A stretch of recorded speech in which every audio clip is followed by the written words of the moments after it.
Hello everybody and welcome to Season 2 of RP1 with RSS Reborn. Over this past month there were a couple updates to some of the mods we use for this, and I found myself in danger of ruining my save file once again, so I decided to do a fresh install, this time using the brand new RSS Reborn installer program, which made things ludicrously easy. I had such a great time. RSS Reborn was always kind of tricky to get installed, so being able to simply click on a few drop downs made things a lot easier. So let's go ahead and start a new game. One of the other reasons why I wanted to start a new game is because if you were familiar with the last episode of RSS Reborn, we are in the mid to late 60s right now, and we have only just recently gotten into orbit. We haven't gotten any Kerbals in space or anything, so let's try to do this a little more efficiently, a little faster. I noticed, I'm not sure if this is new or maybe I just didn't notice it before, but they now have scenarios to select. You can just start off right at the light satellites program or the heavy satellites program and kind of skip the early sounding rocket stuff. But we're not going to do that. We're going to start as usual and try to just kind of go through everything pretty quickly. We're going to go ahead and pick up early rocket development at a breakneck speed. I feel like we've gotten pretty good at being able to get these done on time within the 5 years, so we're going to go ahead and take that. But because we use that reputation and take it at breakneck speed, we can only do fast on suborbital research, but that's not a problem because we need to unlock a science experiment in order to do those things anyway, so it'll take us a second. We're not going to be doing planes just yet. We may do it a little bit later when we're a little closer to human flight, or if we have a need to pick up some extra science.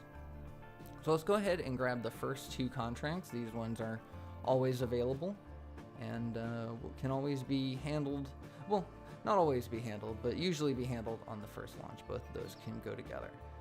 So I'm going to skip the build process. This is typically just a very standard Aerobee rocket with a Tiny Tim booster.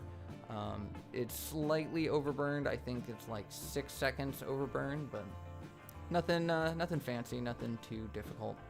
We're going to spend our free 20 researchers into research, or 20 free workers into research, and then we're going to hire 10 new workers to work on the first launch pad. We start off with 2 points of science, so we're going to go ahead and put these both into the SRBs and the liquid fuel engines. We are going to be using SRBs in this playthrough. I found them super helpful in the past, so we're going to just kind of keep on with that. So now that we've got our intro started, we've got everything set up, we're going to go ahead and skip forward to the launch. There's not really much to be had with just time warping. In this first few episodes, I may not do too much building because this is very much the standard rocket. If you go through the Wikipedia, it will build practically this entire thing, this exact thing. So we'll focus on doing more builds in the coming episodes. I really do want to kind of pick back up and get back to a satellite program, an orbital program, and start working on that and making some progress with that. I've been practicing in my free time trying to use MechJeb to the best of my ability. I've always flown by hand in RSS, and so it's a little bit challenging to go from that, being able to launch every launch successfully manually to then having to upgrade to a more advanced technology like MechJeb. But when I was attempting to intercept the moon, or at least just try to get in the plane of the moon, I found it a little difficult, and I feel like if I can really nail down and understand MechJeb 2, I think it'll be a little bit easier for me. There are a few tutorials on YouTube about MechJeb, but not too many dealing with RP1, and some of the ones that are dealing with RP1 are very specifically tailored to the craft that they're launching. So if any of you have any tips with MechJeb, I would love to hear it. I want to learn everything I can, and if you know of a good video, a good tutorial, please let me know that as well. So this rocket only made it to 101 kilometers above the surface, but that will be sufficient to settle both of our contracts, because we only needed to make it to 100 kilometers, not 140, which is the line of space in RSS. So yeah, very simple Aerobee engine. As long as you don't have any ullage problems, as long as you don't have any failure to ignite, as long as you don't underburn it or anything, it should be enough to finish these first 2 contracts fairly easily. We did put another one of these rockets into the build queue. I like to, especially early on, I like to build 2 rockets at the same time, just in case something happens. These early engines have a tendency of failing, and so if for some reason, if we just can't launch the rocket, I'd like to only have a week's time until the next one is ready. And that will help us. That's kind of the reason why we ended up wasting as much time as we did in the previous series, was because we're just not familiar with the best time management skills, and sometimes we'd spend time warping forward to unlock a science technology or something when we should have been utilizing every single day to the best of our advantage. I did put a parachute on here because I was hoping to recover the whole rocket, but due to the kind of ballistic trajectory that we have right here, it is not looking like the parachute will be able to open without ripping, so we are unfortunately going to range safety this. It's okay, I mean, that was probably going to be the goal for it anyways. If we didn't put a parachute on, we want to make sure that we don't bombard the humans, not the Kerbals, but the humans down below. But yeah, the parachute wasn't enough, and we're gonna have to redesign that if we want to collect our rocket again. So here we are with our first headline: rocket reaches space. Historically speaking, the RP engine. This game, if you're not familiar, is best while following a historical path. I've never challenged myself to only use certain parts. Maybe once I become a little bit better and I can do things a little more intentionally instead of just failing my way to the best, then I'll start doing a challenge like that. Anyways, I unlocked new engines, so I went to upgrade my ROB, but it turns out with the second version of the ROB engine, it uses a different fuel type, so the launch pad that we had created is not capable. So I canceled those edits, brought the SR0 back in, that stands for sounding rocket, brought that back in, and the change I am going to make is I'm going to put a decoupler between the top and the body of the rocket, and that will allow us to recover part of the craft. And I'm also going to take some time, even though I don't have a launch pad for it, I'm going to build the SR1 with the better ROB engine and the better SRB to fit, and that will be building while we're working on this next mission.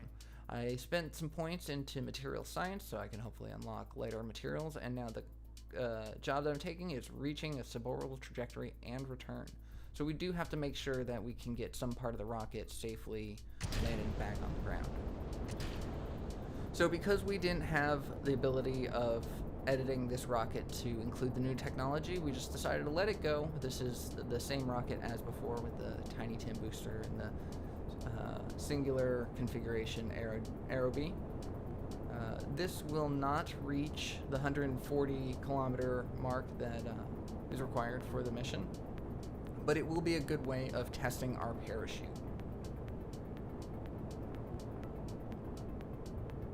And on top of that, we're also getting science data from this, thermometer data, barometer data, just early science and everything. And every little scrap of point is necessary. So even though this launch, I kind of fully knew that it wasn't going to satisfy the mission, just the engine's just not powerful enough, it's not going to reach the height it needs. I felt okay sending it anyways, because any science is good science. But as you see here, our apparatus is only 97 kilometers and falling, so yeah, this one is a dud, but that's okay. We're still early on in our program, and these rockets don't cost too much and don't take too much time to roll out. And like I mentioned before, this rocket was already in production at the time, so it would have only been inefficient to scrap it and try to push out a new launch pad and a new rocket in the same amount of time. So we're going to be doubling up our launch pads a little bit in this early stage. We might have more launch pads that we need. We're probably going to end up in the negative a few times funds-wise, because we're going to try to do some aggressive spending on our engineers, our launch pads, and our technology. We're going to want to unlock our scientific research as quickly as possible. I'm trying to. I'm not going to say that I am going to, but I'm going to try to keep to a very typical timeline to the actual space race and the space programs. I don't know how realistic I can get in building these rockets. I'm not as great as many other people who play RSS at building very historically accurate pieces. I kind of just do the best that I can with what I have, but I'm learning. I'm trying, and I think once we start getting to crewed flights, crewed orbits, and lunar impactors and things like that, it's going to be a lot more necessary to follow working designs, proven methods. Here we are. I have noticed a few more graphical glitches with the volumetric clouds in this version of the RSS Reborn. However, nothing really game-breaking and nothing too difficult to deal with, like flashing lights or things like that. Just a few minor dark spots and everything. But anyways, we retrieved that piece, so we got a little fun fact. We got our science, 6 points to spend, so we're going to go ahead and jam them all into this early science node because we want to be able to unlock that science experiment so we can complete the next mission in our suborbital research program. We are going to go with Satish Dhawan for his increase in science from transmission as well as lower reputation loss. However, it does remove 8% of our funds from our program, so that is something we're going to have to deal with. As you can see here, we are in the negative, so I had to let go some of our engineers in order to get ourselves into a net positive, at least per day, so we can kind of work our way out of this, because until we get ourselves into the positive, we were not able to launch another rocket. So that did take us a little bit of time, but here we are with the SR1. Now has the Aerojet SRB, which burns for significantly longer than the Tiny Tim, and the second configuration of the Aero B engine. However, this one failed to ignite. Nothing I could do could fix it. It wasn't anything other than, it wasn't an ullage issue, it wasn't a timing issue. I did everything that I could to get this going right, but it was just how the engine wanted to do. So instead of decoupling, we're just going to deploy the parachutes on their own, and hopefully that will carry the whole rocket down. There's no point in losing the body just due to an explosive force as it lands without a parachute, and considering that we didn't go nearly high enough to build up the speed that we had in the first launch, the problem that we had in the first launch. So went ahead and recovered that fund. We had another SR1 backed up, ready to go. And this one went ahead and lit without a hitch. There we are. It took a little bit of fine-tuning to make sure that MechJeb handled that one right, because the Aerojet, well, first off, the Aero B second configuration doesn't take nearly as long to initialize its burn. It spools up very quickly.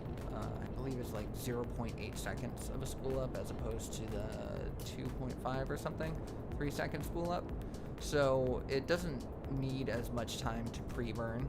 And then secondly, the Aerojet starts losing, it's a little bit different than the Tiny Tim. It starts losing its propulsion and it starts creating more drag around the 0.3 second mark. And so that's why I had the solids drop early, but only 0.3 seconds, because any more than that and the Aerojet would have rocketed back up and hit our second stage, and any longer than that and we would have lost some of our forward momentum from it. So it took a lot of planning and test flights to really nail down the perfect settings for this MechJeb. But there we go, our apoapsis, we talked straight through the engine cutoff, but our apoapsis is 156 kilometers, meaning that we are very easily going to break the 140 kilometer goal for this mission. And then all that is left once we pass that is to safely return it back home. And we know that if we separate the lower body, the top nose cone will be able to safely make it back home with the weight of just that single parachute. So I'm pretty excited. I think this is all going to go well. Obviously, you can't count your chickens before they hatch, and so I want to make sure that we still keep an eye on everything. We don't rest on our laurels. There we go. We are now on our way back down. As you see from our mission log, all we have to do is return safely, and that one will be done.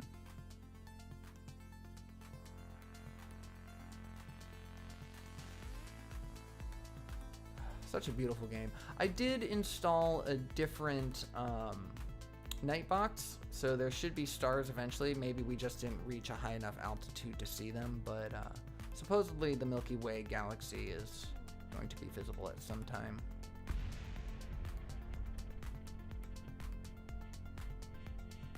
Also, just want to take a quick second and let you know that we are going to be doing a lot more Kerbal in this next week. The next 3 episodes I have set up is going to be, well, not the next 3, the next 2.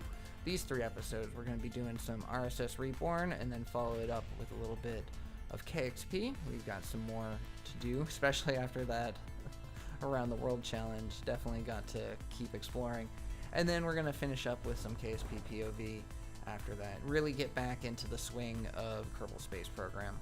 It was nice taking the break for October, just kind of recenter myself after that huge project. I needed a little break from these guys, but I'm excited. I'm excited to get back into it. I have a lot of plans, a lot of goals, and I hope you're excited as well. There we go. We successfully completed the mission and recovered our pieces, and that is going to be the last launch for today, but we're going to go ahead and spend this science real fast. We've got 11.3. And it's going to be a lot of points. It's worth 8 in total, but this early material science unlock will be good for us.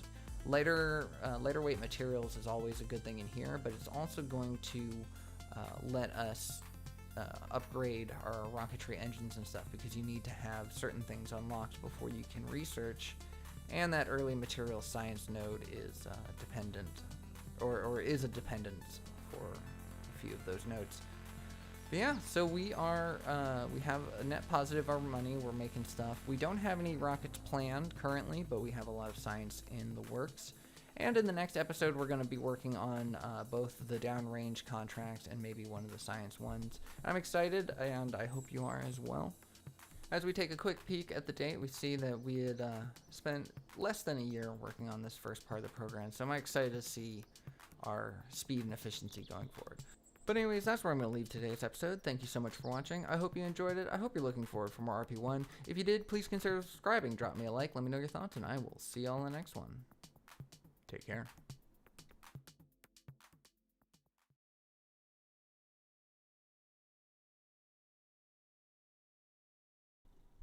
Hello everybody, and welcome back to RP1 with RSS Reborn.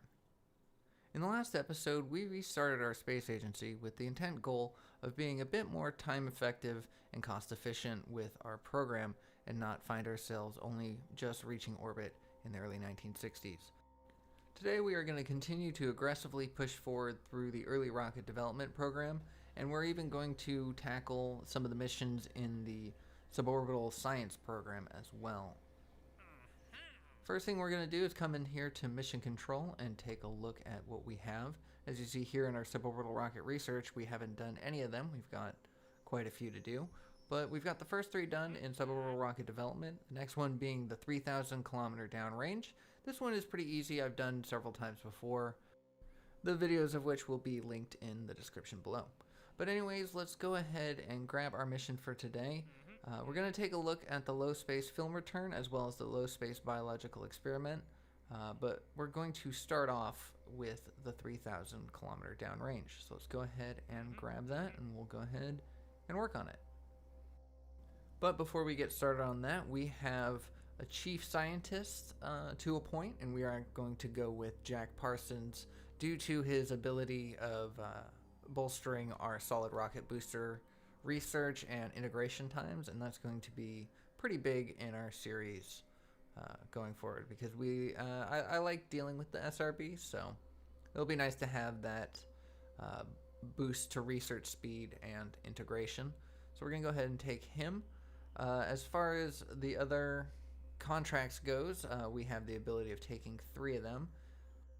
So I'm just going to go and scroll through and look at all of these different things, but for the sake of time, the ones that I'm going to end up going with are JPL for the electronics, avionics, and experiments research speed.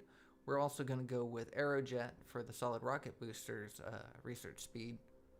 And we're going to go with Douglas Aircraft Company for their pretty impressive 300% integration speed for isogrid tanks.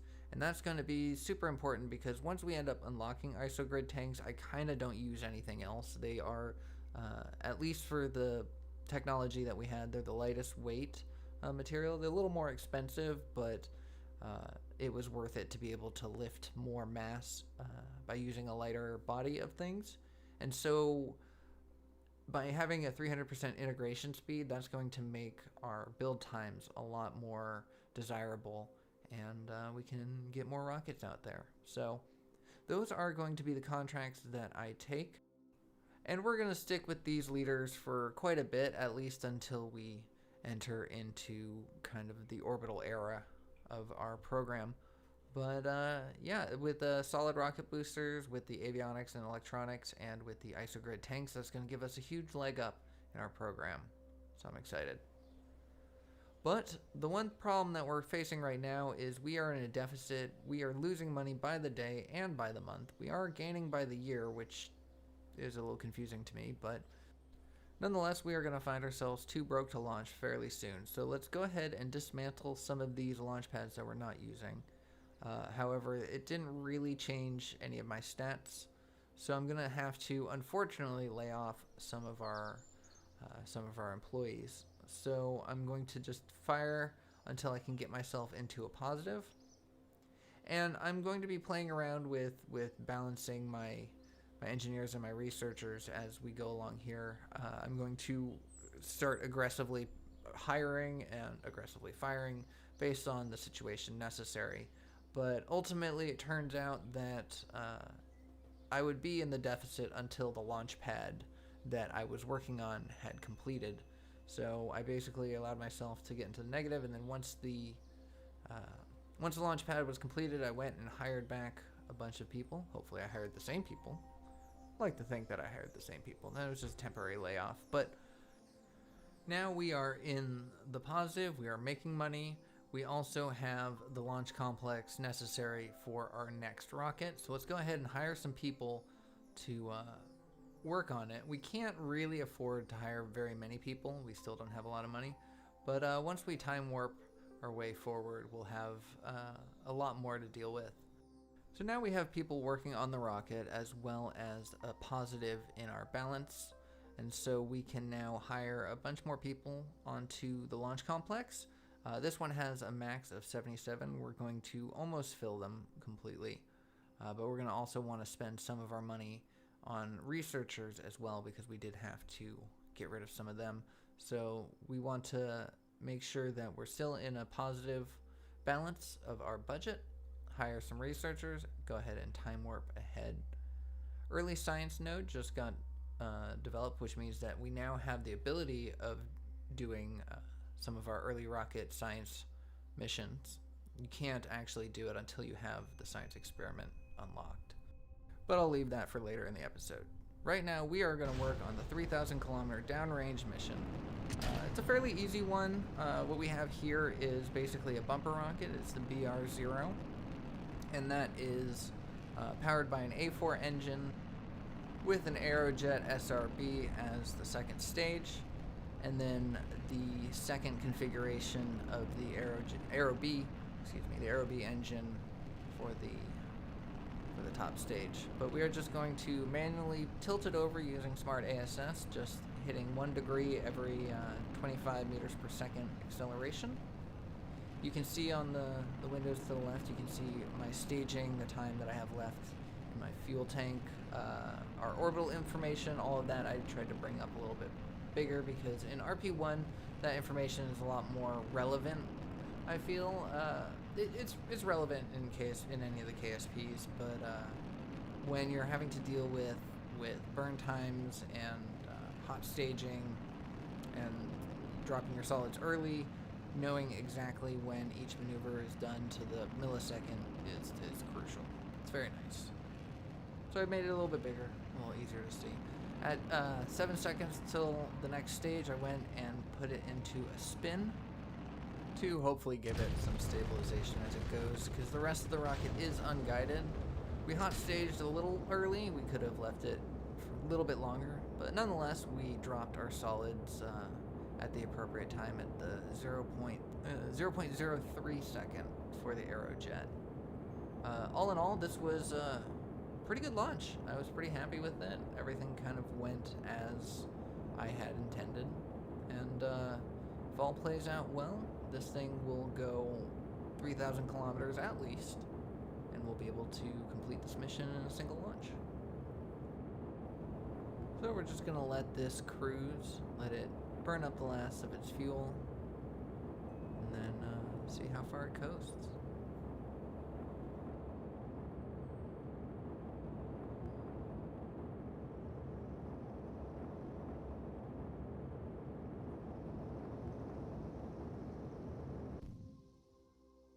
And with that, the fuel has been depleted, so there's nothing left to do except see how far it goes. I am getting a little bit of graphical glitching with the clouds on this version of the RSS Reborn. Not sure if they didn't do something correctly or if that is a known bug, but if you know, let me know. Yeah, little dark black spots.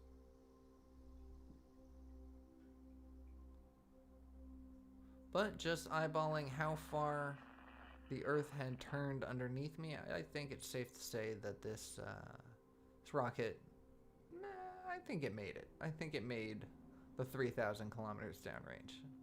And a quick look at our mission log shows that it indeed did. So let's, there's no need to recover it. We're not going to get very much money from it. There's not any science really being done on it. This was simply just to send it as far as we could. So we'll go ahead and let it explode in the atmosphere. But yeah, successful on the first attempt. That was nice. Gives me a lot of hope for the next coming launches. And as we see here, we crossed a total distance of 9,000 kilometers, 9,400. So I feel pretty confident that that rocket will be able to handle the 5,000 kilometer downrange. We spent our science first in the SRB technology and then in the rocket because having access to better SRBs quicker proved pretty useful. But now we are working on the science mission, and this is to send a small experimental biological experiment unit up into space. All we need to do is break the Kármán line, but we do need to bring it back safely. So that's why we're going to use this parachute here. Went ahead, we're using the BR bumper rocket instead of having it as a bumper with the Aero B upper stage, we're just going to have it as a payload, because this actually doesn't really need to go very far. It just needs to get into space, and I do know that the bumper rocket has enough delta V to break the Kármán line just on its own without any other thing.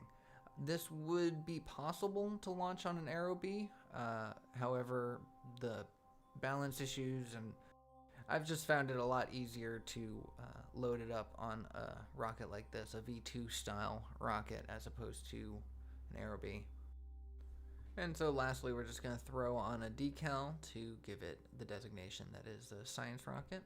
Been liking decorating the rockets in RP1. It's a lot of fun. And with one final look over it, I realized that I had forgot to add a decoupler. So that would have been unfortunate if I had sent that through. But after a quick test, we realized that this rocket is going to be perfect.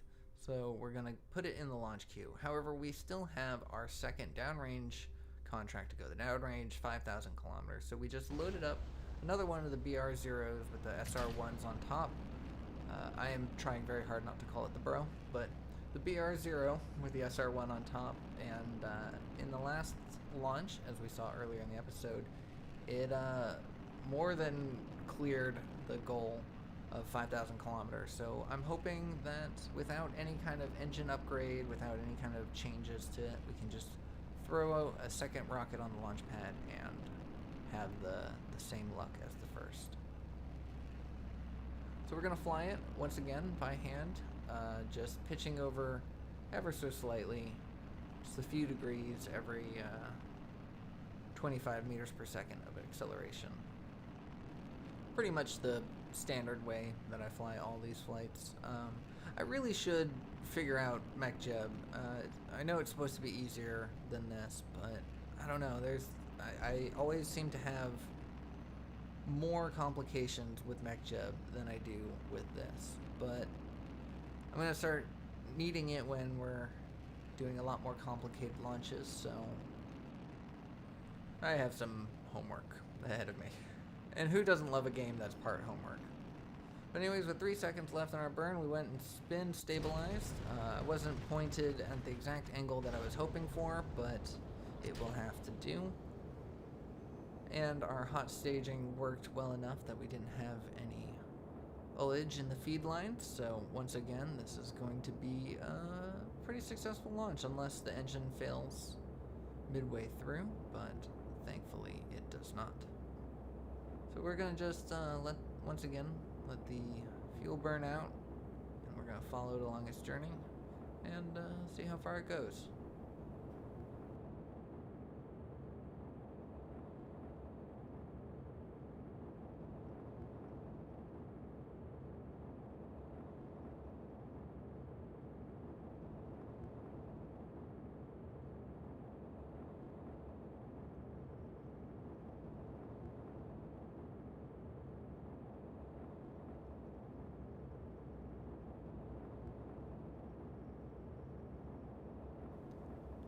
I do have a skybox here. The Milky Way galaxy is supposedly installed here, but I've yet to see any stars from it. Maybe I'm just too close to the atmosphere.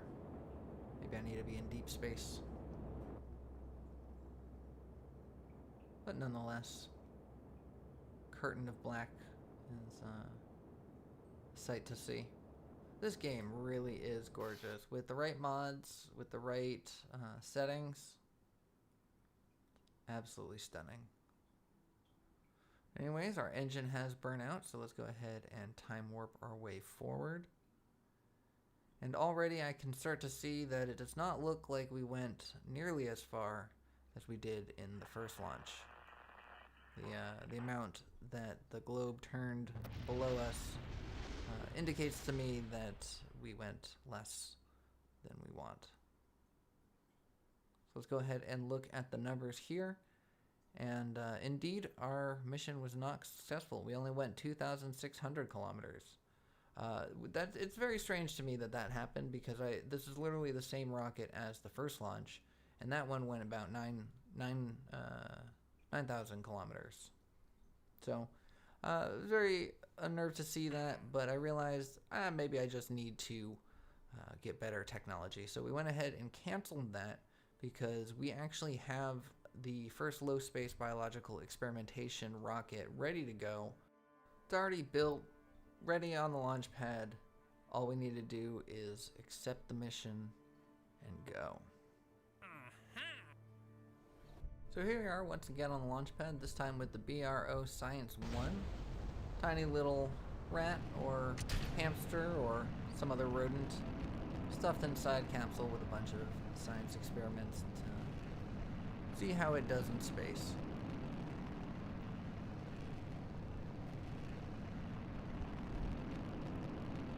Once again, this is just the A4 engine, earliest configuration.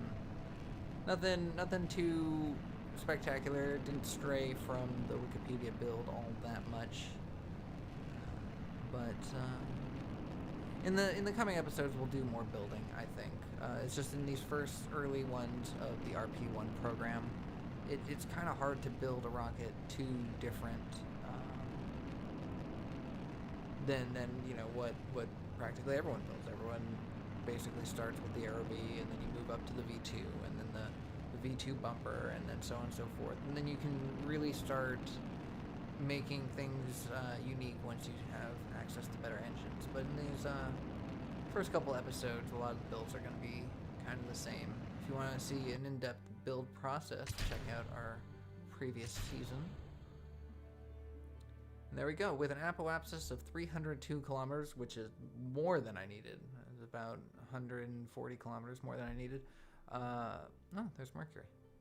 We just went ahead and separated and let the payload kind of free float above the surface of the Earth. Gorgeous. So we're going to just time warp, let it fly up. The science experiments have been running. The temperature scan and the telemetry have finally completed, so there's no more science we can get from those experiments. And before we know it, we hit the atmosphere once again, and it takes no time at all for the heat to go. In fact, the lower stages of the rocket seem to have a worse time than the payload did.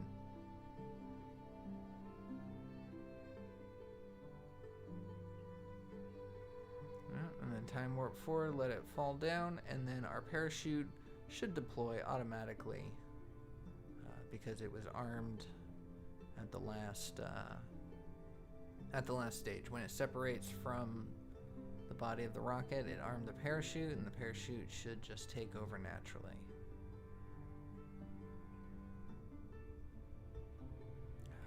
It's launches like these that make me really excited about what's to come. I'm pretty sure that I'm going to take the X-Plane program, but that may end up just being a distraction from the rocketry side of things. So I'm not sure. It may also be a boon with the science that it can give me, all the different experiments that we can get, as well as prepping a couple pilots for space flight. But I'm not sure.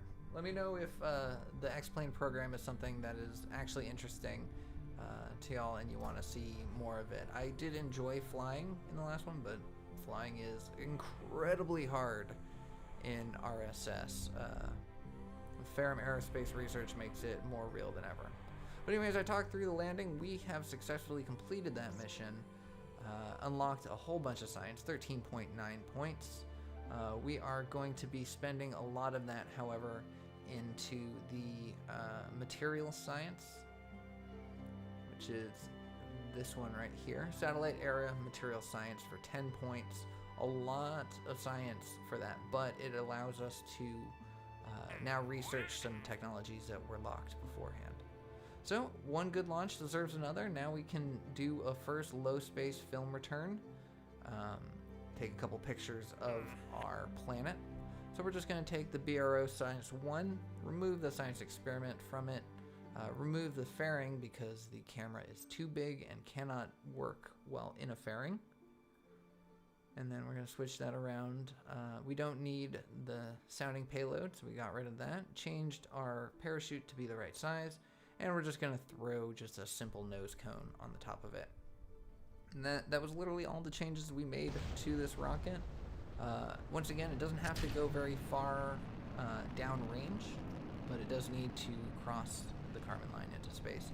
And I think it's kind of ironic and funny that the launch dealing with the camera launched on the cloudiest morning of the entire episode. Just worked out that way.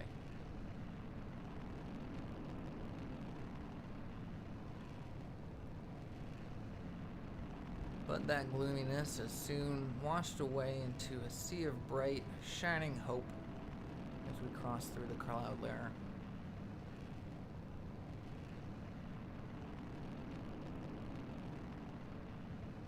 And I've barely been managing this rocket since it doesn't need to go downrange very much. I didn't have to pitch it over all that much to achieve that. So we were able to fly for most of our burn time just vertically straight up. Not the most efficient, but we're not trying to get to orbit, so it's alright.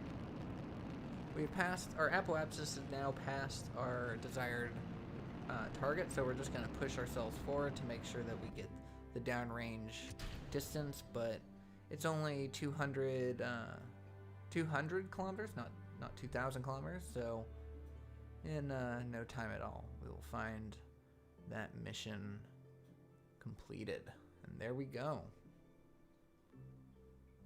And so we're getting science from all that as well. I like this program in particular because it's just science that begets science that begets science, and it'll push your agency further, faster. And so I think by focusing on this one early in this season as opposed to the X-Planes, it's going to make things a little bit easier to stay on track with our timeline.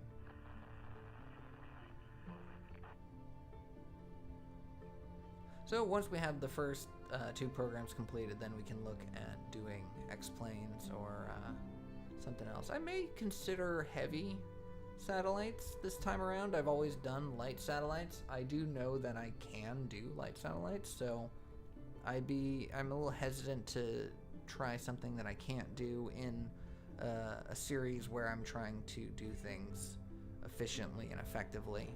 So we'll see. Maybe I'll play around with it on the off camera, see how difficult it really is. But with that, we have safely touched down our camera. We can now cover that, collect it, gather its film, and learn a little bit more about our world. And that gave us, brought our science total to 9.9, so we're going to go ahead and spend 7 of that right here on the 1956-1957 orbital rocketry, because that's going to be huge moving forward. And as you see here, we're ending the episode at 1954, so we'll be getting the 1956 technology early. Taking a look at our programs, as you see here, we only have one more contract, and the last of our funding is now going to be tapering down, and we're going to be getting less. So we're going to want to make sure that we finish that.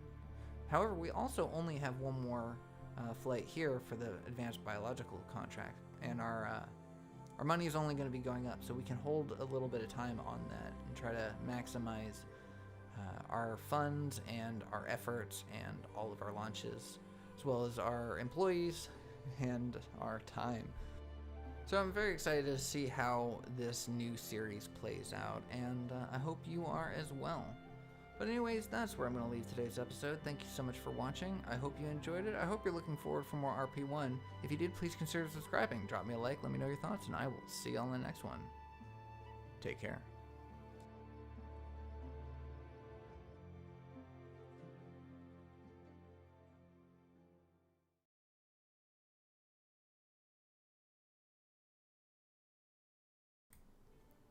Hello everybody, and welcome back to RP1.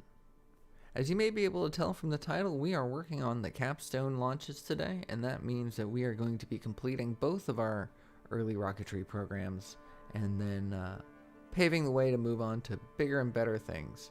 If you missed our short earlier in the week, we did this little launch. It wasn't anything too spectacular. We just needed to exit the atmosphere with a camera experiment, take a few pictures of the ground below us, and then retrieve it safely. So I decided to just speed run through this part of the footage and just show you that we had successfully completed it. You can check out our shorts to see more of it. But see here, we are almost done with our deadline. We only have one more contract left, the 5,000 kilometers downrange, and with this one, we're a little bit farther from our deadline, but also with only one contract left to remain. So let's go ahead and start with our 5,000 kilometer downrange. And I was hoping that we could use the rockets that we already had created, but unfortunately they just weren't, it wasn't sufficing. So I decided I'm going to make something a little bit more advanced, a little bit more lightweight, better engines, better technology in it.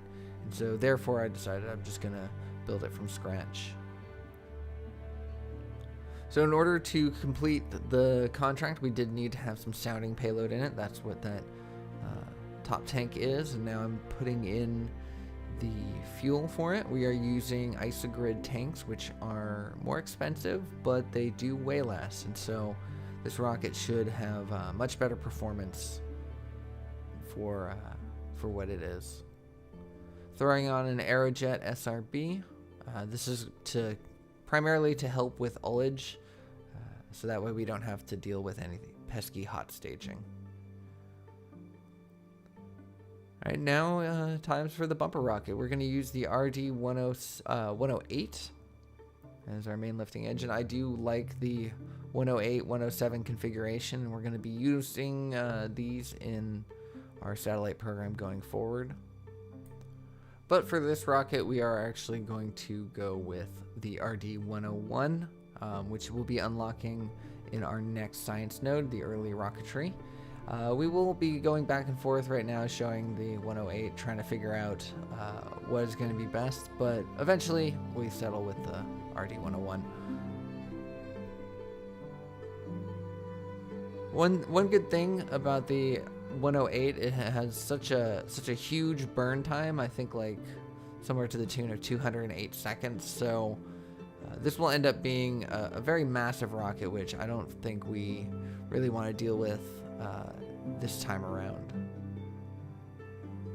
Hence why we decide to fall back onto a smaller engine.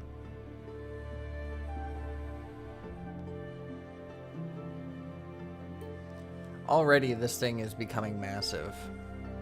And for those who may not be aware, the tyranny of the rocket equation refers to the fact that the heavier the item is that you want to launch into space, the more fuel you'll need to lift it.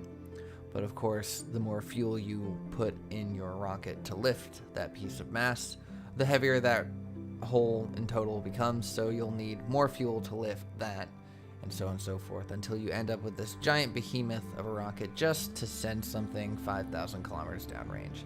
That just won't cut it. We had a thrust to weight ratio of 1.00, so this was not ideal.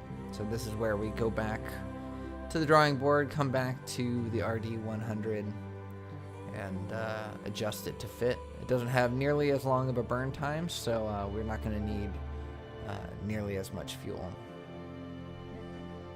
And I'm choosing to go with the technology that we haven't unlocked yet, because I know that by the time we do end up sending this rocket out, I want to have this technology available. So we're just going to test fly it with that science in mind. So now we have a much more manageable size of a bumper rocket. This is more reasonable. 97.65 seconds of burn time. This is definitely not going to be part of our orbital series. This is only going to be downrange capable. However, it will teach us some valuable lessons and pave the way forward to bigger and better things. So now we're just going to do a test flight, make sure everything works as well. We didn't have any electrical charge on our science probe, so it was making the staging a little precarious and a little frustrating. But with all said and done, let's just do one final test, make sure everything is good, and it was. So let's throw some decals on this. We're not going to be using this rocket very much. In fact, it may not even be worth tooling it, but we will. But nonetheless, let's give it some design. So this is the Bumper Rocket 1, since it has an upgraded engine. And we're gonna put the little science logo on it, even though this isn't a science rocket. But yeah, that is done. The Bumper Rocket 1 is ready. We're gonna go ahead and put that into the queue, but instead of just jumping right into the launch, let's go ahead and do our second build of the day, and that is to do the Advanced Biological Experiment and Return. So we are going to need some sounding rocket payload, or sounding payload in there. So we're going to use that, the sounding payload requirements as the nose cone itself. I'm going to throw on a parachute here because we do need to recover it safely. And we're going to adjust the probe core to be kind of like the interstage area. And we're going to make very much just a bullet style sounding rocket using the RD101s. Same as before. So we put a decoupler there to separate everything. Put the probe core back. And we have our payload. So now all we need to do is create a rocket that can just get it up high enough. It doesn't need any downrange distance. It literally just needs to cross the Kármán line into space. A little bit higher, I think it's 150 kilometers it requires. But so essentially, as long as we can get something that burns long enough to reach space, and as long as our payload is capable of coming back down safely, this is a gimme, really. I don't understand why this one's the capstone. Basically because it's the advanced biological experiment, you have to get the science in order to unlock it, but nonetheless, the RP-1 is ready to go. We're gonna do test flight. See, I'm putting decals on before I even test flew it because I'm just that confident in this this design. As long as we don't have any engine failures, we'll be good. And all that I needed to do there was remember to turn on the experiment. I am going to separate those final stages, but it really didn't matter. We didn't have to.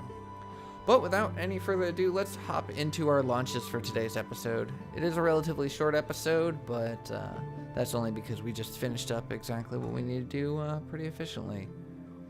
So I'm going to do some time warping, going to get myself the science that I need. Unfortunately, I did waste a little bit of time in doing so, and also we ended up putting ourselves into a deficit by hiring more researchers. It did get us the technology we needed, but at the cost of our agency wasting time, because when it finally came time to build the rocket, we were severely in debt and unable to make anything. We were losing $93 by the day. We were making money by the month, so as the months went on, we would get paid, but every single day we were just losing money, like it was going out of style.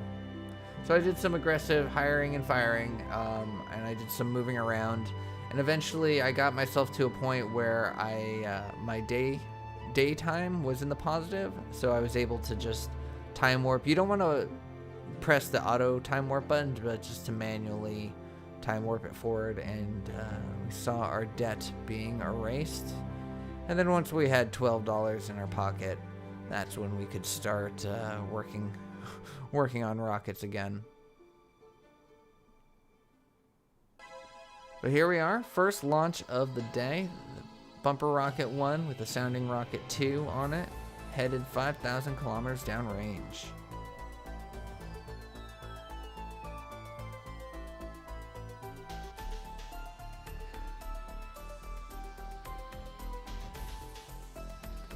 And as per usual, we're using Smart ASS to guide our launch. We're dropping 1 degree every 25 meters per second of acceleration. We do have our tail fins angled to get some spin stabilization. Not entirely necessary for this, but I did find it a little bit easier, and so I decided to go with it.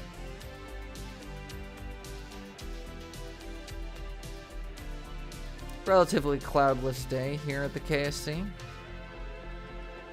The people below will be able to watch this rocket for miles.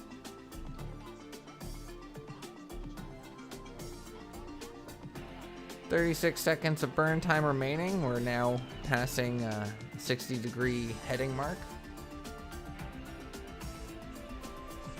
We're now at 30 kilometers above the surface.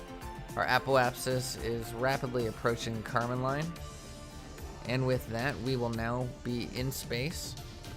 And I want to leave my angle at 45 degrees for this final bit. I found the best way to get that last little push of distance is to gain the height necessary. Our apoapsis is now passing 400 kilometers above the surface, 402 to be exact. We are going to separate that lower stage. We're just going to hold still for a second. We want to make sure that our next stages fire once they're actually in space. And this isn't the most ideal angle. Like, efficiency speaking, we should be pointed at the horizon and maximize our prograde maneuver. However, this is how I ended up finding it to work in testing, so this is how we're going to go. We're going to raise our apoapsis a little bit, or raise our altitude a little bit, come a lot closer to our apoapsis.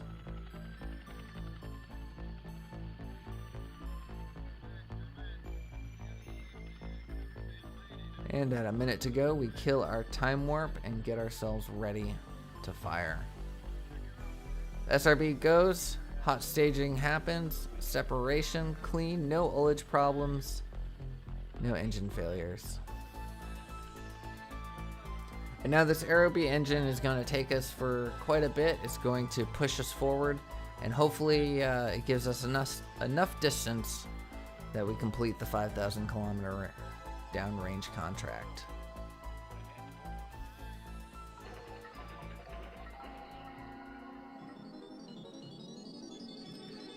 While we kind of sit here and hover above the planet, I do want to talk about some of our goals for this next part of the series. With the end of this episode, we will have completed the 2 suborbital programs and the early rocketry program.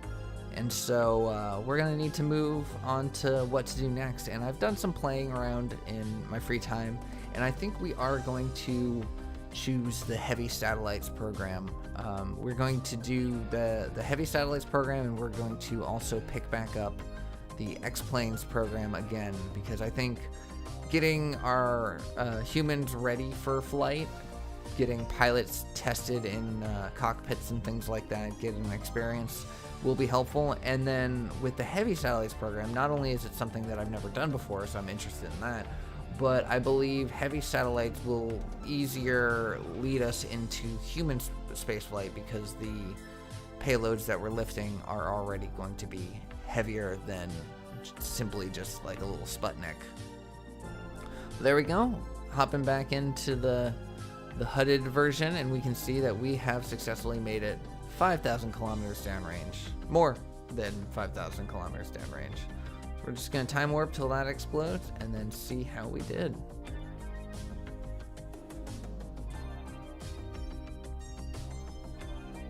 And a whopping 12,873 ground distance. Not bad. So we've got another launch, and that is the Advanced Biological Experiment. This one's going to be a lot easier of a launch, basically just kind of straight up, straight down, but nonetheless, very important. Lots of science to be had. Not a lot of science to be gotten, because the Advanced Biological Experiment takes quite a bit of time. I think it takes like a total of 24 or maybe 48 hours in space to run the entire experiment, so we're going to just be getting a drop in the bucket by just peeking into space. Nonetheless, this small mammal will be making great leaps in science.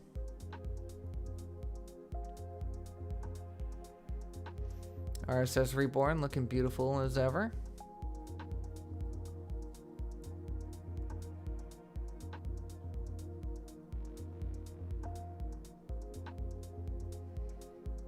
And I'm just tapping on the D key. I'm not even using Smart ASS for this. I'm just kind of eyeballing my direction. I just want a little bit of horizontal direction to my flight, so we're not just straight up and down, but no need to really control it with the precision that we do for most of our rockets.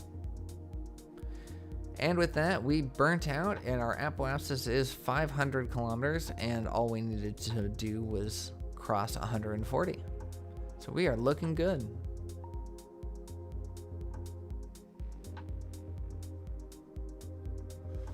And this experiment doesn't produce any science until it's actually crossed the Kármán line. So now we can see that it is running. And indeed takes 23 hours, 59 minutes.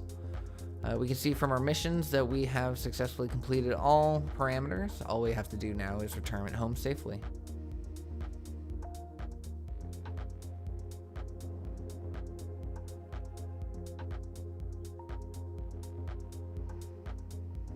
And after we brought it down through space, the only science we made was 0.3 of a point. So I wouldn't really say that this is a science rocket in the slightest. Once we start going orbital and we unlock things like heat shields and better reentry, that's when we can really make use of the advanced biological experiment. Until then, though, this is just to prove that we can. Yeah, I'm very excited for these upcoming episodes. In my test flight, I successfully managed to build a capable rocket for the first mission on the first try, and I was very pleased with that. And so I don't think the concepts between light satellites and heavy satellites are going to change all that much. What's gonna be the big factor is the power, the ability to lift heavier items. And so I think with the RD-108s and the 107s, the side boosters, and some of the heavy orbital rocketries that we've unlocked in the previous series, or the previous season, excuse me, I think it's manageable. I think we can do it. So I'm excited to try something new, try a different program, and I hope you are as well. So we're going to go ahead and bring our rocket safely down, or payload. No longer any rocket to this, but bring it safely down into the water, collect our animal, collect our experiment, and call it a day. So we did waste a little bit of our time when we had to regain some of our funds because we were in a deficit. However, all in all, I still think that we're kind of on track with my goal of trying to be more efficient with our time. As we see here, it's the 4th of August, 1956, which is late for our early rocket development program because we're supposed to have that done by 1955. Technically, we did finish that rocket earlier. We just didn't complete the program, but as you see here, we went past our deadline. But nonetheless, we got everything done.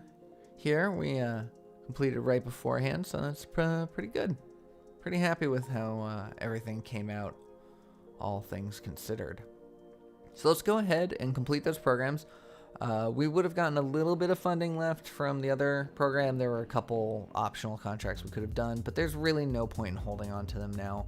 Let's just go ahead and take the early satellites heavy program and look at that funding. Just straight clear 129.5 thousand every year until the deadline. We can take this as fast or normal speed, but I think we're going to do it at normal just because we've never done it before. We want to be able to allow ourselves enough time. The X-Plane program, however, I'm going to try to do a little bit faster than before because there's quite a lot to do, but it does give us a significant amount of funding that's going to be very helpful in our program. So hopefully we can not only utilize the science and the experience gained from the X-Plane program, but we can channel some of that money into our satellites program as well. I'm going to look through all the different leaders, and you can kind of like go along and see what the different benefits are, but the one that we end up going with is Sergei Korolev, and that is for his integration speed and cost of rockets is lessened, and any human-rated spaceflight integration costs and speed are lessened. So that's going to be ideal soon because we're going to be launching a lot of planes. We're going to be building the early satellites program. I don't think we don't do any humans up in space with that. I don't think that's human rated at all. However, the X-Plane is, and they're all going to kind of feed into each other, kind of connect and help each other out. The one problem is the materials research node will take us longer to research. So that's the only downside. And all in all, that wasn't too bad of a downside. So I think that's the leader we're going to go with. And so I think that is where we are going to complete today's episode. There's nothing that I need to talk about what is going on in the next episode that I haven't already discussed earlier. So I think instead I'm just going to say, let me know what your thoughts about our program going forward. Are you excited for the heavy satellites program? Have you ever done it before? If you do have any tips, let me know. I'd love to hear from you. I always love reading your comments. But anyways, that is where I'm going to leave today's episode. Thank you so much for watching. I hope you enjoyed it. I hope you're looking forward for more RP1. If you did, please consider subscribing if you aren't already. Drop me a like, let me know your thoughts, and I will see y'all in the next one. Take care.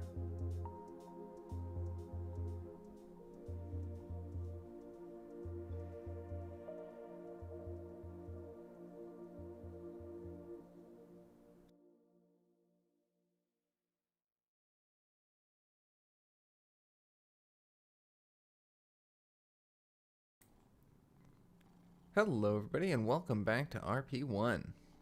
I'm excited because today we start our new programs, both the Heavy Satellites programs and the X-Plane.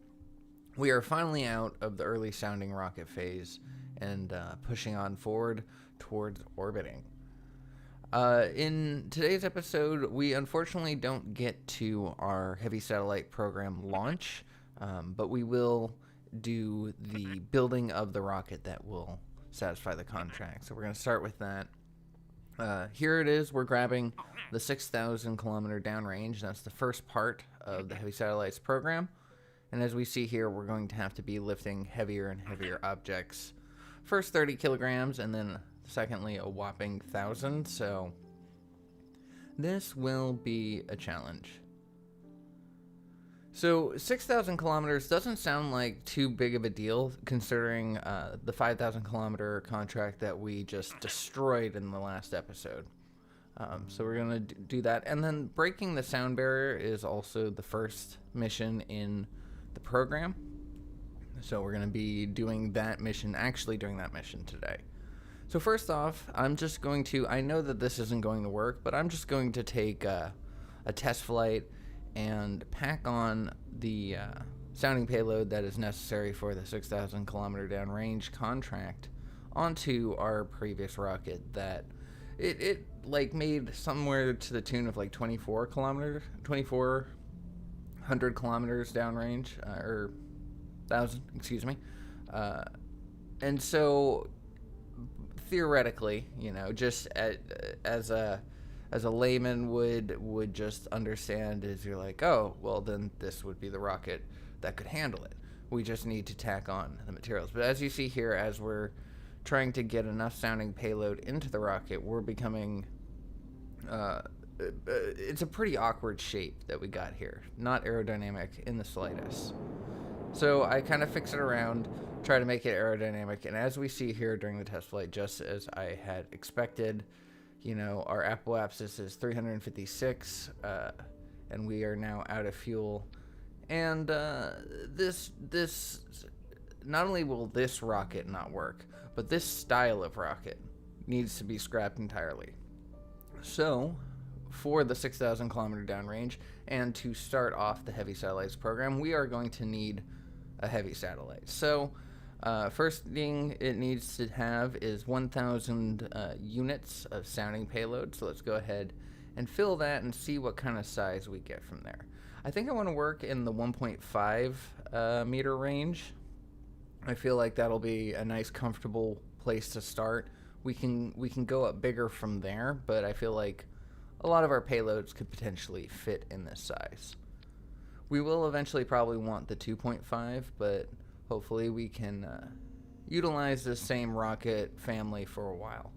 So we don't need too big of a probe core because we're doing a science core. For the last stage, it's going to be unguided. So now we're throwing on the fuel tank, and we are going to use the AJ 10 series of engines, and mainly because I've used this once before, and it does have quite a few configuration upgrades, which is kind of important to me. I feel like being able to utilize the same technology but in upgraded forms will be beneficial to our program. So we're going to throw on some separatrons here, spin motors. We're going to throw on some spin motors because we want to make sure that this can be spin stabilized since it is unguided. But we're also going to need some ullage motors basically to make sure that it pushes forward and we can get fuel into our engine. So we're going to have this combination of both spin motors and push motors. let's go ahead and get our inner stage on there. And I like having it all tucked in like this. I think it looks pretty nice. And as long as it doesn't hit any of the parts on the way down, everything should be fine.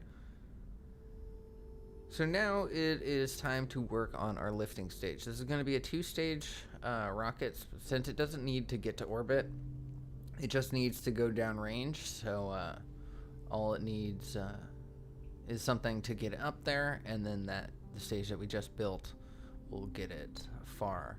Later we'll add probably a 3rd stage, and that will bring us to orbit when we work on that contract. So for the lifting stage, that is going to be bigger than the 1.5 diameter. So because the RD, I believe the RD-108, which is going to be our lifting engine for this program, I believe, combination of the RD-108 and the RD-107 on side boosters. I like the RD-108 because it does, like I mentioned before, it also has quite a few configuration upgrades, so we'll be able to improve it as we go along. I'm creating this kind of shroud for it. I like to keep things nice and tucked in, aerodynamic, and not looking too bare. Typically, I would use the modular tanks for this because it actually comes with a specified RD-108 design, but I've been kind of appreciating just the simplicity and control of a hollow cone procedural tank. So now it's time to get enough fuel into it to lift it, because we have the ability of burning for 280 seconds, but as we see here at 255, that brought us just to 1.02 thrust to weight, and if we were to burn this for as long as we would want to burn it for, that leaves us under a thrust to weight ratio of under 1, which means that we would not be able to lift this vehicle until it lost enough mass in order to fix that. So we are going to utilize side boosters right away. This is the heavy rocketry program, so there's no point in not making a heavy rocket.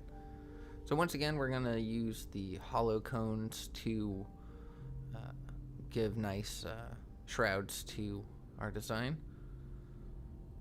Well, I'm not going to say nice, just simplistic, just nice, clean, there we go, keep saying nice again, but just clean design, just aerodynamics, but it also contains fuel. That's the important part for me. And we're going to take smooth cones for the top and make aerodynamic cones that also contain the fuel. That will save us on parts because we haven't utilized nose cones pretty much at all thus far in our program.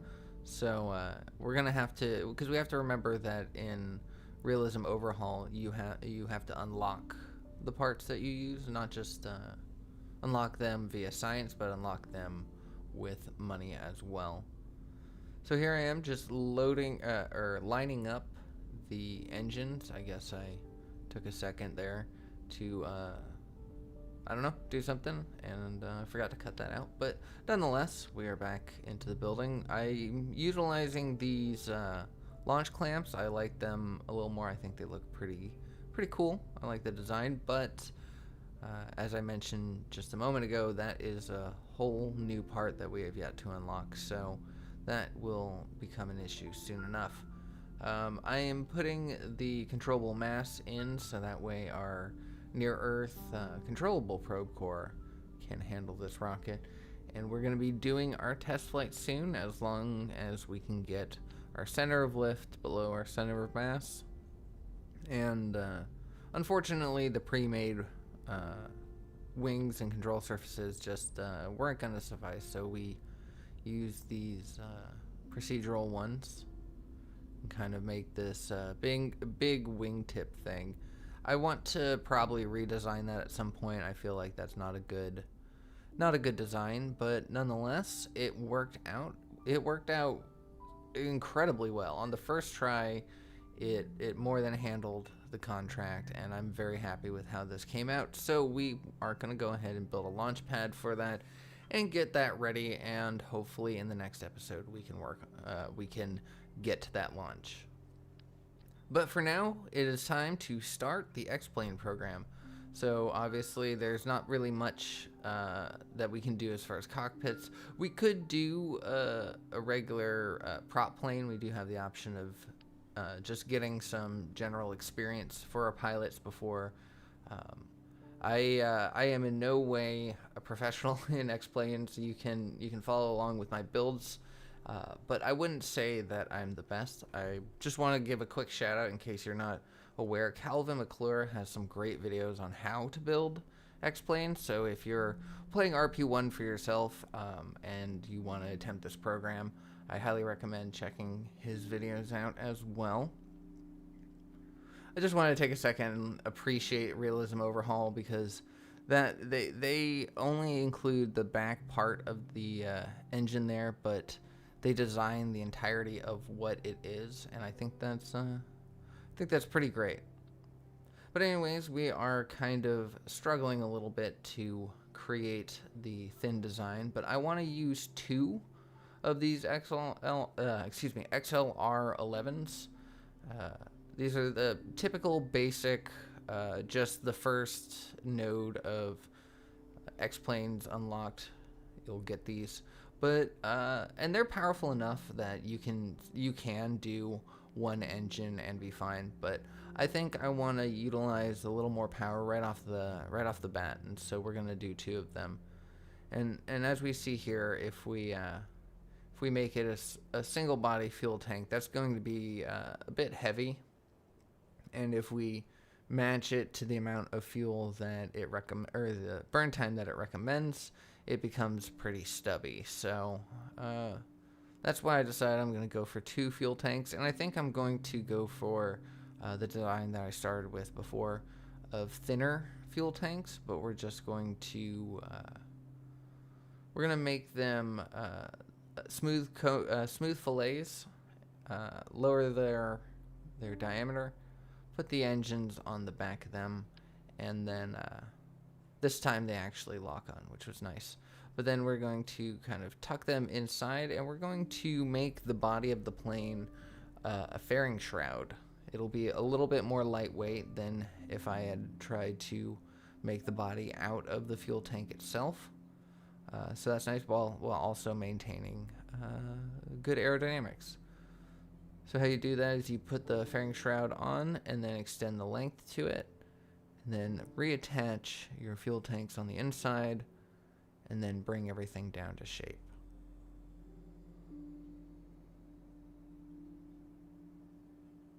You do have to go slightly under the diameter that you want for it to work, as you see there.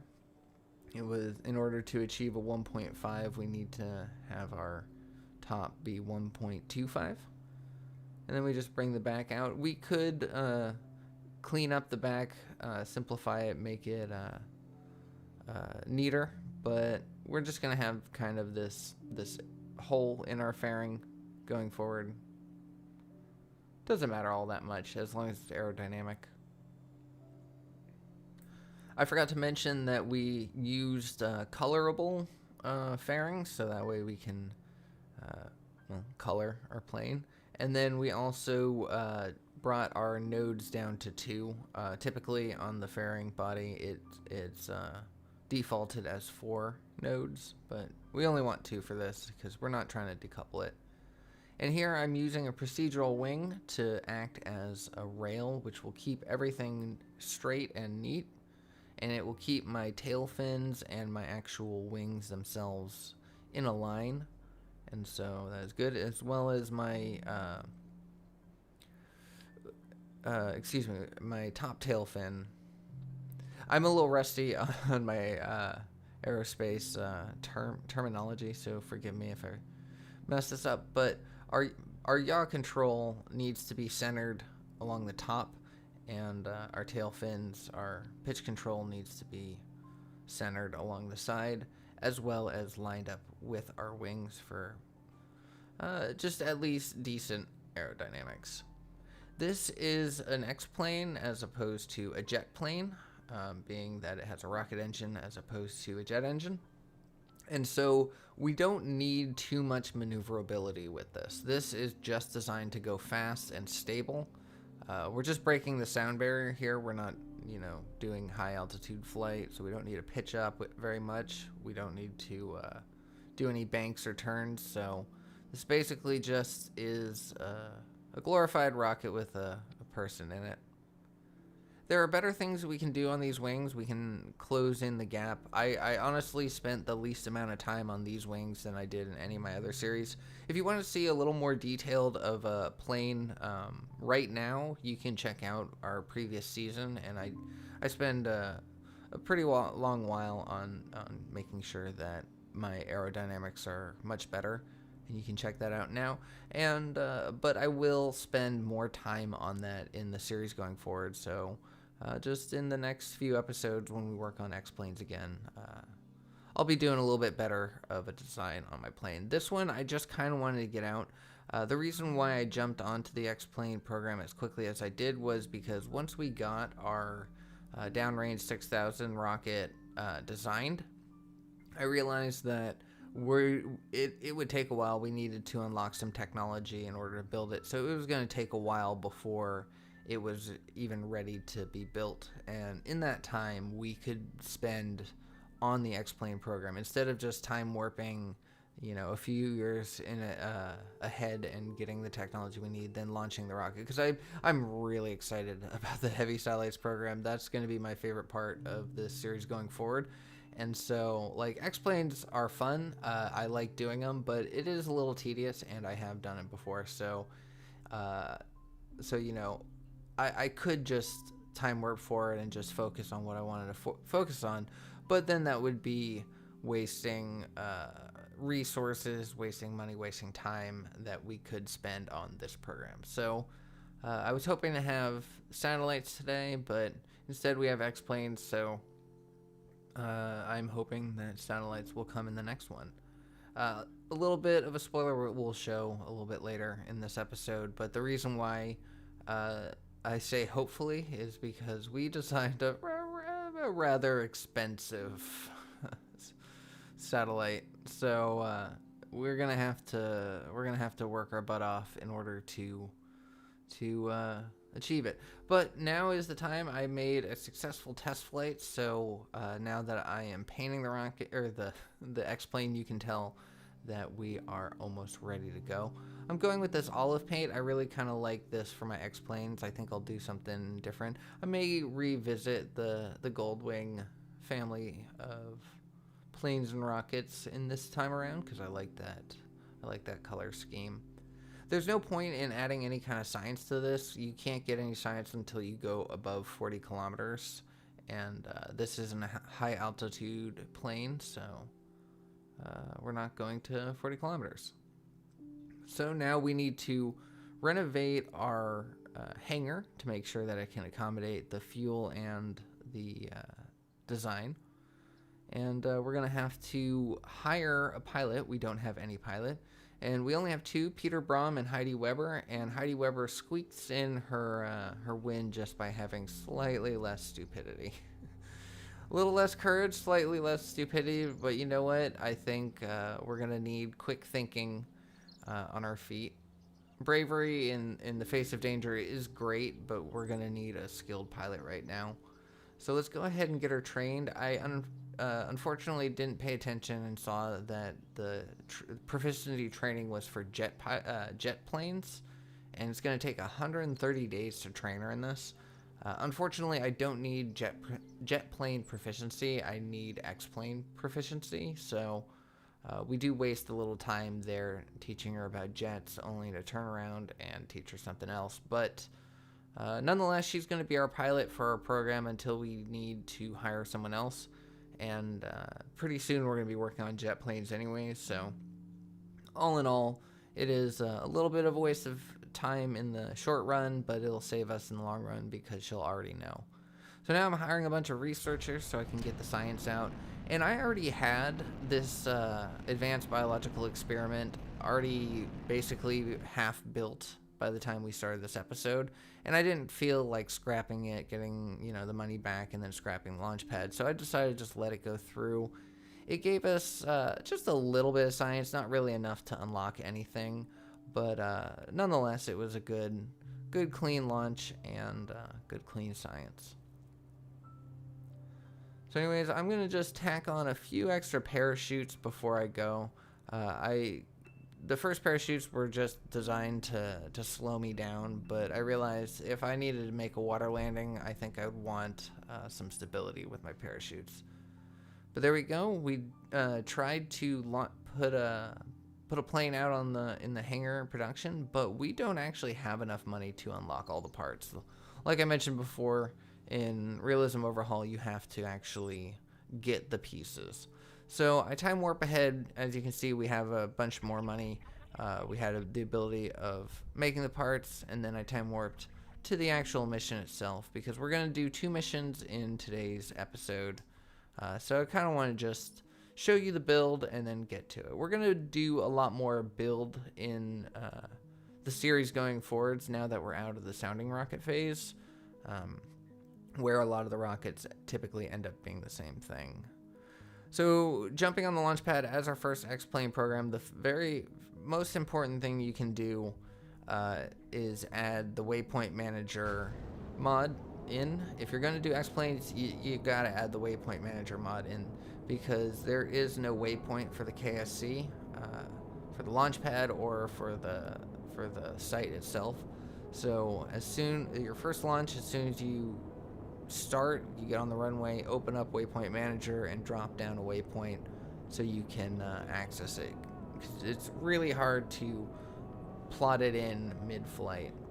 So as you see here, I select the waypoint. I can change it now that we have some time. I can change the name to runway, and we'll go ahead and click it on. And then as you see here, we're slightly off course, but now we know, and now we can control our flight a lot better. I also have atmospheric autopilot running. I pressed the P key, which is my shortcut for it, and so that's what's helping us fly so stably without the SAS. But as you see here, with the 2 XLR-11 engines, we have enough thrust that we have already broken the sound barrier. Like, before I could even get the mission tab up, we had successfully completed it, and we still have quite a lot of fuel left. I did start my air launch too far away from the KSC, so we are going to have to make a water landing. Unfortunately, we don't have enough fuel to get there, and I'm going to check out my cockpit selection next time, get the Warbird's cockpit on there, because I just love the look of that. I don't know if we'll do much IVA flying with this, just because it is such a dangerous program. So much more dangerous to fly planes in RP1 than it is in stock Kerbal. But we shall see. Let me know if you want to see some IVA flying, and maybe we'll take a day of it. But I have some stability of the wings. At the last moment before I put the plane out, I decided to increase the strength multiplier by 0.2 from 0.7 to 0.9, and or is it 0.75? Regardless, I brought it up to 0.9, and that gave it the rigidity that it needed, and so I felt pretty safe doing small, slight banks, little turns, ever so slightly, and not even really turning, just kind of rolling my craft. So as you see here, the time to runway is 5 minutes. We only have 32 seconds of fuel left. 133 kilometers, much farther away than I wanted, but I didn't really test how far I needed to go. I just kind of tested that the plane would work.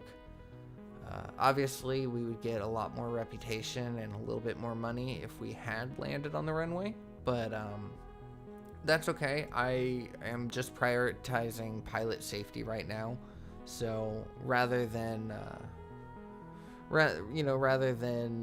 spending all that time just trying to find the appropriate distance. Let's just put her down in a safe place, because the alternative is that we had successfully found the right distance and utilized the flight most efficiently, and then she has to land. So her very first flight ever, in not just in a plane, or not just in the X1 plane, but any plane entirely, having to nail down a perfect landing. Let's give her a break real fast. We can have faith in our parachutes as long as she can activate them in a good enough time and not be going too fast, and to be at a right altitude. Then she should be safe. She is throwing a little bit of that caution to the wind. I guess that's where the courage comes in. But nonetheless, she activates her parachutes about 40 meters off the surface, slows down to a cool 3.6 meters per second descent, and safely touches down without destroying any part of her plane. So I almost hit recover vessel right at the top when I realized that you shouldn't do that in RSS, because that would have just refunded the cost of the plane. But since we didn't break it, we're going to open up the Kerbal Construction Time Manager and recover the active vessel to the warehouse. That'll take a couple days to recover, but at least we don't have to create a new one. So now we have our first Space Gazette of our X-Plane program for breaking the speed of sound, and I'm excited to see what we come up with next. But anyways, as we see here, the Downrange 6000 launch pad is almost done, and followed shortly by that, the science will be made. So I'm going to go take a quick look at our rocket, and I decided I want to throw some decals. It's just about ready, so let's throw a name on it. Doesn't really matter. Doesn't add any efficiency to the flight. Doesn't make it so all our dreams come true, but it does make it a little more interesting to look at. So go ahead and put our flag, which is the atomic symbol around the Earth. Find that very appropriate. And so make sure our staging is correct, and we're going to go ahead and tool this. So that is all tooled. And then we go to unlock it, we go to launch, and we have to unlock the parts, but unfortunately we don't have the money to unlock. So we're going to have to wait on that. So instead we pop Heidi Weber once again back into the cockpit, realize that our staging is incorrect, so that was very good to find before too long, and then immediately air launch a little bit closer to the KSC this time, and we took the contract to make it 40 kilometers above the surface, but in the previous launch, I had misread our altimeter. We were at 3,000 kilometers above, we were at 3,000 meters above the surface, and I thought we were 30 kilometers. So I'm like, 30 kilometers to 40 kilometers, that'll take nothing. So we are currently working on the 40 kilometer contract, but our craft isn't capable of doing it flying this way.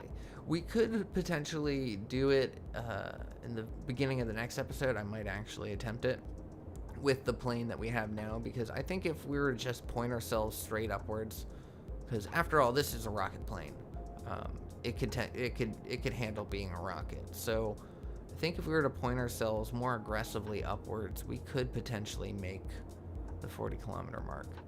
See right here, I haven't figured out that we're not making it to 40 kilometers. I'm turning the science on, I'm getting ready to go, not realizing that we're only at 6 kilometers above the surface. But nonetheless, we will be breaking some records with today's flight, so I'm actually pretty excited that it happened, that we didn't waste it, that this time wasn't spent doing nothing. I mean, even if we didn't break any records, we are still getting flight data on these engines. Heidi Weber is getting experience in the cockpit, and I'm getting myself reacquainted with the controls of flying, and once again getting experience with it. So even if none of those missions were completed, this was still a good flight, and I'm pretty excited about that. I think in RP1, RSS, RO, you have to look at the bright side on things. Sometimes your launches don't work out. Sometimes, you know, you're not very efficient with your money or your time or your resources, but it's all learning experiences. And when you do finally nail it down, when you do get that, you know, that orbit that matches a historical value, which you know I still haven't yet, but when you reach these milestones, it is just so satisfying. So it's around this time that I realized I'm not making that, but I do check out and see that I had the record for both a 15 kilometer altitude and a 20 kilometer.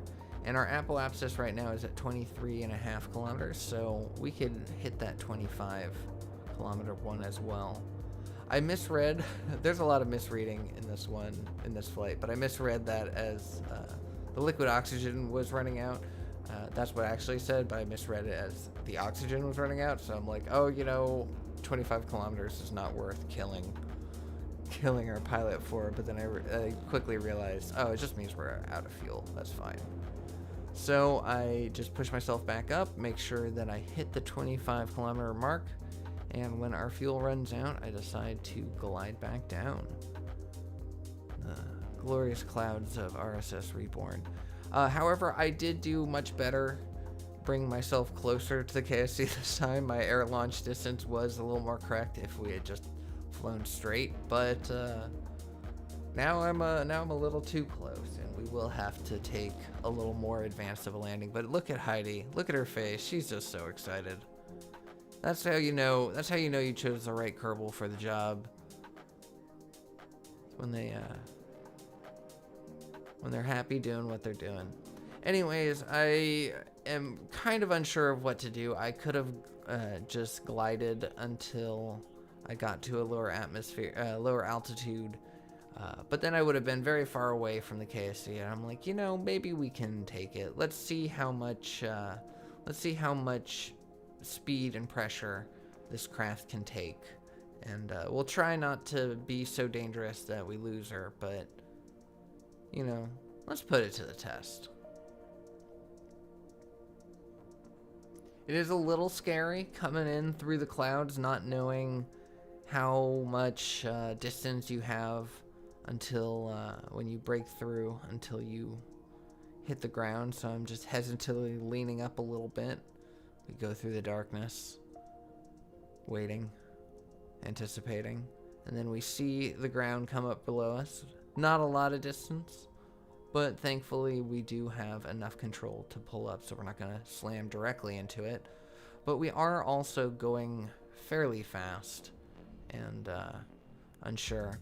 Slowing down though, and so I'm thinking, hey, maybe we try to land somewhere on the ground over there. And then I quickly remembered that the ground that we see is not necessarily the ground that we'll land on, and the ground that we'll land on won't necessarily be flat. So I'm like, oh crap, we should do a water landing instead. So I do a quick bail, do my parachute's way too late, and through the mercy of all that is good in this world, Heidi is alive. She ejects from her cockpit because that cockpit doesn't have any kind of parachute to speak of, but with a smile on her face, her chute deployed, and herself upright, she starts coming down, and I'm still nervous. Her smile turns to a frown, but when her chute eventually opens, and we know that she is safe, then we can breathe a sigh of relief. We can start controlling her descent so she doesn't have to land in the water. She can land on that little pier out there. But the plane that we have created and designed is completely destroyed. There is no recovering of any of it. So in the next episode, or just the next episode where we deal with X-Planes, we are going to have to redesign a new one. But that's fine, because we're going to have to design something a little better to handle the next contract anyways. We're going to make sure that we can reach the 40 kilometers. We can reach the faster speeds. We also have unlocked, by completing this contract, we also have unlocked jet plane contracts, so we're going to have to create a jet plane as well. We may have Heidi pilot both since she has the experience, or we may hire a new pilot altogether. And here I am, once again, remembering that the terrain that you see isn't necessarily the terrain that you get. So let's go ahead and recover her safe and sound, and then we'll say goodbye to this episode. In the next episode, we are going to push forward and hopefully get that rocket out on the launch pad and get that launch going. But if not, we'll have some X-Plane to do as well. We may actually do a little bit of both, so I hope you stay tuned for that. And anyways, that's where I'm going to leave today's episode. Thank you so much for watching. I hope you enjoyed it. I hope you're looking forward for more RP1. If you did, please consider subscribing. If you're not already, drop me a like, let me know your thoughts, and I will see y'all in the next one. Take care.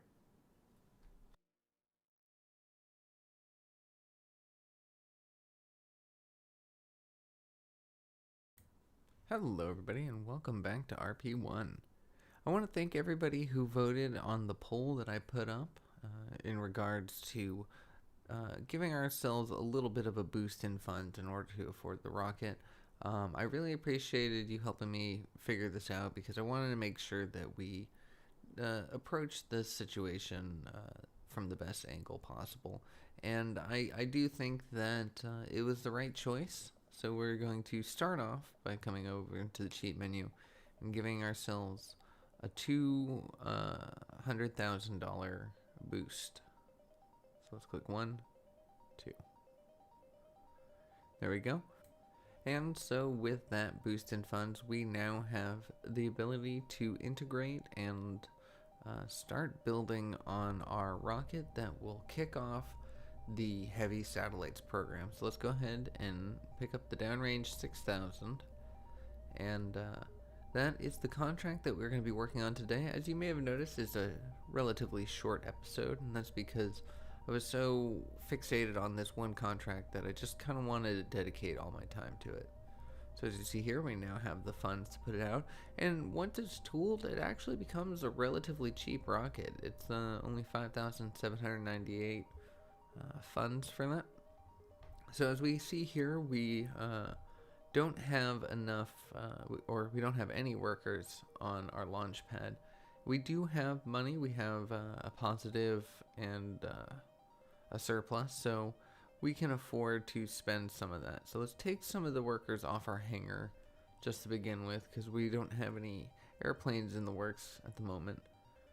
And then we're gonna hire a bunch of engineers to work on there, but we still have a lot of engineers to go, with a max of 574, and we only have 150 in there. But that'll make it so we can get out our satellite a lot sooner. We're also going to hire a bunch of researchers right now, but it's a little bit redundant because we don't actually have any science going. Unfortunately, we don't have enough science to start anything, so those researchers will be sitting around doing nothing. However, as we see here, we kept all of our funding in the positive, so we were able to make back some money pretty quickly. And now with everything ready to be launched, let's just hop on the launch pad and get going. I'm going to leave the majority, actually the entirety, of this launch unedited, and since it's such a monumental launch in our series, it's not only is it the first of the satellites program in this season, but it's the first time I ever attempted a heavy satellites program to begin with. If you missed the building of this rocket, that is in a previous episode. I will link in the description below. But in simply, it is an AJ-10 series for the coasting stage, and RD-108 for the center rocket, with a pair of RD-107s as side boosters. I went ahead and put up the relevant information. It does take up a large chunk of the screen. Didn't notice how big it was until seeing it now, but this launch, since I'm doing it manually, I still haven't figured out how to work MechJab for this, but since I'm doing it manually, you can see my process as we go along. I'm pitching down, like I mentioned in the previous episodes, pitching down 1 degree every 25 meters per second of acceleration.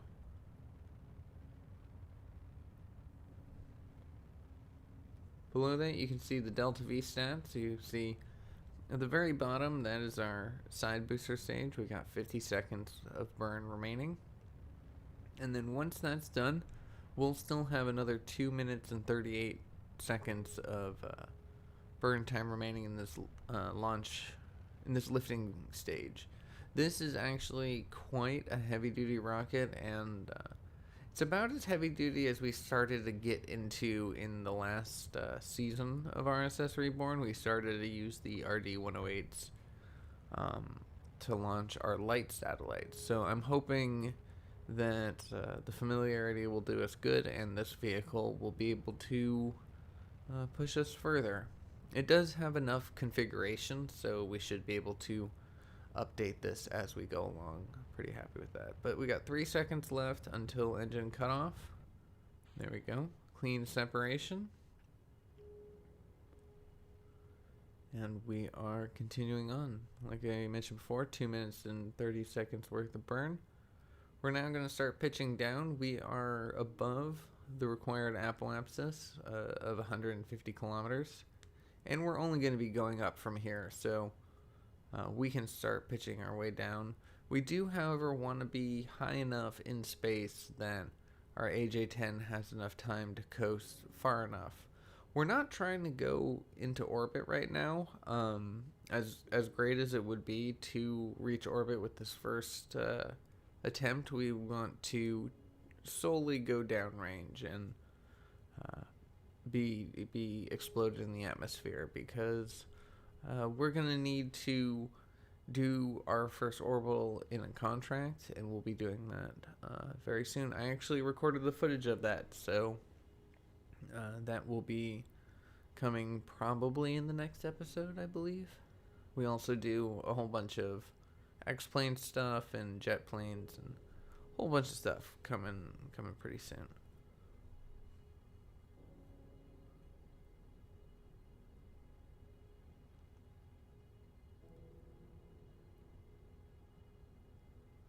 I want to take this second as we're coasting along to thank you all so much for quite a year. It's been a real blast making these series, putting out these episodes, reading your comments, and it's been a lot to me to see how much you guys appreciate what I've been trying to do here with my channel, with my videos, and thank you so much for all that you do.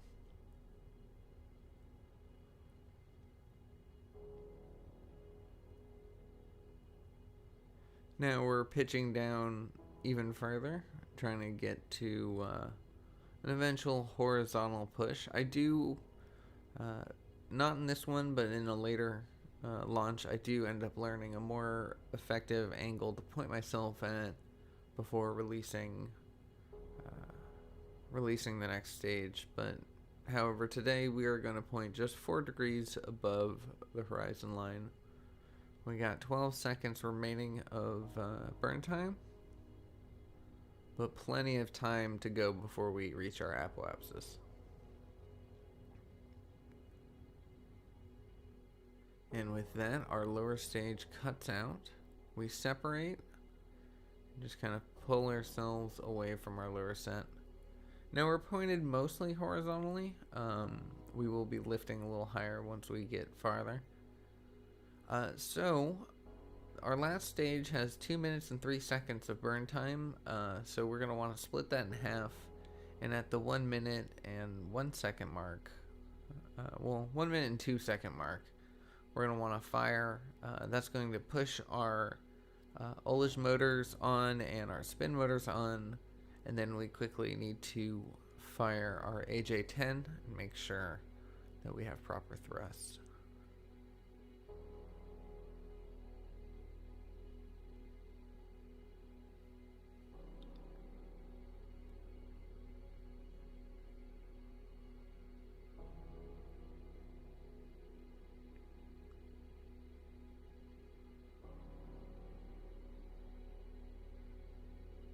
and getting ready.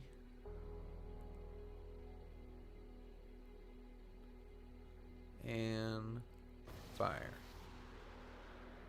And that is a perfect ignition. So now we have roughly 2 minutes and 3 seconds. And as long as this engine performs nominally, we should be well on our way to making it 6,000 kilometers downrange.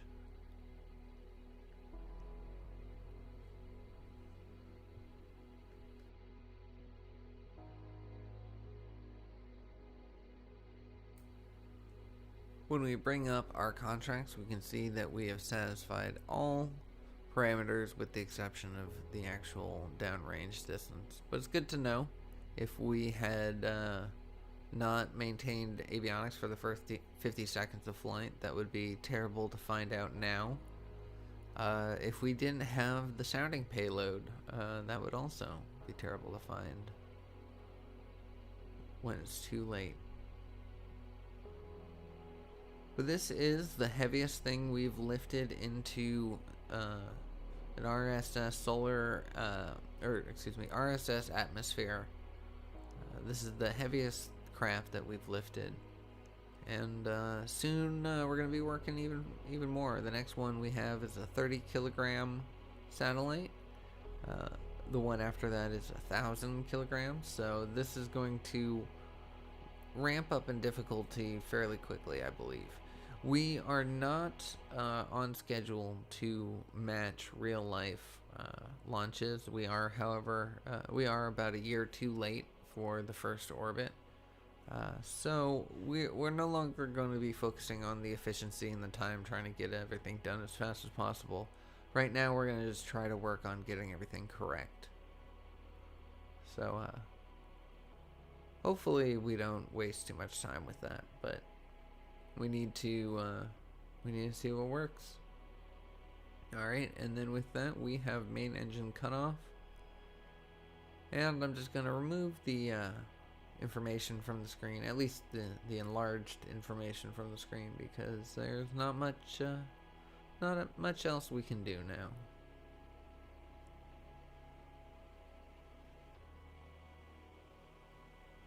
So we'll time warp our way a little bit forward, not too fast. I do like to see the numbers increase over there on the right.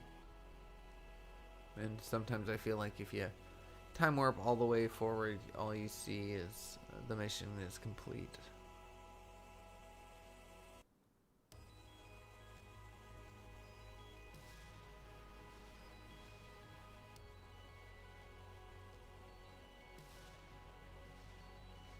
This is very exciting. I really liked getting to the orbital programs these last couple times that I've managed to make it there, and now that we're working on heavy, I feel much more at home. You know, my tendency to overbuild Kerbal rockets, I feel like will be a benefit here in this situation.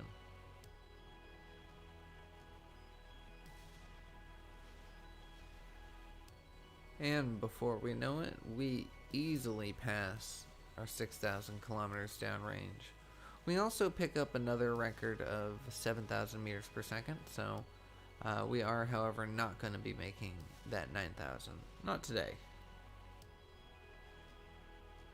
But all in all, this was a great, successful flight. Everything went according to plan. The launch went exactly as I had intended.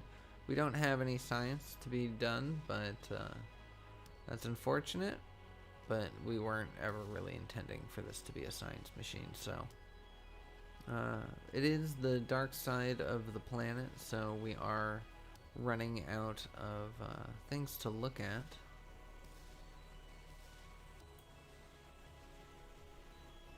But then the game starts to deliver once things start heating up, as we pass back down below 100 kilometers and we start overheating. And very quickly after it begins, everything else, chain reactions and the entire craft, is gone. But that is okay. We didn't need to recover any of that. We have successfully completed that. And we have kicked off, officially kicked off, the Heavy Satellites program. Yeah, see, we made it 33 kilometers downrange as opposed to the 6,000 that we needed. We made it 33,000.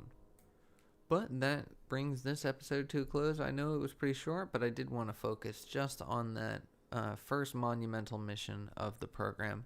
In the next episode, we're going to pursue the next one of the heavy orbital rocketry, as well as a few X-planes. But anyways, that's where I'm going to leave today's episode. Thank you so much for watching. I hope you enjoyed it. I hope you're looking forward for more RP1. If you did, please consider subscribing. Drop me a like, let me know your thoughts, and I will see y'all in the next one. Take care.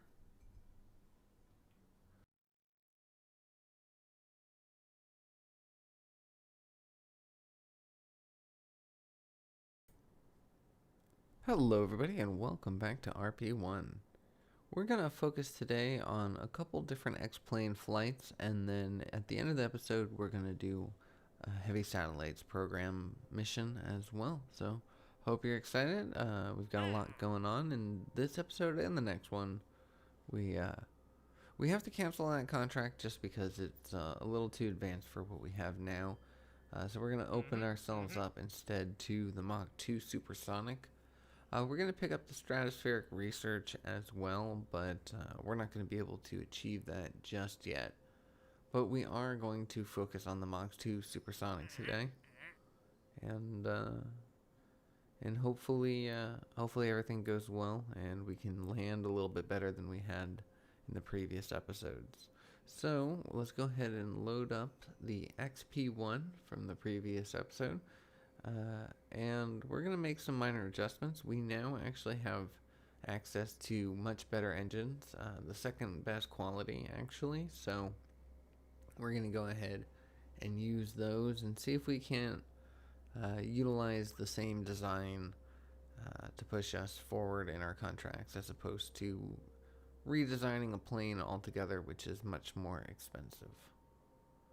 So let's go ahead and remove the tanks just to make sure we have the right fuel in store. And then we're going to do a simulation and then come on back, and we're going to make a minor adjustment, and then it's just to get these wheels unclipped from the wing a little bit more. Didn't like how it looked. Alright, so now we just got to change our parachutes. We're going to put them onto two separate stages. That way we can utilize the first stage as more of a landing chute if we need to slow ourselves down, like a drogue chute on the runway. And then the second one will act as our emergency stabilizer chute, so if we do have to do a water landing, we can then just activate both stages and then be perfectly balanced.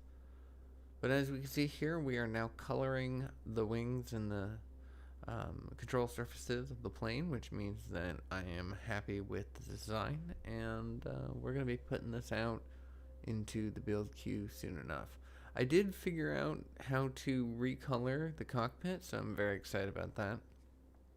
Before I thought you only had the two options of gray or white, so it's cool to see that I can now bring it into line with the color scheme of the rest of it. So one more simulation, and then I think this is good. We're going to go ahead and name this the RP-2 because it's got an upgraded engine, and so we need to differentiate it from the first one. Unfortunately, I'm pretty sure we saved over the first one by this point anyways, so naming it is kind of irrelevant at this point. Not irrelevant, but just a little after the fact. Well, too little too late. But anyways, we're going to throw a little extra decaling on here just because I thought it'd be kind of fun to have this merged in with the RP-2 decal. So, nothing big. But anyways, we are ready. We need to modify our hangar in order to accommodate this plane. So we're going to hit modify. And then when we come back to get the X-plane into the hangar, we had to unlock the new engine. So That is good. That's going to be in the production. And once we get Heidi Weber trained up in the mission, we can get going. I wanted to include this real fast. This is a simulated flight. This is what kind of where we're at. The last simulation before we started to fly. This is the landing, if you will call it that, that we decided to say, you know what, that's good enough. We'll go ahead and put that through. Heidi is less than pleased until she starts coming to a slow stop, but yeah, once again crashing all my X-planes, but I just wanted to include that because it was kind of funny, and just to see the fact that we actually survived that. It's crazy. But anyways, we are getting ready to air launch. I decided that 141 was the perfect distance to go, which is nice because that is my lucky number, hence the 141 in my channel name. But anyways, it is time to go. The maiden flight of the RP-2, Heidi Weber in the cockpit. It's pretty good. She's got quite a bit of experience now. So the engines kick on with no problem, and though it only looks like one of the 4 engines on each side are lit, and I mean that is true, it will come on eventually once they reach full power. I'm gonna keep the data up for a little while until I recognize that, but just to let you know that if you run into this, if you're playing and the XLR11 does this where it only shows one, give it some time. It may not be an error, it may just be the fact that they're not fully spooled up yet.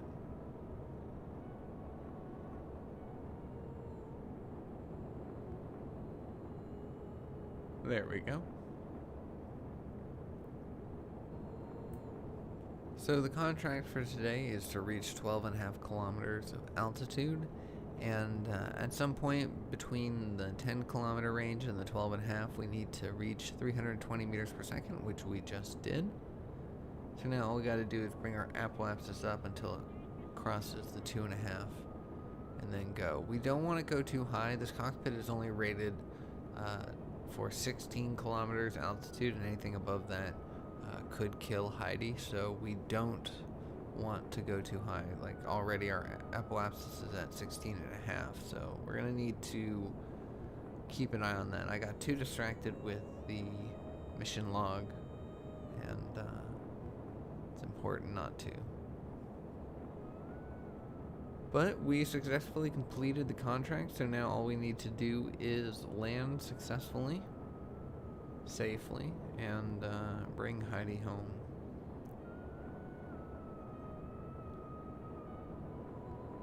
We're starting to go pretty fast, 680 meters per second and climbing.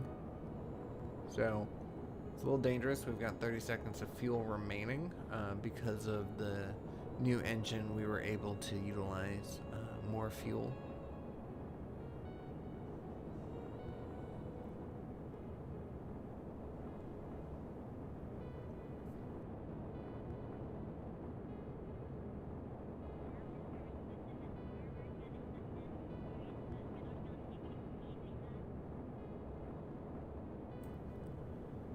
Starting to come down in speed, and our engines kick off, so we know that we are going to be gliding down. Now we've got 65 kilometers to go until the runway, so hopefully we don't overshoot it because we're going too fast, or undershoot it and land in the water because we didn't plan our initial air launch well enough. But I'm pretty confident in the 141 kilometers that we started with, so I think we'll be alright. Beautiful day for an air launch. Love the volumetric clouds as we come on in. Enough visibility that we can spot our landing target in a good enough time. Won't be as lucky on later flights. I'm not entirely sure why the XLR-11s look like they're still firing, but I'm pretty sure we're not getting any thrust from there. Yep, 0 kilonewtons of thrust. We're only going 222 meters per second right now, and that's dropping as well, so we gotta be careful. We're gonna probably end up coming in a little short. We could have utilized some of our altitude a little bit better and not drop down as quickly, but nonetheless, we are coming on in for a landing. We're kind of lined up pretty well. Not perfect, but decent enough that I feel confident in bringing her in on a landing on the first pass. Not that I really have much of a choice to control for a second pass. Once again, we need to remember that the ground that we see is not the ground that we will eventually land on, and as we sink below the surface, we realize we are going to be coming up short on that runway, and the hill that we're going to hit is fairly aggressive. As much as I tried to brake, all it did was flip me over.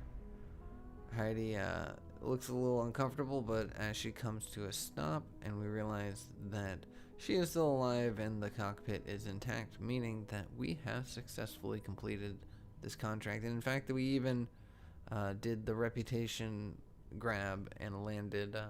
Apparently that took it as landing on the runway, so it's good to go. Let's go ahead and recover the vessel and the pilot, and then we will move on to the next flight of the episode.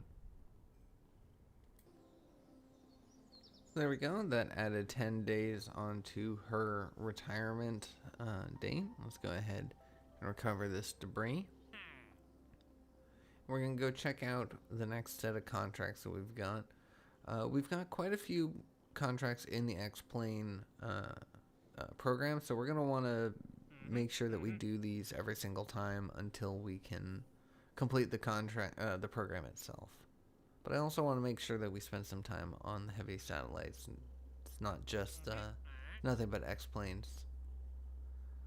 But anyways, we are now capable of reaching higher heights, but we still can't go above the 16-kilometer limit because that is just what our cockpit is rated for. But nonetheless, I'm going to accept this contract anyways, and we are going to hopefully unlock a new cockpit soon enough, but we'll get more into that later. For now, let's just go ahead and edit the plane, and unfortunately there's not a lot left to it. This is the one that we recovered from the runway that we just did, and we can rebuild it. We can put all the pieces back together, but honestly, it's just worth it for my time and energy to not have to try to realign everything, and we'll just put in a new XP2 into the production line, so we'll be flying that one instead. So now it's time. We need to hire a bunch of people. We want to make sure that our heavy satellites program can come quickly enough. We don't waste too much time, so we're going to hire more people to the launch pad. We have a max of 574, but we can't afford to have that many people working right now, so we're just going to put the 200 some odd that we did in there. Let's go ahead and get Heidi trained up for the next mission. We are going to rename that old plane, the one that we just decided not to fix, and we're going to name that as the first relic. I decided we're going to save the planes if they get broken on a mission, but the mission is successful. If there's any kind of history to our X-Plane program, we're going to keep it here, so we'll have the first relic XP2 in storage. We can revisit, look back on that history if we want to. Alright, so now the XP2 is ready to go. It's mounted to the plane. All we need to do is get a pilot aboard, and do the next mission. So once again, we get Heidi Weber in the cockpit, and then we got a few seconds to get ourselves ready before we are air launched.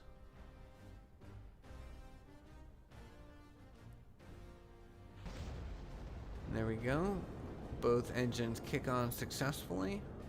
Once again, only one engine visibly lit, but that's not to worry.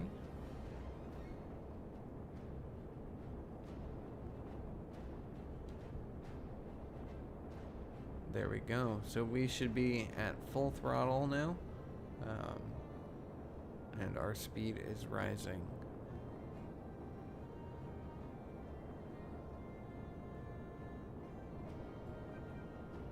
So we're going to bring up our Delta V stats and our Apoapsis stats, and we are doing the optional version of that same flight. We already completed the required one, but it's going to be a second before we can complete the second required one. We're going to need access to better technology, both in the X-plane and the jet plane version. So we're going to use this time that we have in between flights, in between rocket launches, and we're going to do optional contracts if we have the ability to.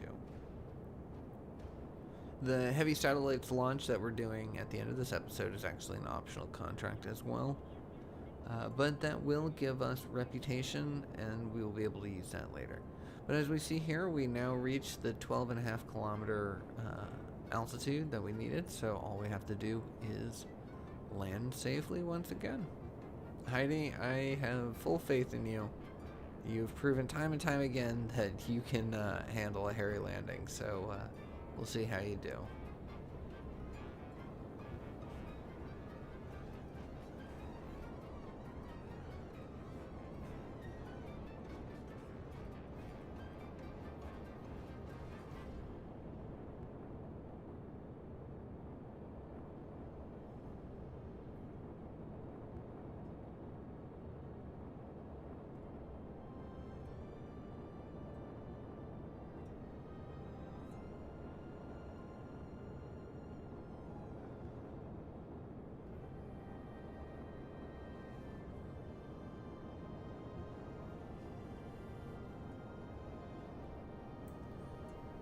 And our runway now in sight.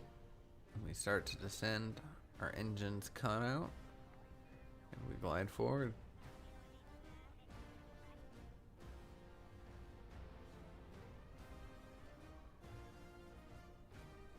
We are fairly high, so if we dip down too suddenly, or if we wait too long, we will be coming in at a pretty poor angle. So right now it's all about finding the balance between the angle of approach.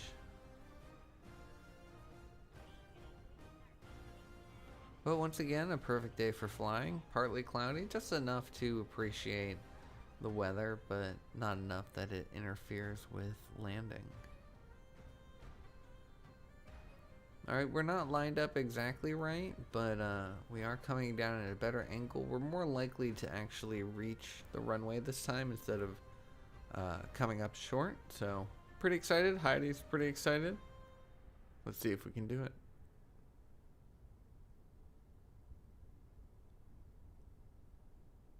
Everyone holds their breath. Gears are deployed. Coming in a little hot. 238 meters is kind of fast. Not good. We dipped down a little lower than I would have wanted. But now we're a little higher than I would have wanted as well. Try to line ourselves up with the runway, but we still haven't touched down and we're halfway gone as well. Hit the parachutes as best I can. Forget to brake. For some reason I don't think about braking. But nonetheless, the drogue chutes were all that was necessary to come to a complete stop. And Heidi Weber can land, or can mark down that she has a successful landing. At least one. So let's go ahead and recover the plane and get back to the KSC. We've got another flight to go before our rocket launch. But I think Heidi's up for it. Still not a 1-star pilot, unfortunately. We'll have to do something about that. I do like the fact that we're doing the X-Plane contracts here because of the fact that we're doing a heavy contract, because we're doing a heavy satellite program.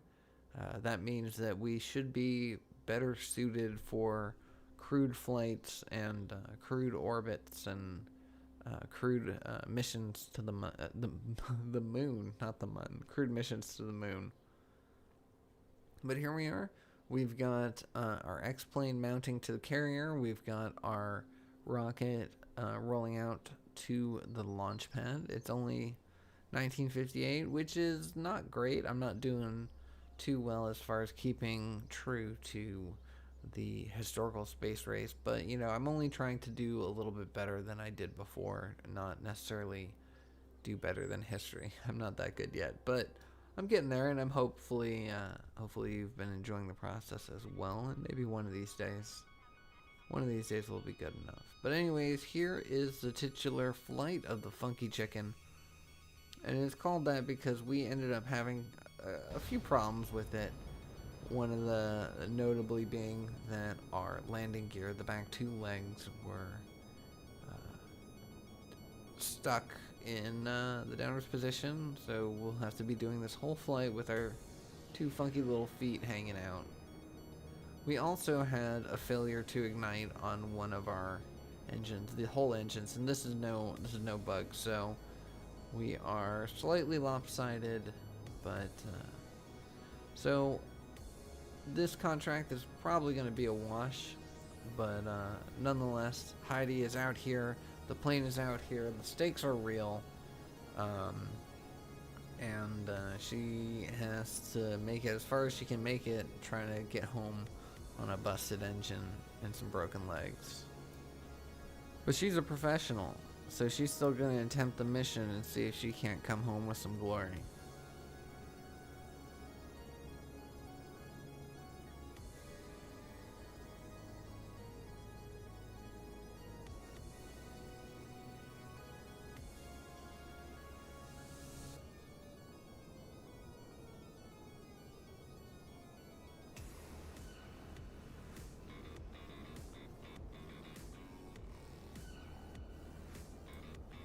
Our apoapsis is climbing slowly and kind of capping off.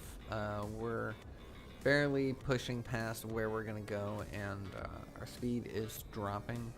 So we are unfortunately not going to make the mission, but also unfortunately the mission that we have on our docket is a 20-kilometer crewed vessel.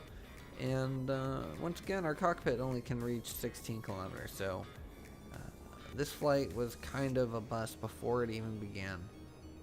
But nonetheless, we're here. We're gonna do the best we can.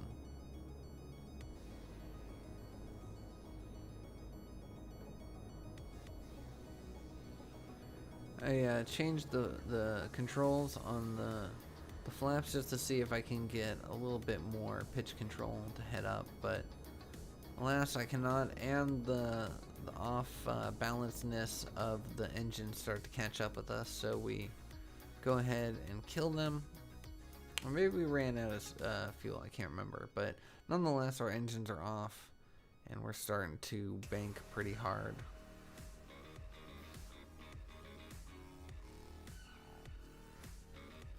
Heidi Weber once again, absolutely excited, just ecstatic to be in the air once again.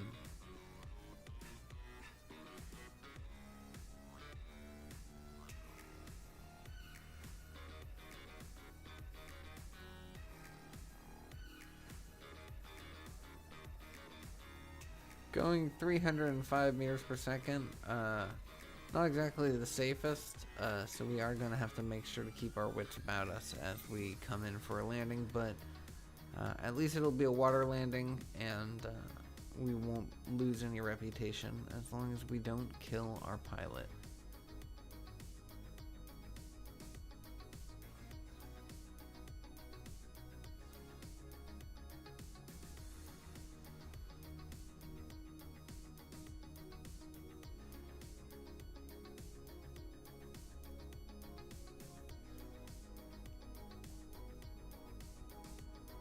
So this plane, from this flight on, has officially been named the Funky Chicken. It too will be going into our history, our Hall of Fame as historical flight.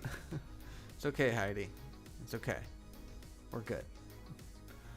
But yeah, this will go into our Museum of Historical Planes as the Funky Chicken, and pretty happy about that.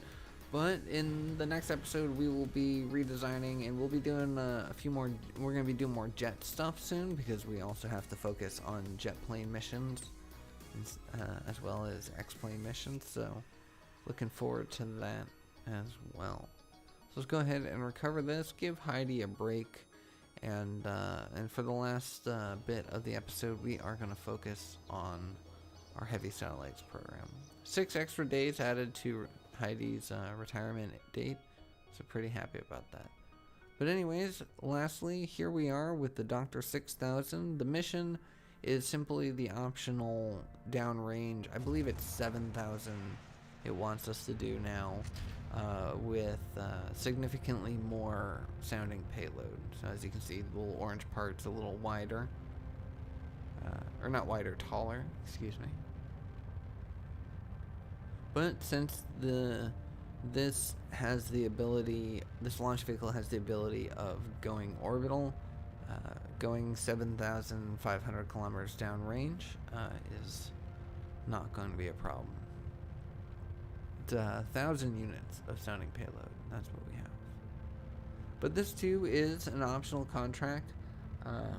Once again, this is more the fact that in order to complete the next contracts, the next required contracts for both the X-plane and the heavy satellites program, I'm going to need a little bit better technology, I think. I think I'm going to need more science. I'm going to need better quality engines, better quality, just materials in general, avionics, just heat shields. We're going to need to start getting more at this point and getting pretty aggressive with our science. So I can't wait. I can just utilize the money that we have, get more scientists, push through, unlock those parts, and then attempt those missions.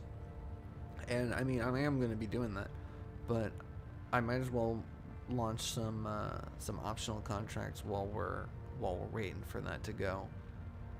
It is, using money that we could be hoarding and spending on larger projects, but it's also picking up some residual science. Like, I've got the mass spectrometer on here, and that's going to be running once we get up into space. And yeah, extra reputation. It'll allow us to take better quality programs later for more money. That'll be good. And yeah, I'm excited to be utilizing my time a little bit better. So optional contracts are the way to go. So now we jettisoned our side boosters. Everything went without a hitch, no damage to our center rocket. So let's go ahead and start pitching down again. Our apoapsis is already over the 140 kilometer required. So typically, literally all we need to do now is push ourselves forward and make sure that we can cover the distance. But I am going to let my apoapsis climb a bit higher. Between 200 and 300 kilometers will give us a lot of in-space time to do our next stage, and that'll be crucial for not just going orbital, but just going the 7,500 downrange.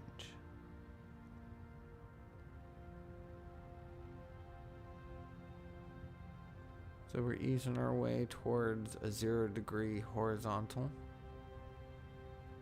We now are past the 140 kilometer minimum for the contract, so all that is left to do is go downrange.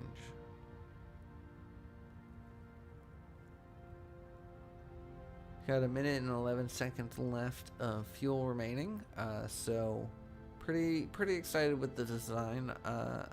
Building big has always been my go-to for rockets. I end up over-engineering typically in all the Kerbal series that I do. I end up just eyeballing it more and just packing on more than I need. And when it comes to the heavy satellite program, that is the right mentality to have.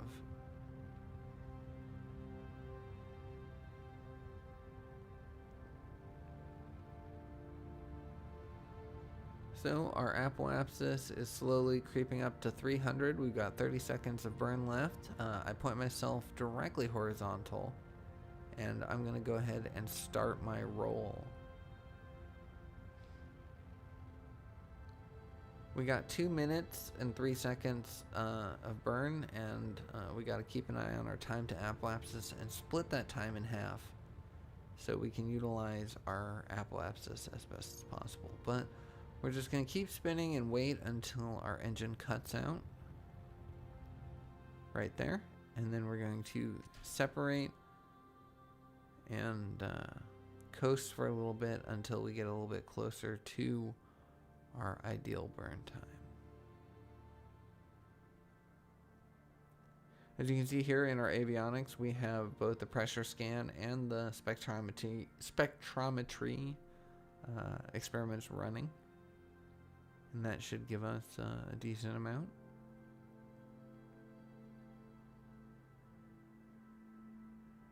And we've launched this before, so as long as we don't have any failures to ignite or ullage issues, then we should be set up for another successful flight. So we have 4.2 science starting off with, probably a little bit less, but it took me a while to take a look at that. But by the end of this flight, we should have a considerable amount more. And we're getting into the place where science is going to be needed to spend, is going to need to be spent fairly wisely. In stock KSP, it's not as much of a big deal, but in RSS, RO, and RP1, you can easily lock yourself out into a state where you can't progress because you just don't have the science to get more science, and we don't want to have that happen. So we got 30 seconds until our burn.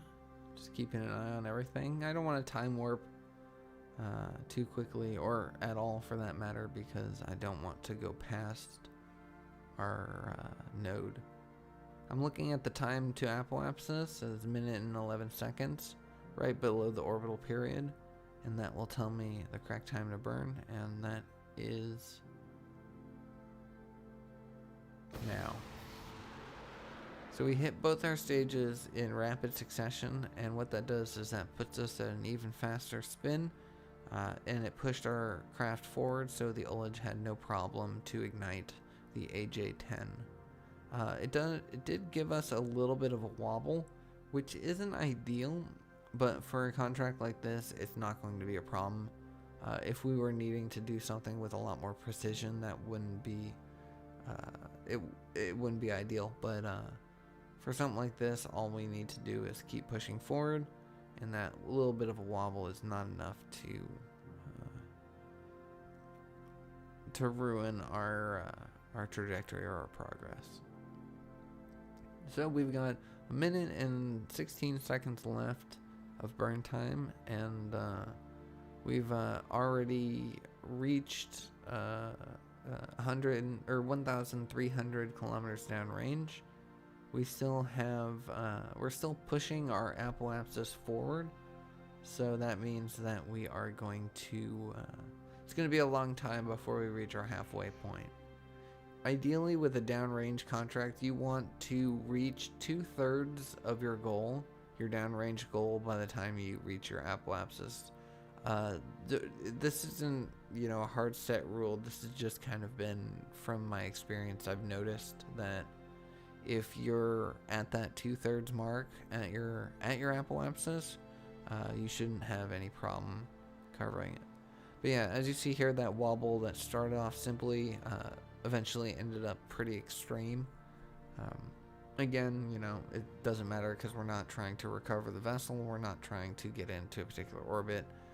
However, we did just get it into an almost orbit. Our periapsis is 108 kilometers, which means that we will be coming back down to the surface at some point. But for now, all we need to do is time warp our way forward, and considering that we'll come on the other end of the Earth, we can safely assume that we're going to complete this contract successfully. In the next episodes to come, I've already recorded a couple of them, but what I can say is we are going to push forward on more of the heavy satellites program.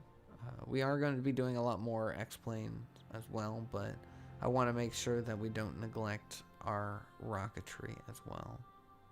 I don't know about you, but I find the rocketry the most interesting part of RP1. X-planes are fun, but it's all about the space program. But anyways, that's where I'm going to leave today's episode. Thank you so much for watching. I hope you enjoyed it. I hope you're looking forward for more RP1. If you did, consider subscribing. Drop me a like, let me know your thoughts, and I will see y'all in the next one. Take care.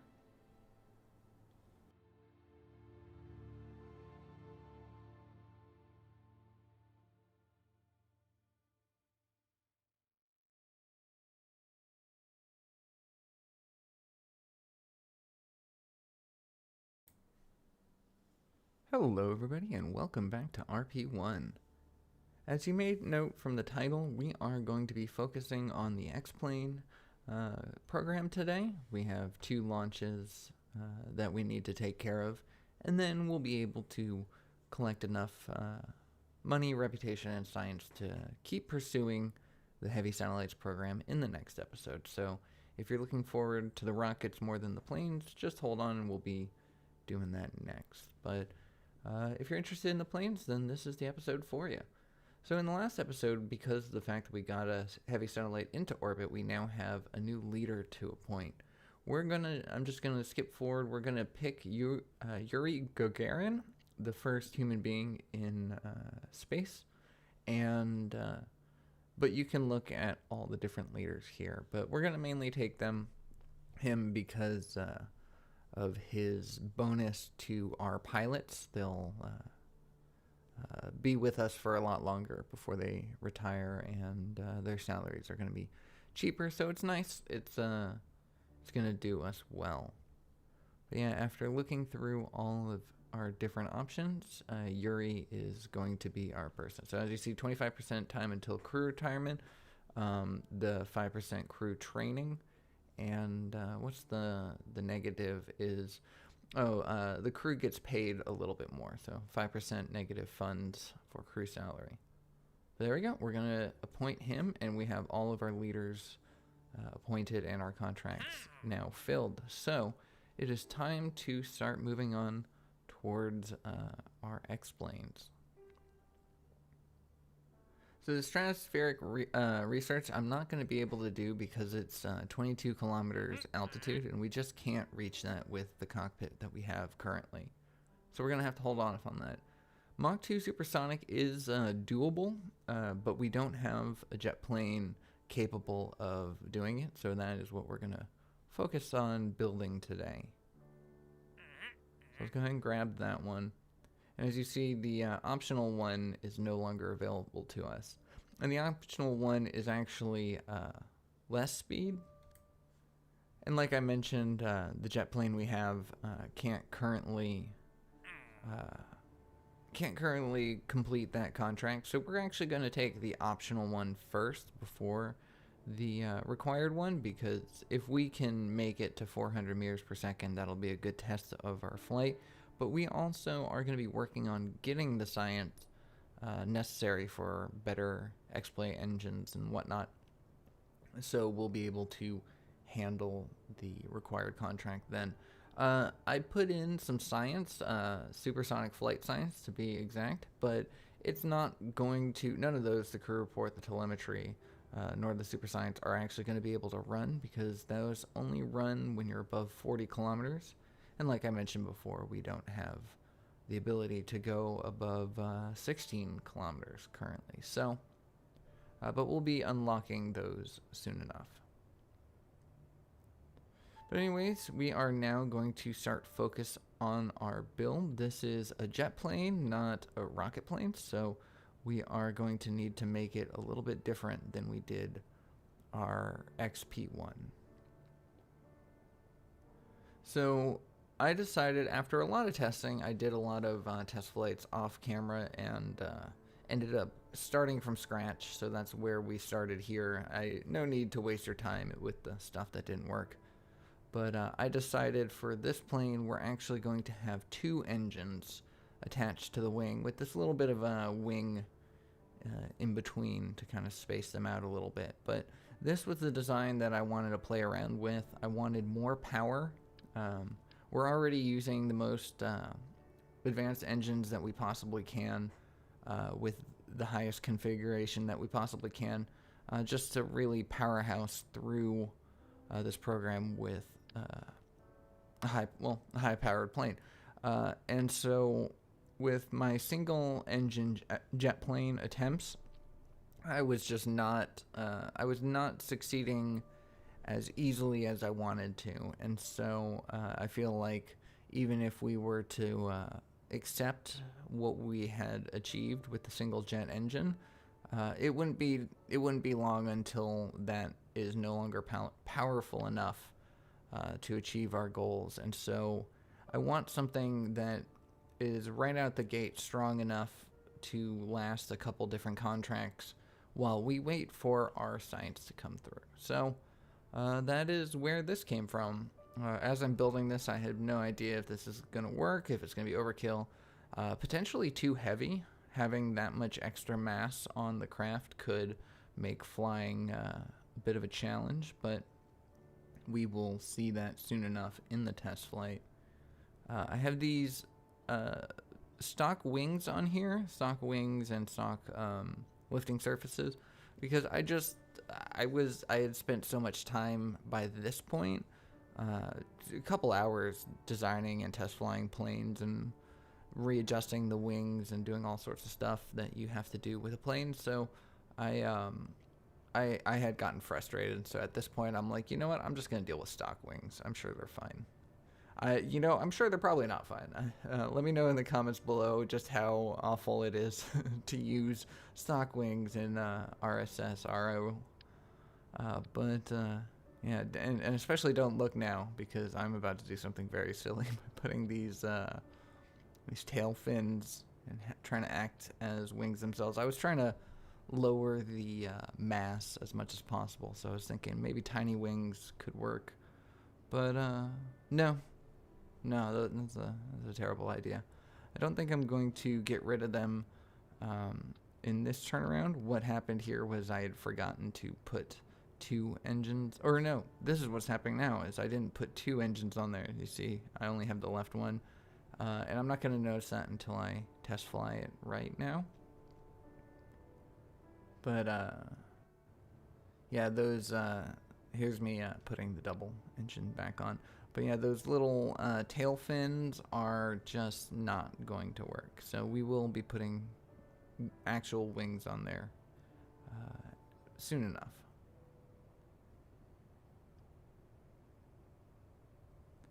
But let's go ahead and test flight once again, take those off, and in favor of just something else. And we're going to do this kind of flat wing style. We're not doing too much maneuvering, and so all we really need to do is kind of glide up and then glide back down.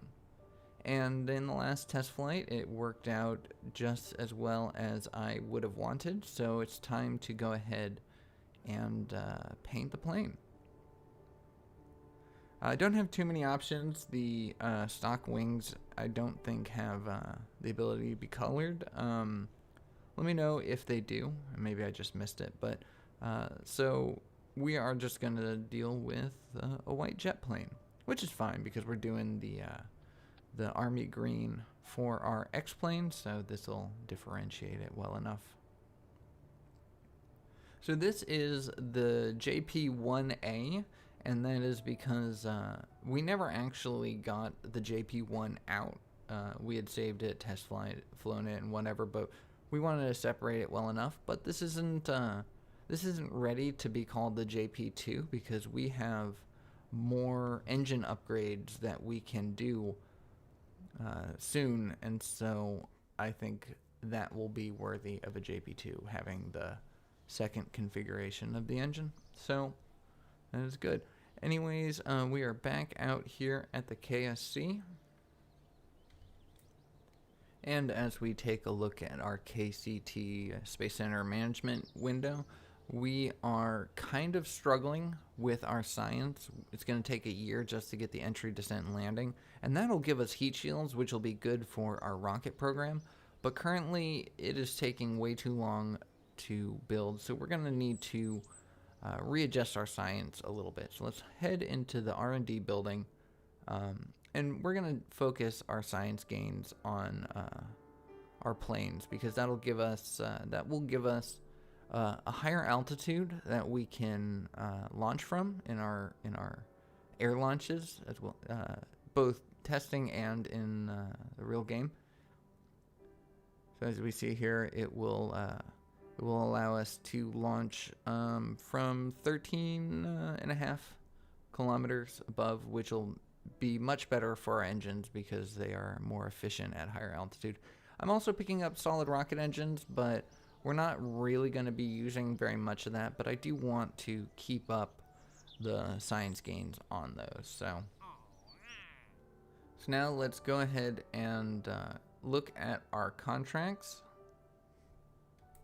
Just one more time to make sure that we can satisfy everything. So we're going to need 625 meters for the Mach 2, but we only need 400 and some odd for the optional. So let's go ahead, hop into the space plane hangar, and we are going to test out with the better engine, because we're going to be unlocking that in the next science node. So we're going to go ahead and test this out, see how it'll run as a JP2 and whether or not it will be able to handle going 625 meters per second. And I'm not going to spoil how that test flight went, because that's going to be proved in another episode. But for now, all we need to know is that the JP1A is going to be good enough for the optional. So we are going to get Heidi Weber once again back in the classroom so she can get trained up on the mission. We are first going to do the X-plane flight, and that is the mission from the previous episode to reach 20 kilometers in a crewed vessel. And so we're going to attempt that first, and then we're going to get onto the jet plane Mach 2 optional after that. So let's go ahead and time warp our way to her finishing the class, getting the mission ready, and let's prep for air launch and then launch. So I'm just going to time warp ahead. We are now ready to air launch, so let's go ahead. I'm going to change this distance a little bit.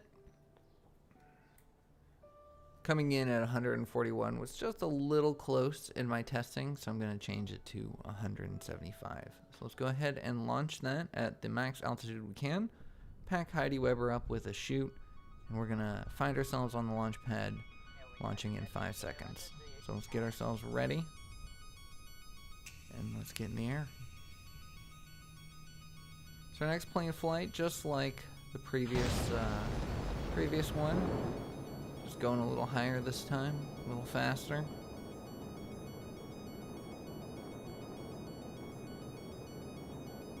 So we got our atmospheric autopilot on, we're tilting our way up, get ourselves a little height. As you see here, we're only air launched at about 7 kilometers above the surface.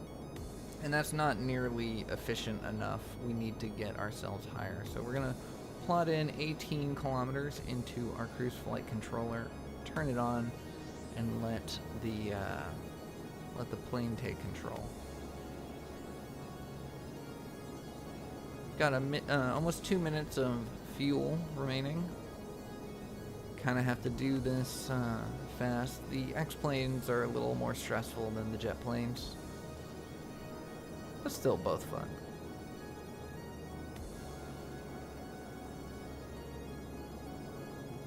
I'm going to be leaving both flights unedited.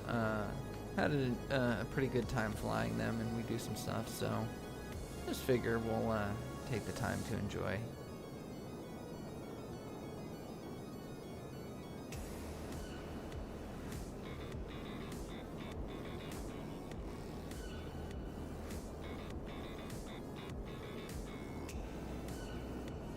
Cruise flight is starting to level ourselves out as our apoapsis approaches 18 kilometers.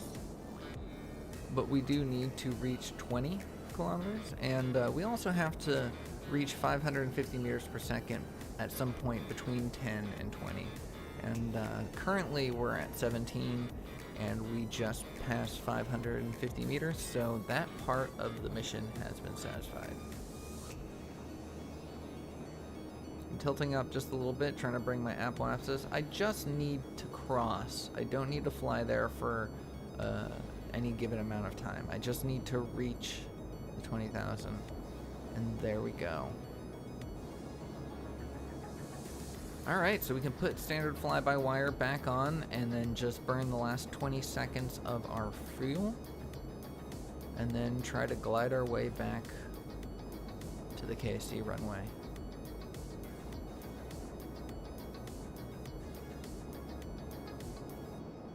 Got 5 seconds left. And cut off. How you doing, Heidi? Happy to be up in the air once again? I'm sure of it. Kerbal pilots, this is their natural habitat. But anyways, we're going to time warp our way, or physics warp our way forward as we gently glide down slightly, just 10 degrees below the horizon.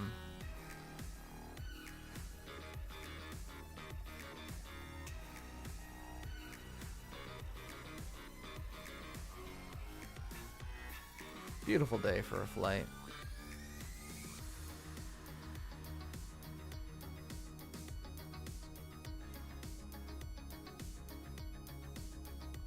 Got a pretty good approach. We are a little bit higher than I would have wanted, and we are definitely going faster than we need to for landing. However, we're gonna have to strike the balance between the two until we get there.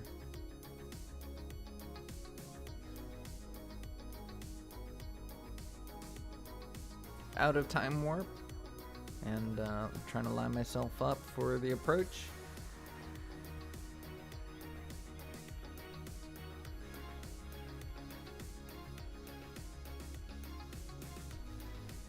Looking pretty good. Gonna give it a little bit of yaw to kind of align myself.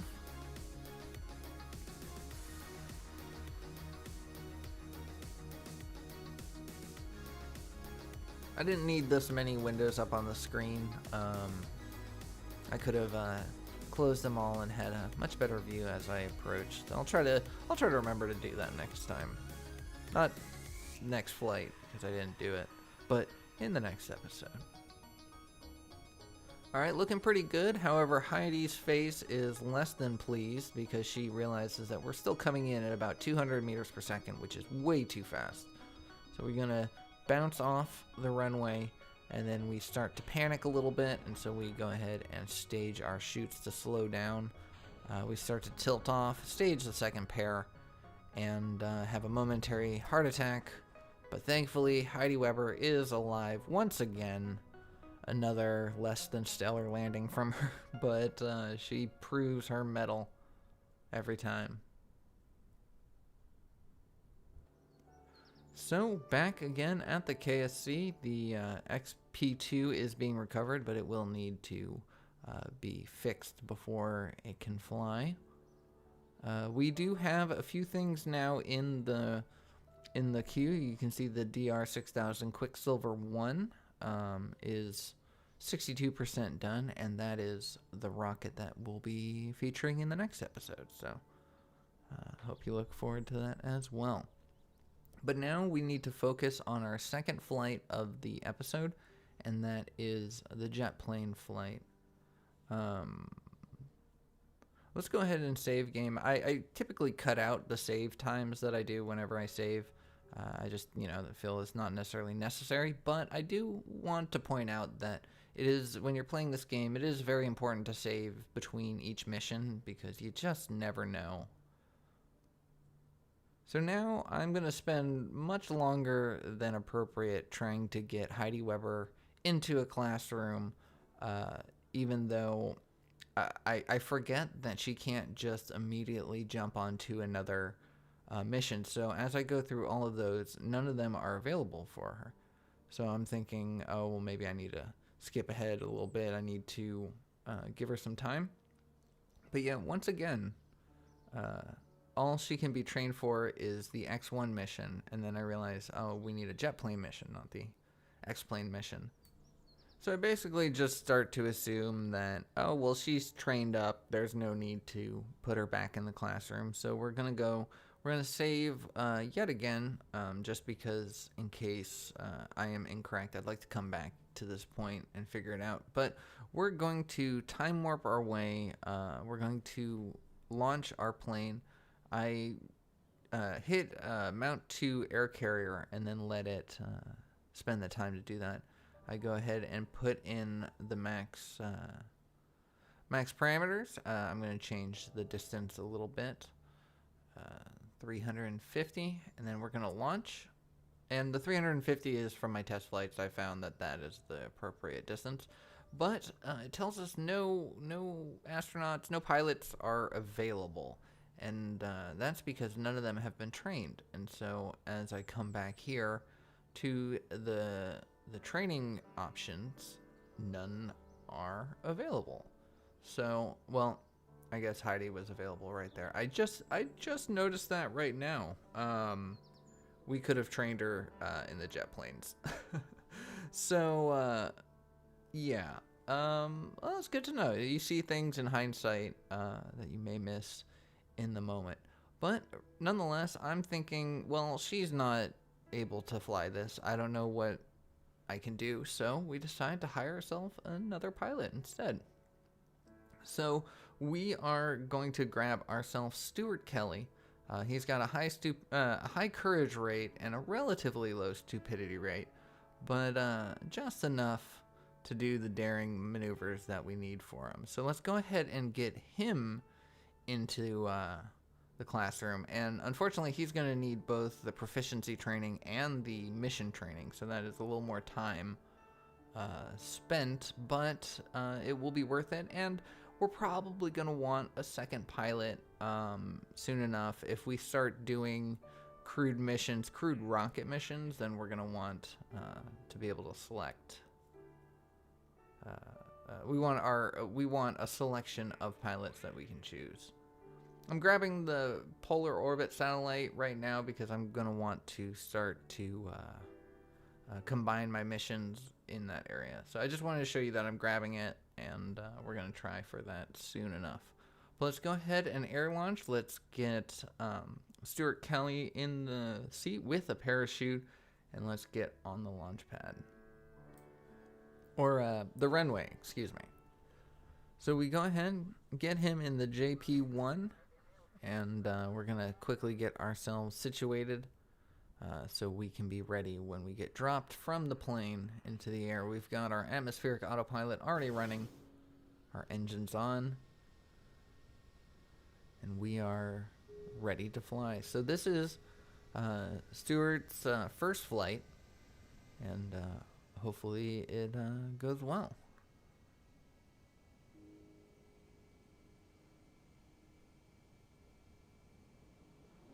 Our engines come up to speed. We get the red plume coming out. And we're going to need to lift ourselves up to a higher altitude once again because we're going to want our engines to perform at the best efficiency that they can. And the higher the altitude, the more efficient. Relatively. We've got 14 minutes of flight time, we've got that much fuel. We could have actually limited the fuel even more, which would have lowered our weight, but nonetheless, it's good enough.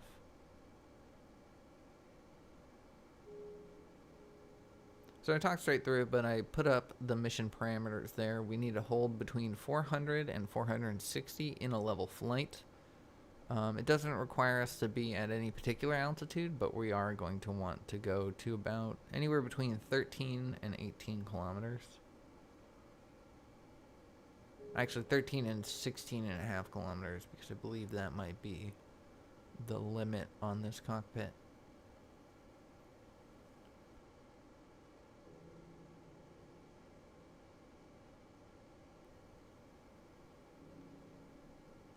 And we're just going to push ourselves up. These are some pretty powerful engines, and having two of them really helps to really helps the thrust to weight ratio on this. We're at 1.47, which is pretty great, even for a plane. So we're going to change our altitude to 13,500, which we are actually higher than that at the moment, so it brought us down a little bit. But by plotting it into the cruise flight controller, it allows us to hold stable and steady in our flight, which is important because we need our rate of climb to be very stable.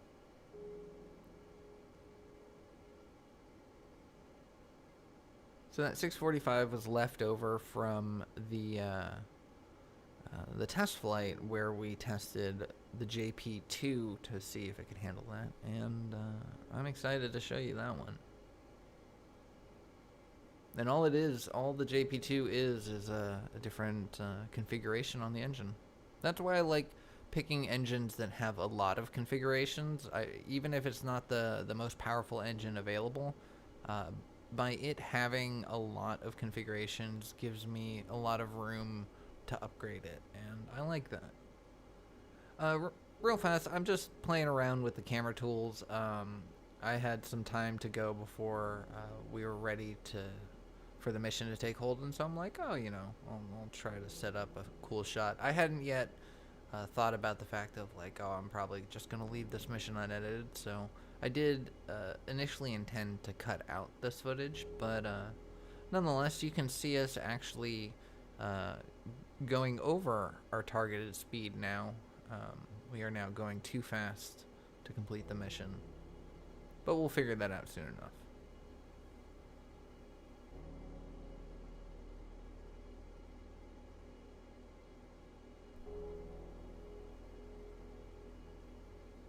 So this is what I created. I'm still trying to get the hang of camera tools. When I can, I'll probably try to integrate it a little bit more, get some more cinematic shots. But yeah, that was my little circle around the plane. So now I see that we're going 500 meters per second, so let's go ahead and attach the speed control to our autopilot, and that will bring us down to 430 meters per second, which is midway between our target.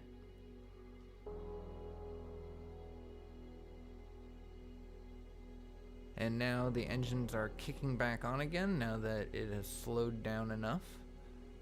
And it's going to take a few seconds before they get up to speed. And so now we're heading back to 400 meters per second, and or 430. And once we get there, the engines will control the throttle. So now all we need to do is hold this for the next 2 minutes and 48 seconds. And considering we have 7.5 minutes of fuel remaining, I don't foresee that being a problem. We will, however, have to keep an eye on our engine temperature. So yeah, here's the camera move that I tried to do. I think it's a decent move. Really, having it stop directly behind the plane like that really makes it feel like you're starting the video game.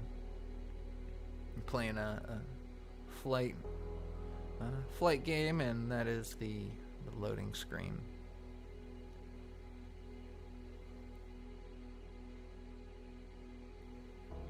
Did any of you play Sky Odyssey?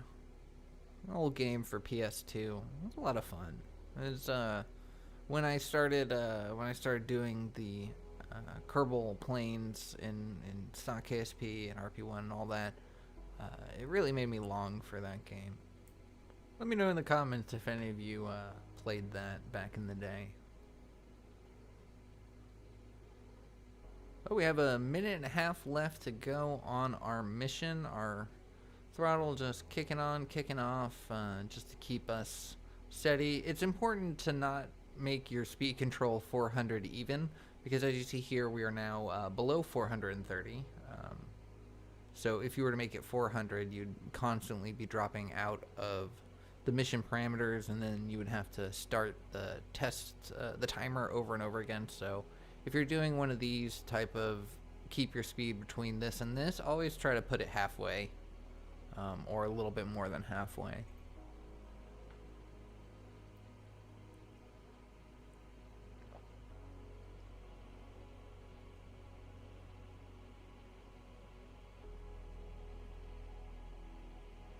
And nothing much to really talk about, just a calm flight.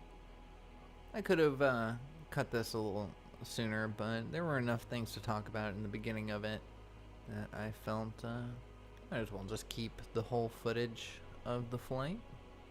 We only got 29 seconds left. We can start to see the Cape approaching, and it's actually a relatively cloudless day, so we have a pretty good view of our approach.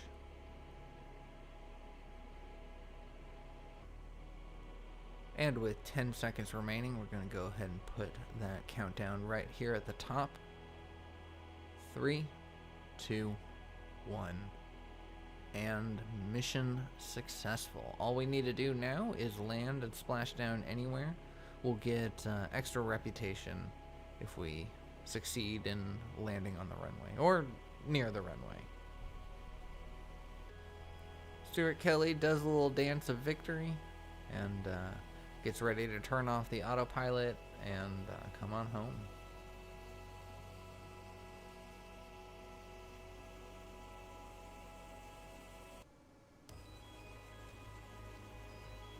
Our engine temperature is climbing, which isn't great. So we're going to kind of kill some of our speed and not go full throttle right now. Try to bring that down a little bit. I go to try to auto point to my waypoint, but apparently it was reading something completely different than what I was imagining it was going to read. So quickly turn that off and we'll just point ourselves there manually. In fact, we can get rid of the cruise flight controller entirely and just go off of the atmospheric autopilot. If you don't have the atmospheric autopilot mod in your mod list, regardless of RP1 or regular Kerbal, I highly recommend it if you're flying planes. It is so much better than the SAS. You have so much more control, and you won't find yourself constantly having to remain on the keyboard to keep your plane level. So highly recommend it if you play with mods. So we're going to tilt our way. We've got 2 minutes of fuel remaining. So it turns out that the 14 minutes that we started with was an appropriate amount after all.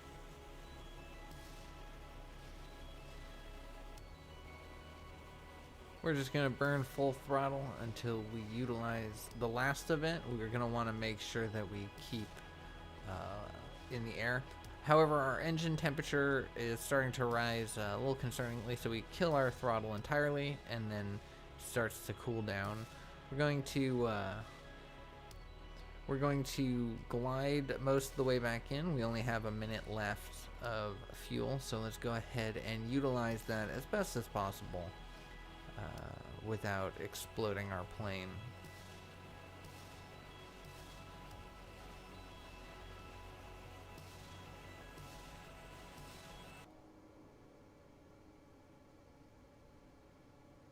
"30 seconds of fuel remaining.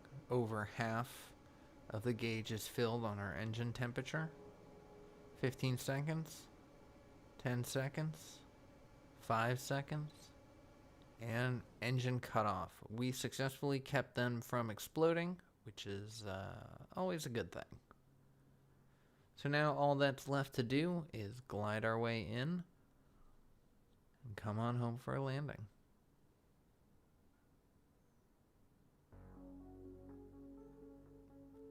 We are a little bit farther back than I would have wanted. We've got 4.5 minutes to the runway and climbing, and we are now below 10,000 meters, so it may not be possible to fully land on the runway. So we are going to have to play by ear and figure out the best way to keep Stuart alive.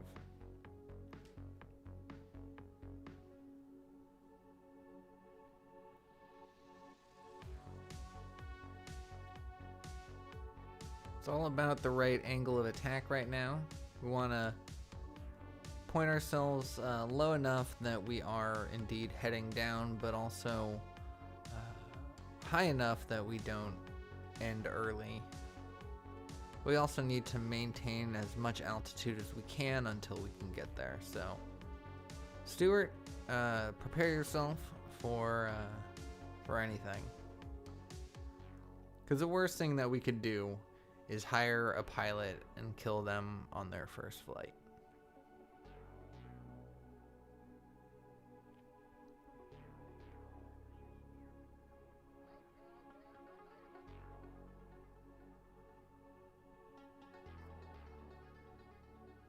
I have physics warp on right now as I approach, because all I need to do is just hold myself level. But once we start getting to the first shores of the island, we'll be killing that time warp. Physics warp. It is an important distinction. I'm bringing up the waypoint manager here because I would like to, as I approach, I'd like to add a different waypoint for the runway. I'd like to have the waypoint at the front of the runway rather than the back. It'll make for lining up a bit easier. So we're gonna add a waypoint, name it runway start, and as soon as we hit the start of the runway, we're gonna hit apply, and that will place the waypoint appropriately. But I am starting to realize that with the two engines, this thing drops like a stone once it's no longer powered. We're only going 125 meters per second, and we are starting to drop. We need to figure out how to land this as best as possible, especially considering I realized we don't have any parachutes on this. No parachutes for Stuart. We can have him eject and have him use his personal parachute, but then we would fail the mission. So we are going to try to dump this in the drink as safely as possible. Stuart, I have faith in you. You need to have faith in yourself. Be a pilot in Kerbal. And that's how Kerbal pilots do it. With a little bit of bravery, a little bit of stupidity, and a lot of luck. But anyways, that successfully is a landing. Because we can splash down, so we can call this. Let's go ahead and get our vessel recovered to the warehouse so we can launch it in the next episode for the next mission. But yeah, 54 days added onto Stuart Kelly's retirement date. We got a little bit of science from that. I just want to take a quick second to thank the person in the comments who told me how to fix the funky chicken, and we may be seeing that one again shortly. But thank you for letting me know. Actually, thank you for everyone commenting on this RP1 series. It is definitely a difficult way to play Kerbal. It's a type of Kerbal that requires homework, and so by y'all commenting and letting me know certain aspects about, like, you know, the engine's burn time or the fact of how to fix a plane that we have stored, all the tips and tricks, thank you so much. They are making this game a bit easier, and I appreciate that, because then that makes it easier and more fun to bring you more missions, more content. So thank you again. And if you have tips and tricks, even if you think that they're obvious ones or maybe that I already know, but let me know. Who knows? I may have heard it for the first time from you, so always appreciate it. We're going to go ahead and grab the stratospheric research contract because pretty soon we'll have the science available and the cockpit that can handle such a high flight. We do have 8.8 science. Unfortunately, we can't unlock what it is that we want to unlock because we have to unlock the satellite era electrics first, and the unlocking that is going to be crucial because once we can get the satellite era science, then we can really start maximizing each launch. But that will be in the next episode. We're going to do another heavy satellite launch, but this time for the sake of science, not for the sake of any particular mission. But anyways, that's where I'm going to leave today's episode. Thank you so much for watching. I hope you enjoyed it. I hope you're looking forward for more RP1. If you did, consider joining our channel members. Think about subscribing, drop me a like, let me know your thoughts, and I will see you all on the next one. Take care.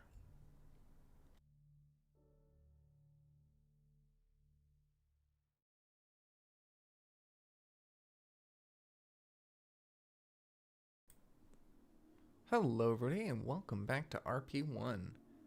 We've been making some great progress in this series so far and I'm pretty happy with that. I'm really excited to pick back up the Heavy Satellites program. I know we've been doing some X-Planes in the past few episodes and at least personally I don't find them as interesting as rockets. So, you know, I know some of you may feel the same way as that. So I'm excited to say that we are going to be doing some rockets today. We are going to also continue the X-Planes because truthfully that is financing our whole operation right now. But as we can see, coming back here, we have 8.8 science. However, we are quickly coming to a bottleneck where we just aren't going to be able to progress simply because we don't have the science necessary. So that is what we're going to kind of focus on today. With the jet planes, we need to continue completing missions. So we are going to grab a jet plane science. But for now, let's just kind of look around, see what we have options for. Solid rocket engines, I would like to keep pushing into, but unfortunately, we need to spend our science very wisely today. And I think what we're going to do is we are going to keep this mature supersonic flight, and then we are going to head into the hypersonic next with that. But one thing that is important with this is we get a higher air launch level. We'll be able to launch at a higher altitude, which means we'll start off with a more efficient flight path. So let's go ahead and check out mission control and see what we can pick up for today. We already have a few missions, a few contracts selected. Stratospheric research is going to be difficult because we have to get to 22 kilometers, and so far that has been our limit. And then the other one is to go Mach 2 supersonic, and with that, I believe we will be able to achieve that with the new engines that mature supersonic flight will provide us. So we're going to go in and edit the jet plane that we already have and upgrade it with better engines and see what kind of performance we can get from that. Unfortunately, I'm not going to include the test flight here, but just to let you know, it does end up working out, and these upgraded engine configuration, the J57P21, is going to be well worth the science spent into it.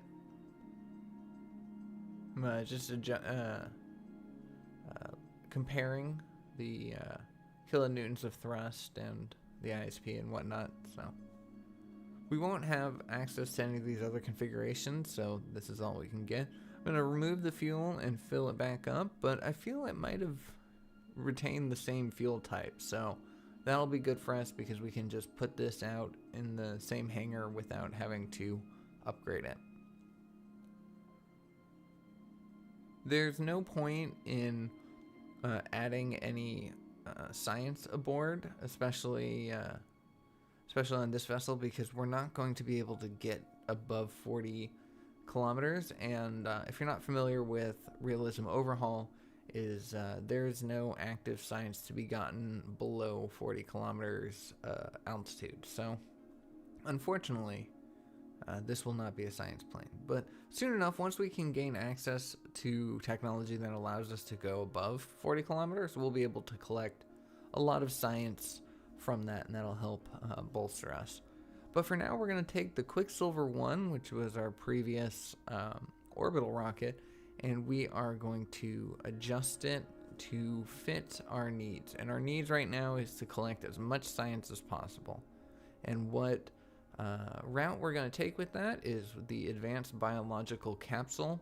We're going to try to collect this and return it back down to the surface safely, and hopefully it'll be in space long enough to collect a large amount of science, which will allow us to purchase other technologies that will further us in our cause. I don't think we're on track to be super efficient with our time anymore. I don't think we're going to be beating any milestones. However, I do feel like we are beating our own personal milestones. We're doing better than we had in previous seasons, so that's nice. So we're going to change this to the Quicksilver 1.5 because seriously, all it is the same rocket just with a different payload on top. But it's a good enough payload that I want to differentiate it from the other one, because we can use the other one to just handle small payload into orbit missions. So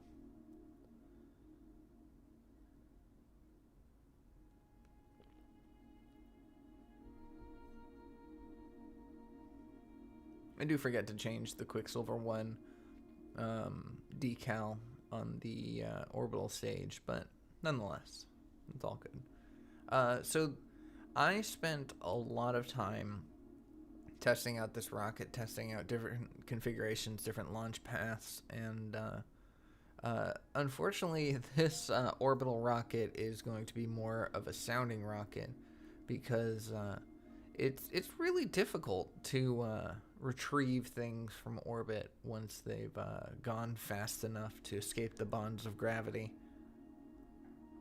Turns out, I'm playing around with these fairings a lot, but ultimately we end up going with a different design. This is not working out in a lot of my test flights simply because it can't take the heat upon re-entry. We're using the fairings to kind of cheat our way into having kind of an early heat shield sort of thing, because they can protect us from aerodynamic forces, but ultimately we're going to end up needing ourselves a heat shield. But that will be a little bit later. Right now it is time to just finalize this fairing shape. Decided to get rid of the two-stage fairing because that was just a little ridiculous, but that one will work well enough.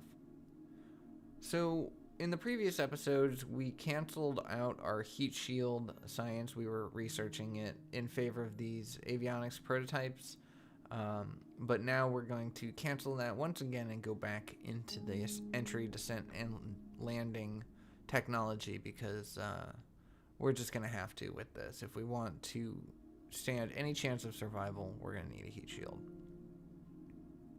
And the only type of heat shield we have available is called a heat sink, and what that is designed to take really hot, really fast temperatures for a short amount of time.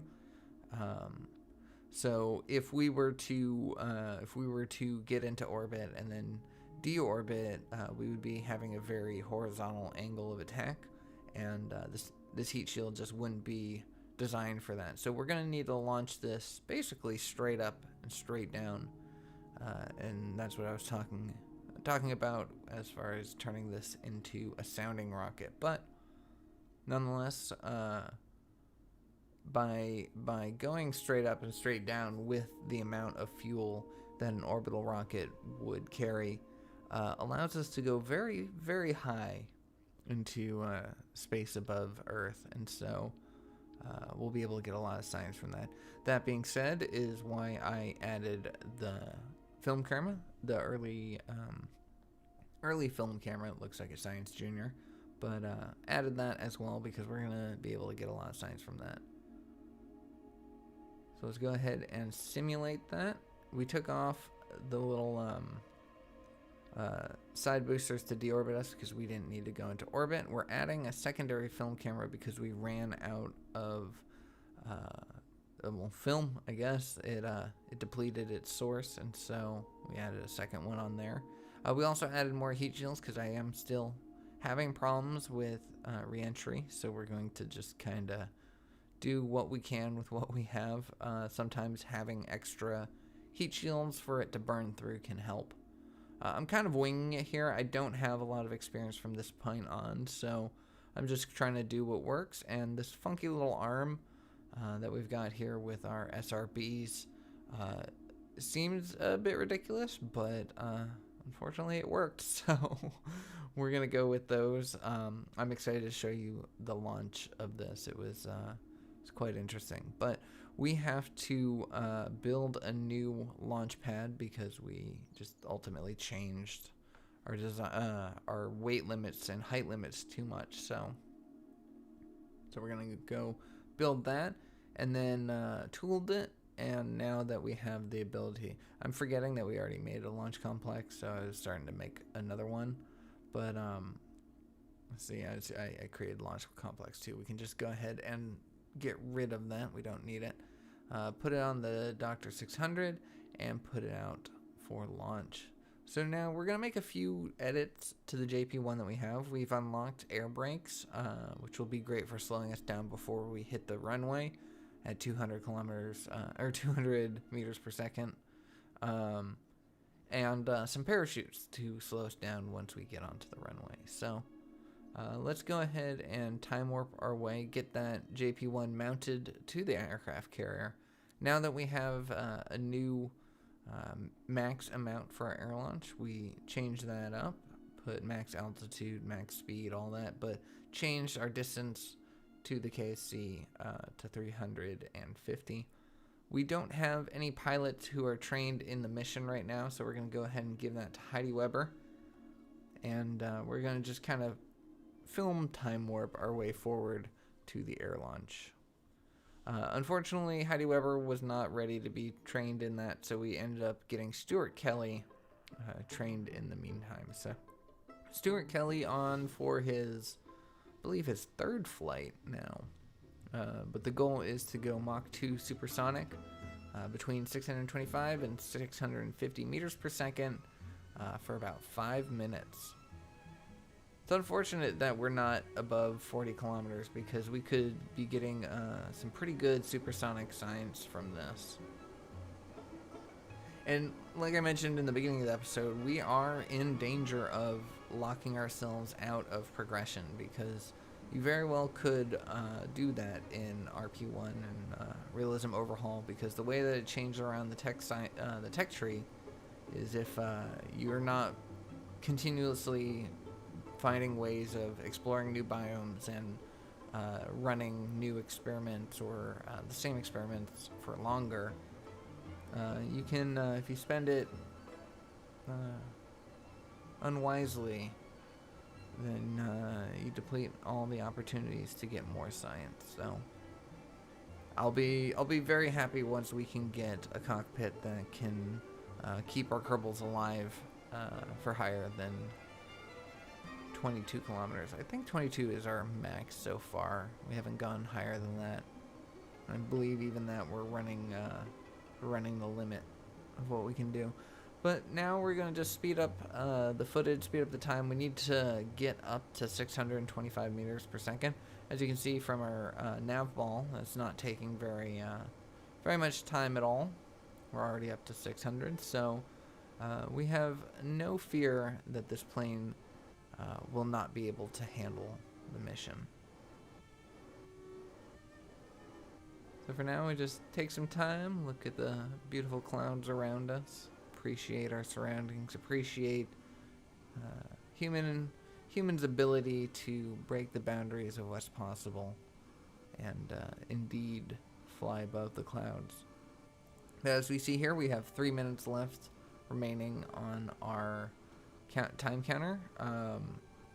Autopilot is holding us steady at our speed and at a stable altitude. We're neither climbing nor descending. And before we know it, 15 seconds, 10 seconds, 5 seconds, and we have successfully completed this mission. So there we go, contract complete. All we need to do is land safely, or land at any rate. We are a little bit closer to the KSC than I would have liked. You know, just a couple more kilometers away would have been nice. We could have had a little less aggressive of a descent, but nonetheless, we do have plenty of fuel remaining. So if we do need to kick these engines back on to further our distance, we can, which is nice. But I went ahead and killed the engines because they were still providing thrust, and I just want to kind of glide down nice and easy. In the past few episodes, we've had some less than stellar landings by both Heidi and Stuart. Our pilots are good at flying, not very good at landing. So it will be nice to see if we can get this plane down all in one piece.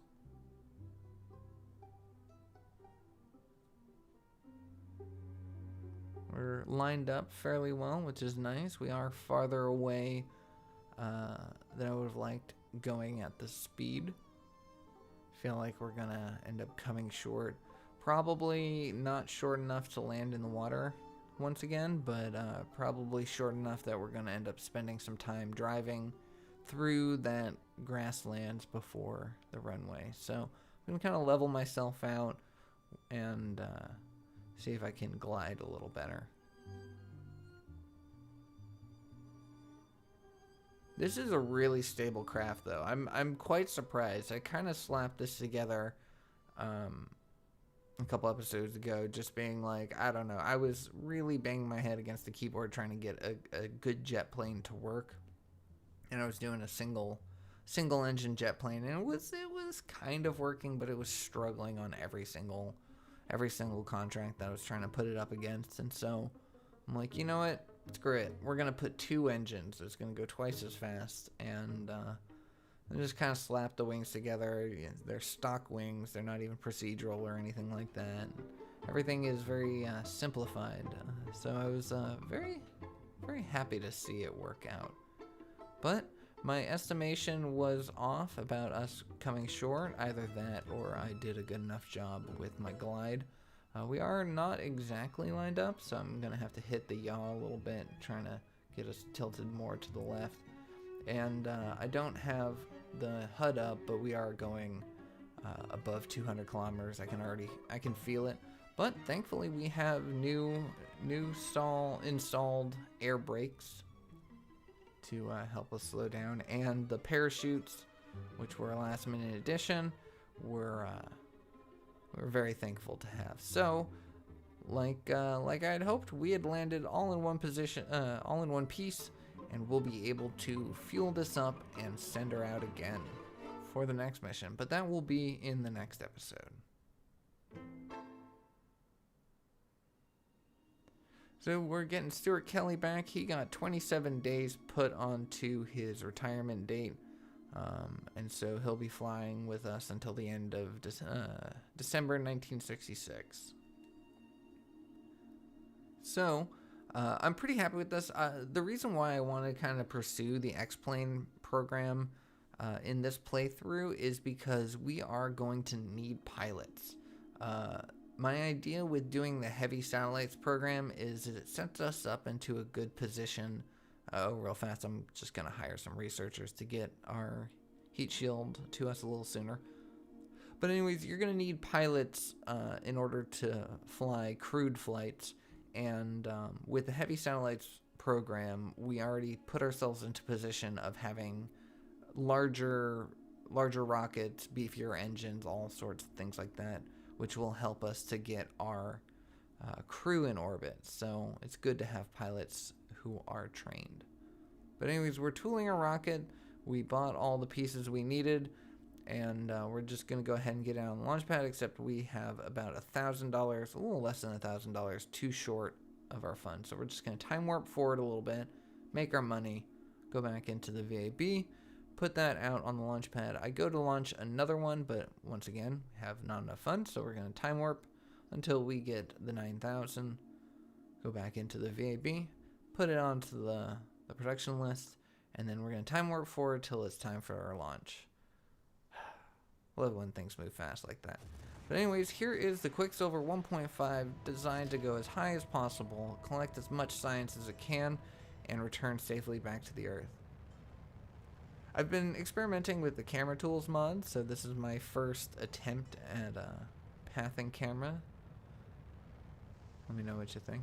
I'm going to try to learn it a little bit better, and maybe we'll try to get a few more cinematic shots of our playthrough.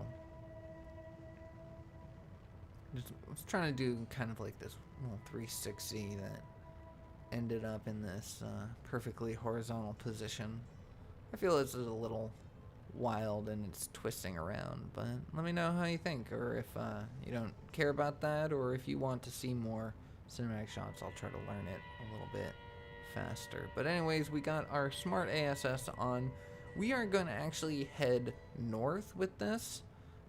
I changed my heading to the 315 degree mark, and that is because we'll be flying over the whole of North America that way, and the camera picks up different science based on which biome it is over, so we're going to be getting several different biomes as we pass this way. If we were to head east, true, we'd be able to utilize the gravitational or the rotational momentum of the planet, but we're basically going to just be over the ocean for a while until we get to Africa and Asia and Australia and all that. But by going north, going over North America and the North Pole, the Arctic, we'll be able to get quite a few biomes. This is kind of an unsanctioned launch. We don't have a mission involved in order to satisfy. We're not going to be getting any kind of reputation from this outside of the fact that we're going to try to recover our payload. But other than that, this is not progressing us forward in our programs in the slightest.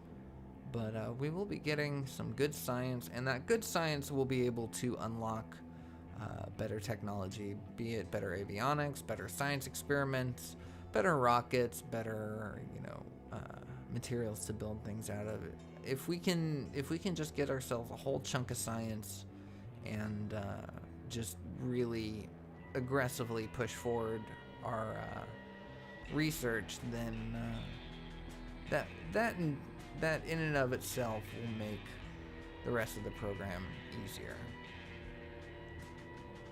So I'm just going to get my windows up here just to keep an eye on our science experiments. The advanced biological capsule doesn't work until you are actually past the Kármán line. So at 140 kilometers, it will start running. The other two have already started running. There we go. We have 44 available science from the advanced biological capsule, as well as 24.8 from the regular biological capsule. The early film camera gives you 5.5 per biome. So we'll be doing good. We've got 1 minute and 20 seconds left on our lower stage booster. We're just going to lock to prograde at this point. We're not even going to deal with smart ASS. Because really, there's nothing else we really need to do except get as much altitude as we can. So we're going to physics warp forward a little bit. Starting to tilt down, but not at a rate that is concerning at all. Our apoapsis is just passing 100 kilometers, or excuse me, 1.0 million meters. We're going to go ahead and rotate so that we can keep spin stabilization. And then we are going to separate stage, boost, ullage, and engine. There we go. So now, as long as we don't have any engine failures, this is going to burn for another 2 minutes 24 seconds, pushing us even higher into space. We have some science on our avionics, but I think we've collected everything from it, so there's no point in really paying attention. It's such a funky looking thing, you know, definitely. I always get this feeling of RP1 of like very sleek, metallic looking crafts and payloads and things like that, and then you get things like this, which couldn't get any more Kerbal. But it worked. So the idea, I haven't talked about this, but the idea of those SRBs is that we need to slow ourselves down as we come through the atmosphere. We end up pushing ourselves very high. As you see now, we're going to be passing 5,000 meters per second. Actually, we don't pass 5,000, but we're getting to 4,700 meters per second at our apoapsis, so we're going to be coming down very fast. And so those SRBs are kind of designed to just give us the best chance of slowing down possible. So our biological sample capsule is done. The advanced biological capsule only has 1.4 science out of the 44, and that is because that thing needs to run for a full 24 hours. Really, the only way to fully get the advanced biological capsule is to orbit. But we'll be doing that soon enough once we can more safely return back from orbit. But now we are getting closer to the atmosphere. Battery's starting to run out.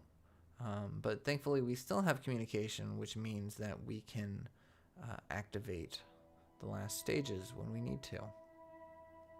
So biological sample is now running once again because we are below the Kármán line in a different biome. And we fire. It slows us down pretty significantly, but we are still going over 5,000 meters per second. But as you see here, we are slowing down to the point that we are no longer on fire. And throughout all the tests, the many hours, probably about 4 hours worth of just test flights alone, trying to get this thing going.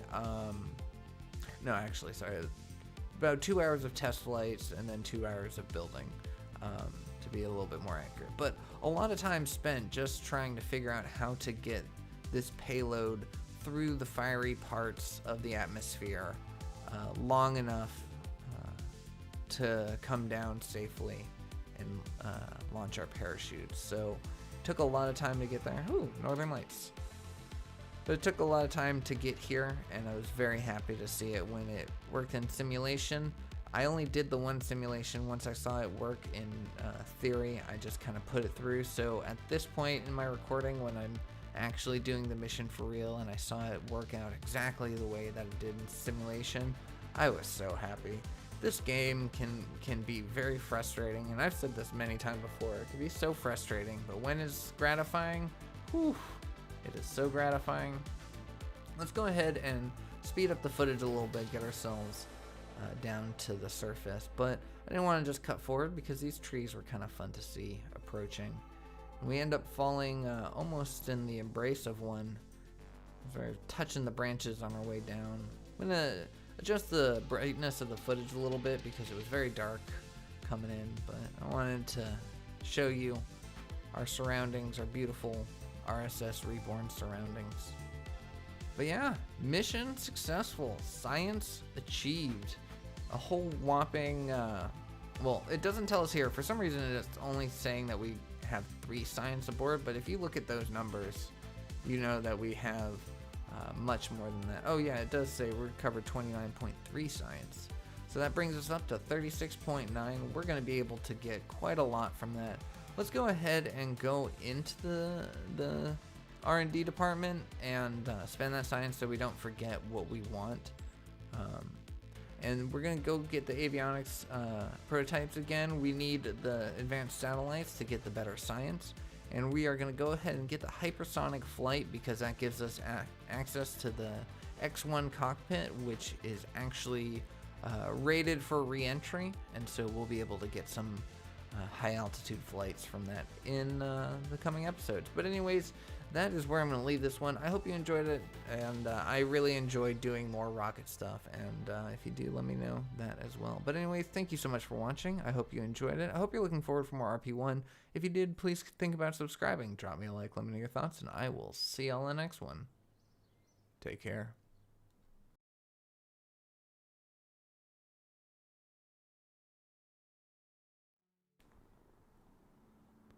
Hello everybody, and welcome back to RP1. I'm pretty excited to continue today. We've got a couple things in mind. I want to continue our heavy satellites program. I want to keep pushing forward our rocketry. I don't want to focus solely on airplanes, but we are also going to take flight into the air once again, as you may have noticed from the title. The Funky Chicken will ride again, as I want to say thank you again to the helpful commenter who let me know that there is a way of fixing the broken planes in our storage. So yeah, today we are going to renovate the Funky Chicken and get it capable of a high altitude flight. And as you see from our list, we also have a Quicksilver 1.5 science rocket in the queue to hopefully pick up some residual science. Our contracts are to get a satellite into orbit. The Quicksilver 1.5 can't do that, but we will be building today the Quicksilver 2. As you see here in the hypersonic flight, we have access to a better cockpit that can go to higher altitudes, and that is what we are going to be utilizing today. Satellite era science gives us a lot of good things, a lot of new experiments that can get us a lot of new science. However, we're going to have to prioritize a different science node a little bit later today. So unfortunately, we'll have to cancel that research, but we'll get to that later. I want to move up the hypersonic flight science because I want to do that mission today, and so therefore I'm going to want access to it sooner. It's very important to balance out your science and to not be afraid to cancel it sometimes. Cancel future research and change around what they're doing. So we're going to put that first and foremost, and that'll be available in November of this year. So as you see here, we've got a couple contracts. One's already chosen. The stratospheric research we already have marked. But this high altitude, reach 40 kilometers with a crewed vessel, is something we're capable of doing. So we're going to go ahead and grab this contract. And just to take a look at the heavy satellites program, we have a polar orbit contract selected as well as the first biological in orbit. So, but we'll have to work on that in a later episode. So for now, we're just taking a look at our KCT management screen and what we've got coming up. The combined is the best window to kind of hang on to, but sometimes it helps to go through the other things. So we're gonna grab the XP2. By accident, I want to grab the Funky Chicken instead, but as you see here, our plane is thoroughly destroyed. Let's go ahead and grab the Funky Chicken. I want specifically that one because it's more put together than the other one. The gear had a problem with being unable to retract, so we're just going to replace those gears entirely. Landing gears, excuse me, not just gears. And then also we're going to make a couple changes. One being, I want to use a better engine, and we need to change out the cockpit. For the Mark 1, I believe it's called. But this is rated for high altitude flight, not for re-entry, but might be rated for re-entry. I'm gonna have to look over the descriptions once again. Unfortunately, we can't change this out just yet. We can't save it because we don't have access to the hypersonic technology just yet. But we can go ahead and run a couple tests with this and see that it works. So that way, when we do end up making it for real, we know how to make it. So, moving on, we are now in the VAB, and we are going to be building the Quicksilver 2, which is going to bring an advanced biological capsule into orbit. And for the time being, we're going to focus on trying to recover it as well. Obviously, that is the best way to utilize the advanced biological capsule sample. But in the long run, we are eventually going to just end up... Well, we'll show you when we get there. But for now, we got a heat shield on it. We've got an SRB to deorbit it in an incorrect direction, but we'll get there. We'll figure it out.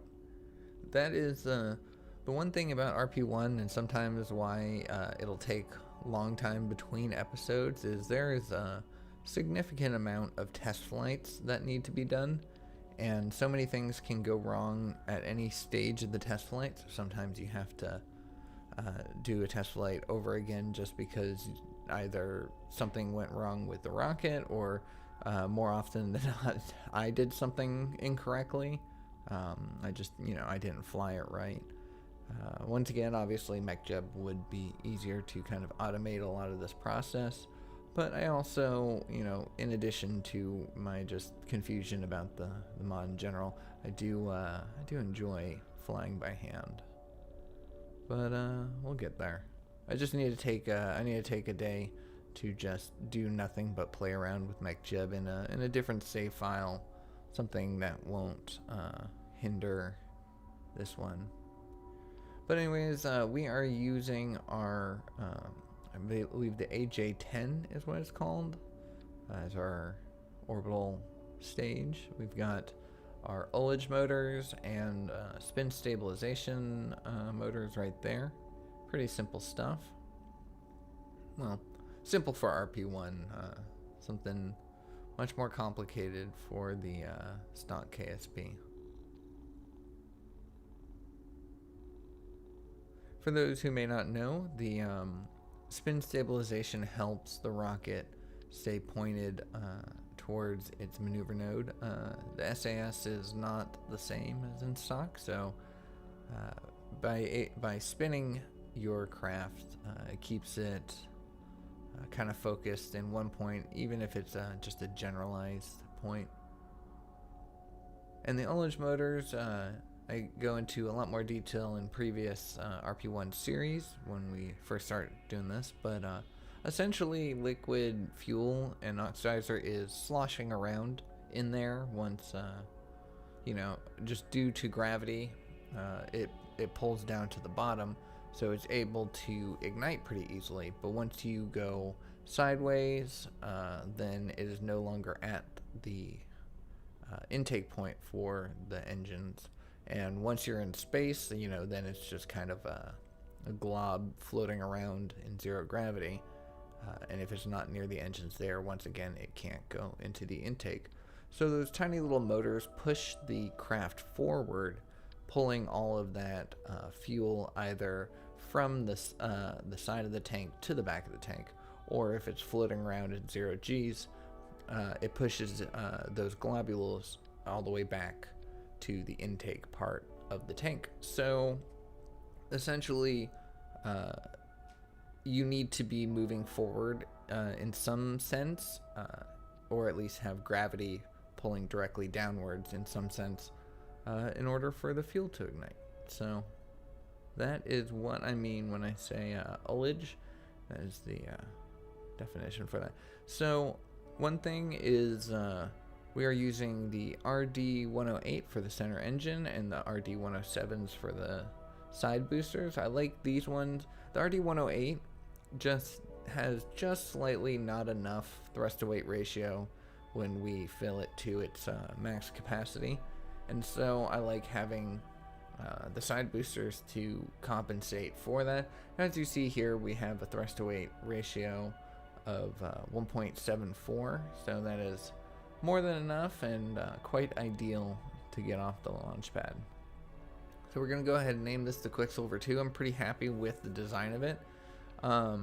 We need to throw on a near-Earth avionics core for the lifting stage, because we want to make sure we have full control of the rocket up until we get to higher altitudes.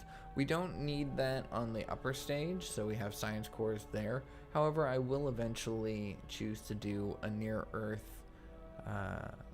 avionics core for that orbital stage because it'll help out.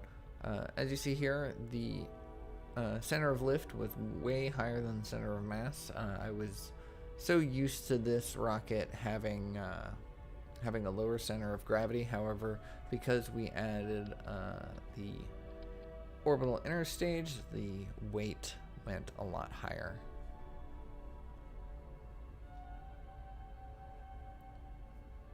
So as you see here, yeah, we have got the controllable mass set to the amount for the upper stage of that craft, because we want to be able to better control it. It's we could do it with a near Earth or with a science core. However, this just ended up in our test. This was what ended up working out a little bit better.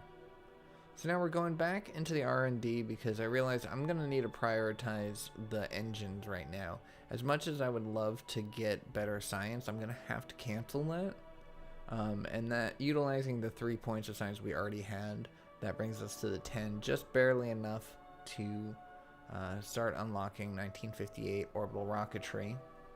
I'm going to move it up in the queue, not above hypersonic flight, because I am planning on doing that as well, so I think that'll be easier to get done. We'll be able to build the plane faster than the rocket, so we're going to keep that there. But with the 1958 orbital rocketry node now being researched, we can test flight with better engines, with a better AJ-10, just because in this series, especially since we're doing heavy rocketry, I've just been leaning fully into bigger is better.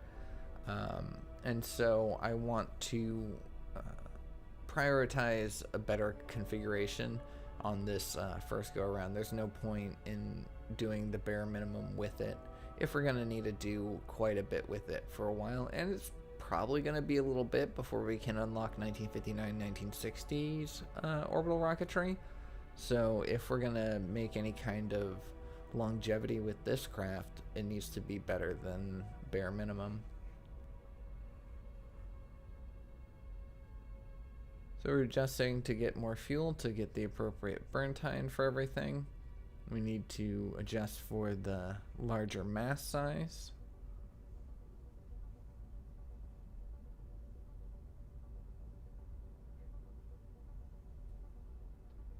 And put it all back together. It was about this time that I realized that my SRB was pointing the wrong way if I wanted to deorbit it, because the way that it is functioning right now, our heat shield would be pointed the opposite direction for the opposite direction of protecting ourselves. So it was during this test flight that I realized that. So we're going to go ahead and turn that around like we did on the Quicksilver 1.5. Have this funky little triangular looking thing, but we're going to test fly that soon enough. We're going to need to do a little bit better, be a little bit more efficient with our flight, because we are just barely squeaking into orbit and not nearly enough, not high enough for the contract's apoapsis to be fulfilled. So instead of overburning, we're going to exactly burn the amount for our orbital stage. However, we are going to put a little bit of extra fuel in the lifting stage to hopefully bring us a little higher.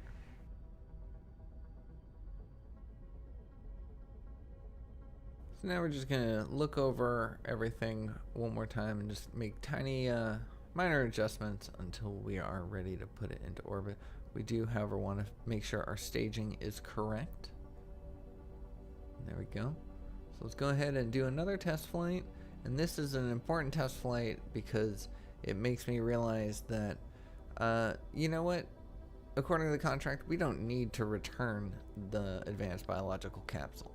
So, unfortunately, we're going to lose out on the good amount of science that would get from an advanced biological capsule in orbit. I was pretty unhappy about losing out on the science, but with the loss of the SRB and the parachute and the heat shield, this is a much lighter craft, a much lighter upper stage, and hopefully it'll have a much better time getting into orbit, because honestly, the science will be great, but the contract, the money, the reputation and confidence that would be gained by successfully completing the contract is currently worth more than the science, because we are starting to run into an issue with our funds. We're starting to run into an issue with our timeline of completing the program, and we may be going over time pretty soon.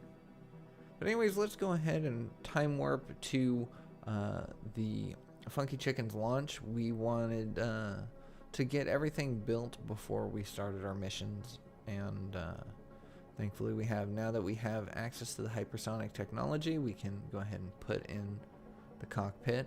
I'm glad we did our test flights, because now we know all we need to do is make the adjustments we had planned for, and then we'll be good to go. Saves a lot of time. I did forget here which engine we were utilizing, so I go back and forth until I figure it out. I think I end up doing a test flight just to see if it was the same. And I don't normally do the simulations here, but I wanted to share this particular one. This was this was the lowest approach I've ever done in any Kerbal game. And the entire time I was just expecting to crash and burn, but yeah, well, you'll see.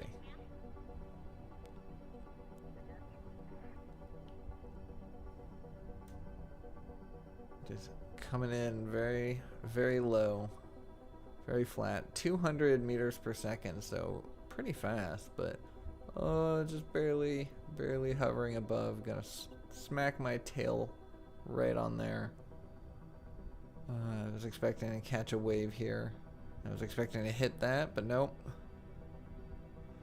My downfall there is I tilted forward a little bit. I could have probably glided for a little bit longer, but coming back in, only 25 meters above the surface, bouncing again, and we came in that. I didn't hit the brakes. If I had hit the brakes, I'm sure we would have come in for a solid stop, but nope, not looking forward. Not looking possible today, but it was just a simulation, so nothing to worry about there. But just how low I came in, I wanted to include that because that was pretty fun. But yeah, we have our cockpit set. We have our engine picked. We have our engine picked. We have our engine picked. There we go. We have our engine. We have our engine picked, and then we'll be ready to fly. We're going to put the name of the plane, now that it is officially named the Funky Chicken. We're gonna try to smack that on the side of it. I was hoping to put it on the body of the plane, but unfortunately the way that the decal was going, it was only allowing me to put it on the cockpit. But nonetheless, that works nicely. It looks fun. And now that we have access to air brakes, it would be foolish not to include them. We did a test flight to make sure that all of those changes were the correct changes. And then as I go to save the edits, I'm like, oh, I need to unlock this part. So I go and I unlock that part, but we do not have enough funds to integrate. And that's when I look down in the corner, I'm like, oh, we have negative $1,000. It only costs $5,000, but we are in the red, so we're going to have to time warp our way until we can afford to make those changes. So there we go. We now are in the black. We've got 10,000, so we can afford it pretty easily. I do have to go back and make all those changes yet again, but this time we know exactly what we're going to do, so that's good. We're getting the high altitude science in the cockpit, but for some reason when we go to integrate it, it keeps telling us to check our electrical mount, and no matter how little we change it to, it was always giving us that warning. So I don't know what that was about. If you do, let me know in the comments, because I get that with the Mach 1 cockpit all the time. But anyways, I am talking through the launch of the Quicksilver 1.5, but this is just our pickup launch to get more science, the exact same kind of profile as in the last episode, except going eastward instead of north this time. And it also doesn't have the camera on it, I believe. Might have the camera on it, actually. But either way, this isn't for anything. This isn't officially sanctioned. There's no contract for this, so we are just kind of paying for it to hopefully give us a little bit of a leg up, because we're starting to run out of science yet again. And for the fact that we had to cancel the satellite era science tab is not great, because that is necessary to fix that science debt. So there we go. We dropped our side boosters, jettisoned our fairings, and we are now in the long haul of our ascent. We are not trying to make orbit here, so we are basically going to be heading up as much as possible. We're going to have a little bit of a tilt to better utilize our aerodynamic, the drag, but basically I just want to get this rocket as high as possible, make it spend as much time in space as possible to let the experiments collect as much data as possible, and then hopefully bring it back down safely to the surface using the heat shields, the backwards facing SRBs, and the parachute. I'm going to take a quick second and just note that a little bit later in the episode, I'm actually going to not really talk as much throughout the launches, just because we've done a lot of these before. A lot of it is the same sort of thing that we've talked about in previous episodes. And I just wanted to note, in case you haven't noticed, we have all new music since the start of the Janus project. We have gotten a whole bunch of new music. This channel has always used Artlist.io to find some good, nice tracks that are usable, friendly, copyright free. Well, not copyright free. We do pay for the service to utilize all these songs, but I'm really happy that we did, because it's makes the videos a lot more fun, in my opinion anyways. And I hope you enjoy the effort that myself and my musical director finds all these different great tracks from Artlist, and I hope you enjoy them. And we downloaded a whole bunch of new ones, so you know, I know we've heard a lot of the same songs over and over on my channel here, so just wanted to point out, in case anyone didn't notice, that there's a whole bunch of new music. Unfortunately, I waited too long to fire our SRBs, and it just didn't slow us down in enough time. So we wasted that entire rocket, unfortunately. I wasn't going to restart the launch. I feel like it was more than appropriate for me to take that loss, because that was a user error on my part, and it was primarily because I just wasn't paying attention enough. Time warp too close to the surface, and just missed my mark. But so unfortunately, we didn't get any signs from that. So now it is time to train our pilot. I should have done this the moment we put in the the plane because now I'm realizing that we need to upgrade our astronaut complex. And for $30,000, it's actually more than we have. So I don't know how I was able to select it, but construction began. So I guess we'll pay for it over the course of the time that it takes to build it. And that is something that I will learn very much frustratingly later.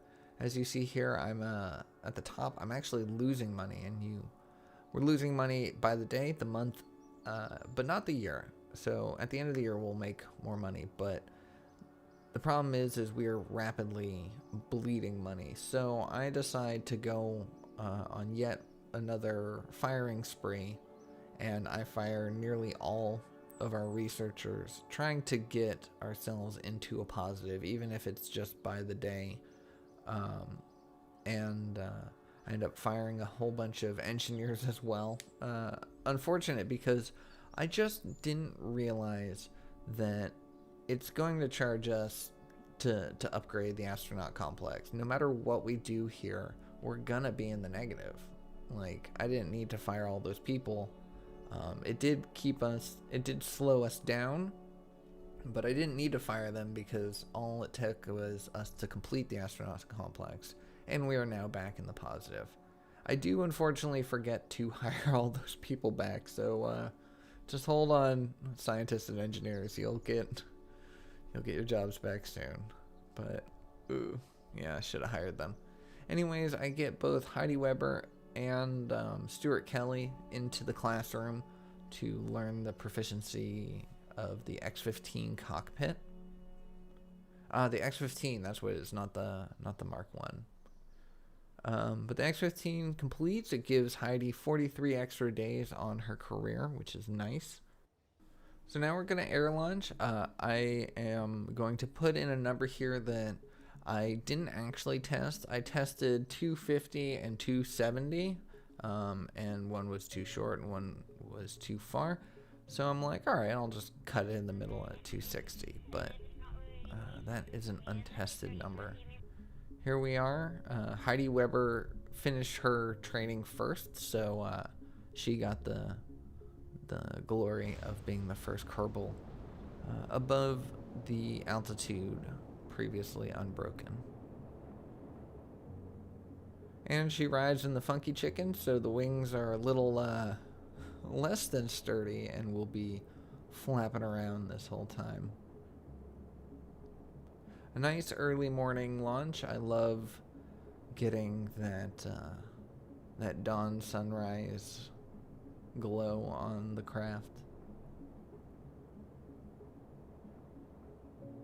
So this is a rocket plane. It is definitely designed to go more vertically than a jet plane would. And so I'm trying to crank back on our control to get ourselves pointed more upwards, because all we need to do is bring our apoapsis higher than 40 kilometers. I'm going to bring it up there in the top left to help you keep a better eye on it. But as you see here, we failed to ignite one of our engines. I guess it's okay. It's still giving us a positive thrust to weight ratio of 1.19 in climbing, but yeah, it's not performing as according to plan as it could.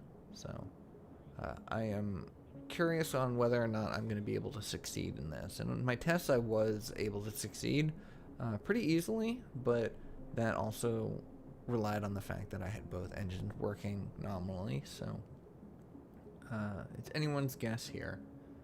Thankfully, I'm still going forward in our speed. We're still gaining meters per second velocity, but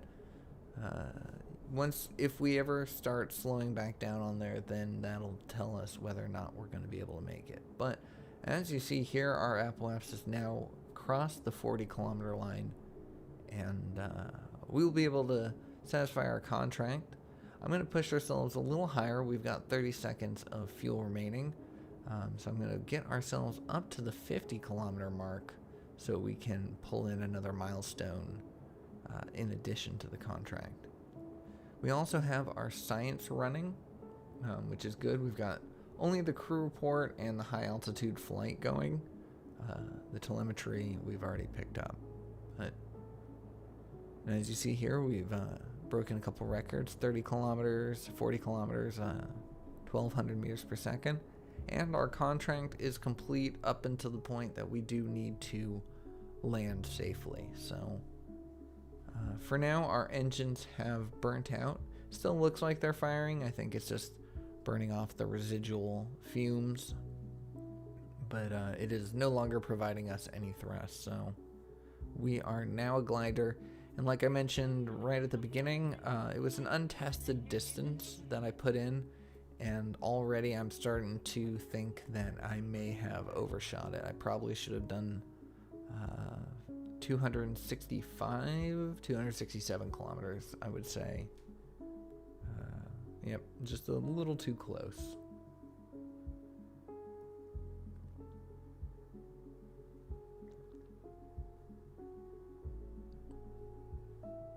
We're going to start to tilt our wave down. Our prograde is already below the horizon, so we are going to be coming down pretty soon. And as our altitude crosses the 40 kilometer mark down into 39, all of our science stops working because you do not get any science below 40 kilometers in Realism Overhaul. Yeah, the angle of approach right here is pretty extreme. Even the approach that I'm at right now is unwise, and so I'm going to pull up a little bit. My plan here now is to hopefully glide our way into a U-turn to try to approach it from the other end. However, we're going 1,300 meters per second, and we are dropping like a stone. This plane, I don't know if it's the fuselage or if it's the fuel tanks, but quite heavy. So we're turning as best we can, remembering that this rocket plane was never really designed for turns. It wasn't meant to be a banking craft. Basically, it was just supposed to go up, go fast, and glide down and try to land as straight as possible. But so Heidi is pulling some maneuvers that she was not trained for in this cockpit. She is definitely unproven here. Still going relatively fast, but we're slowing down. However, it proved one turn too many for our tail fins. Thankfully, we still have the rest of our control, and we do have a little bit of pitch control on our wings, but not enough to really turn us around. If I eject Heidi, we can definitely save her, but then we'll fail the mission because you do need the cockpit intact. So instead, we pop all of our parachutes, which thankfully slows us down to 3.3 meters per second descent at a high enough altitude that we didn't end up crashing. So Heidi is going to descend ever so slowly, ever so safely, somewhere else, nowhere near the runway, but alive and well with the cockpit intact and the mission under her belt. So I gotta get better at landing in this series. I've done it before in previous series when I did X-Planes. I would have a couple messed up landings that people walked away from, but in this series, I think I've landed successfully twice now. But I will be designing better airplanes soon enough. I'm running on old technology, old designs here, and pretty soon we're going to have access to better quality technology, which will require a second look at how we build these.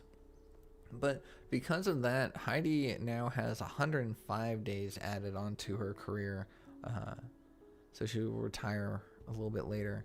In case you're not aware, Kerbals retire in Realism Overhaul, and by getting them to do more interesting things, more difficult missions, they retire later. They're like, all right, I want to stick around. So now we're going to tool to Quicksilver 2, which dramatically decreases the cost by like 20,000 funds. This entire time I've been looking at it being like, oh man, I can't afford this rocket, forgetting that we can tool it. So now that we've got it tooled, we have it into the integration list and out on the launch pad. Cloudy morning, perfect day for a launch.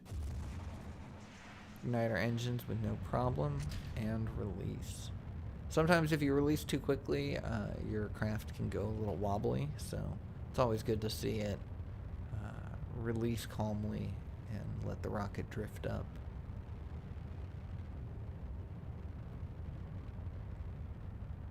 Like I mentioned, there's not a lot to say with this launch. It goes fairly according to plan. We do it the same way as we do all of our launches.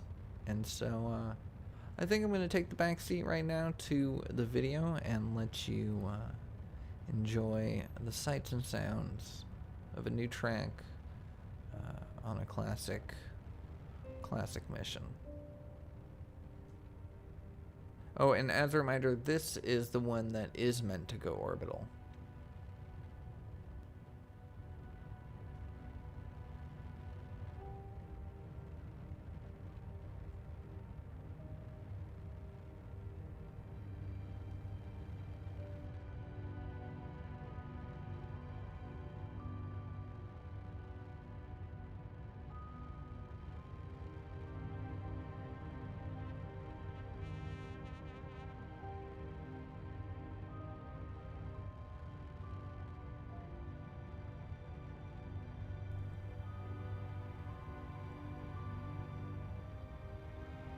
And we have a clean separation with a nice push from our separatrons.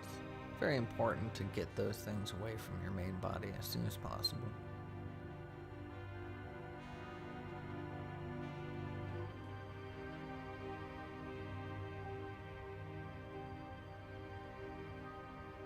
So we've got a 3-minute and 10-second burn. We want to get ourselves up past our minimum perigee, which is 200 kilometers.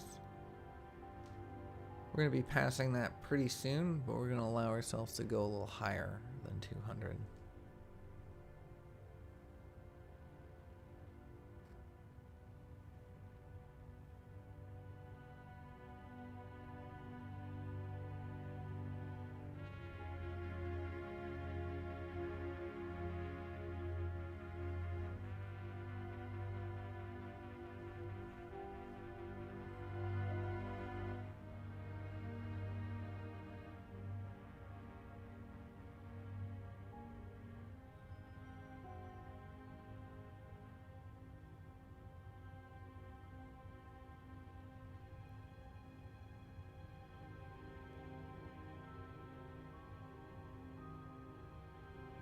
And now that we're passing 250 kilometers for our apoapsis, we're going to start tilting over more horizontally and pushing out our perigee. Oh, excuse me, I keep saying apoapsis, our apogee.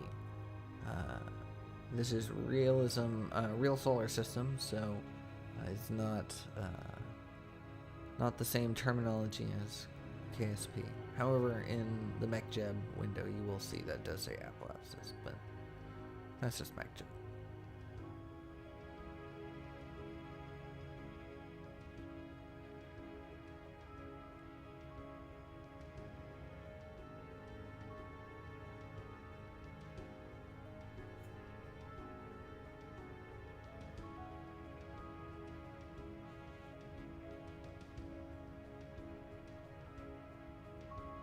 To finish up my thought from earlier, I just want to say I really do like Artlist, and I can highly recommend it. As a content creator, it's so worth the peace of mind knowing that I'm not, unintentionally taking someone else's music or creation or not, crediting them appropriately.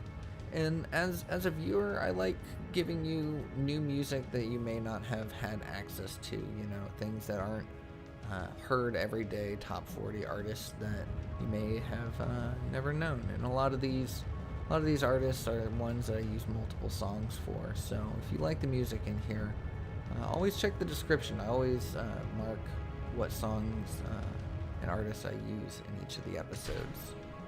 So yeah, just not sponsored, you know, just pretty proud or pretty happy with you know, that service and everything. So I can highly recommend it if anyone's curious about whether it's worth it or if they can enjoy it.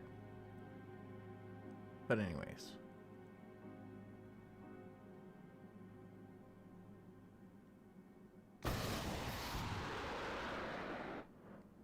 and with that, our final stage ignites, and we are pushing our way onto orbit.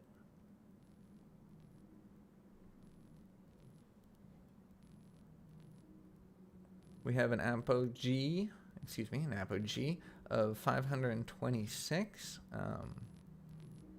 We burnt at 1 minute and 40 seconds to the apogee, so pretty high above the Earth right now. Our regular biological sample capsule is not making any signs. It was actually a little useless to put on this rocket, but thankfully it doesn't weigh too much. But with that camera flip, we are now in orbit. Our apogee is above the 1,500 kilometers necessary, and our perigee is between the 200 and 900 necessary. So all went well with that launch. All went according to plan. And so now we just have to check it for a stable orbit, make sure that it can last 24 hours in space with some battery life left over after that time. So let's just make our way around the world and see where we are from there.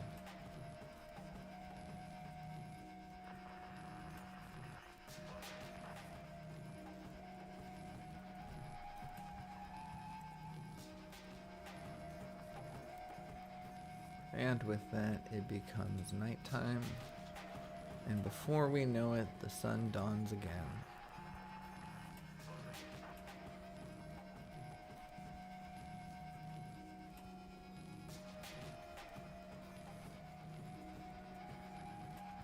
So let's go ahead and check on our contract window. We still have 22 hours to go because the fact that it doesn't take 24 hours to orbit the Earth. So we're going to time warp again. And then eventually, before we realize it, the contract changes from check for a certain amount of time to check for stable orbit 1 day. And that is because we no longer have any electric charge. I never tested it long enough to realize that I did not have enough batteries. So unfortunately, this mission is a bust. We did not... not only did we not complete the mission, but we don't have any way of retrieving the capsule to grab whatever science we had. So in the next episode, we're going to try to make another attempt of that. We're going to do another jet plane launch and see where we go from there. And I hope you're looking forward to it. But anyways, that's where I'm going to leave today's episode. Thank you so much for watching. I hope you enjoyed it. I hope you're looking forward for more RP1. If you did, think about subscribing. Drop me a like. Let me know your thoughts. And I will see y'all in the next one. Take care.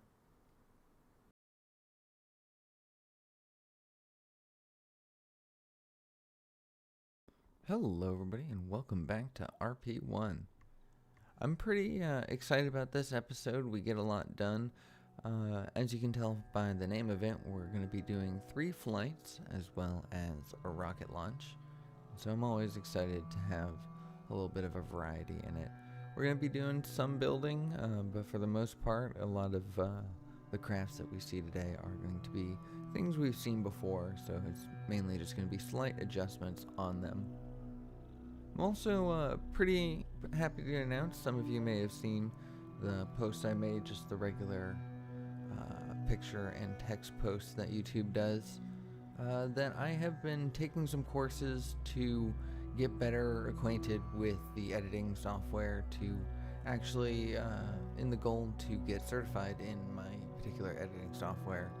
And so in that, I've been learning how to utilize the tools a lot better. In this episode, I spent a lot of time trying to make sure that I audio balanced it right.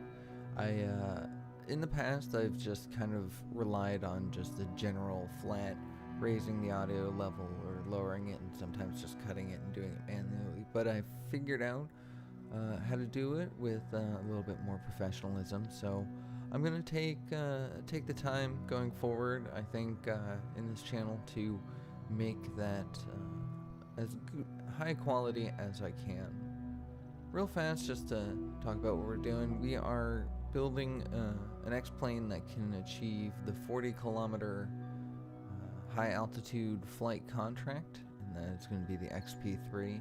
I gave it some canards to give it a little bit better handling, but we're going to go ahead and get our pilots into the cockpit, get that out onto the runway, air launched, and get the mission going. And a quick warp to sunrise so we can see where we're going. We're going to launch a little bit closer, 365 kilometers away from the Space Center. So with our launch, we're going to have Heidi Weber in the cockpit, loaded up with a parachute, ready to fly.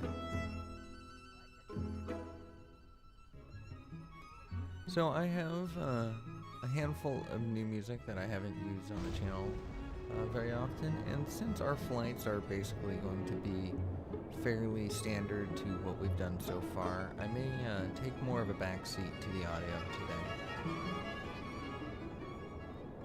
If you're wearing with headphones, you may notice that I was able to control the sound of the rocket engine with a little more precision, and very excited to see what I can do going forward. I've never practiced with audio design and audio mixing before, so it was really interesting to learn how to use these tools, and so this was my first video with practice of that. So I hope it came out well.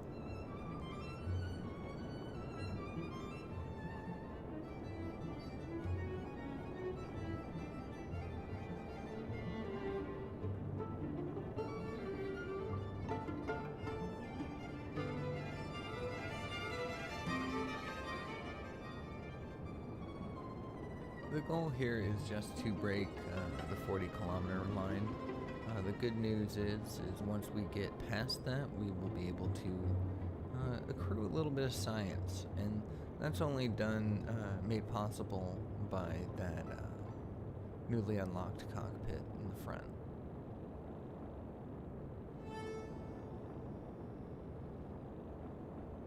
So as you see here, we loaded it up with a crew report, some telemetry analysis, and high altitude flight. However, the telemetry has already been gathered by our sounding rockets, so there's no need. Our apoapsis is just past 40 kilometers, and I actually see on the contracts that we actually have to reach 55 kilometers. This is the high altitude optional. So unfortunately, we ran out of fuel before we could hit that mark. I believe that we could have done it with a little bit more efficient of a flight path, but nonetheless, we are gathering some decent amount of science. It's not going to be a lot in the long run. It'll be much better once we can fly to 40 kilometers and hold it steady for several minutes. As you see there, the high altitude flight requires 21 minutes of flight time to gather 10 points of science. So that's just Kerbalism for you. Science takes time, so that is why we do so many flights today, is we want to try to pick up as much of the science as possible while also achieving the milestones and the contracts.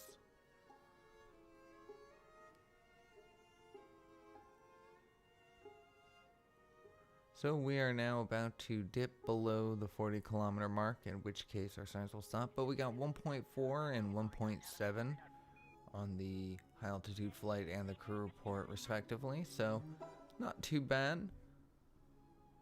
Our engines still show like they're burning, but I guess that's just the gases. We are no longer actually propelling ourselves, so we will be gliding our way in. However, we are a little bit farther away from the KSC than I would have liked, and so my 365 was a little generous on our distance.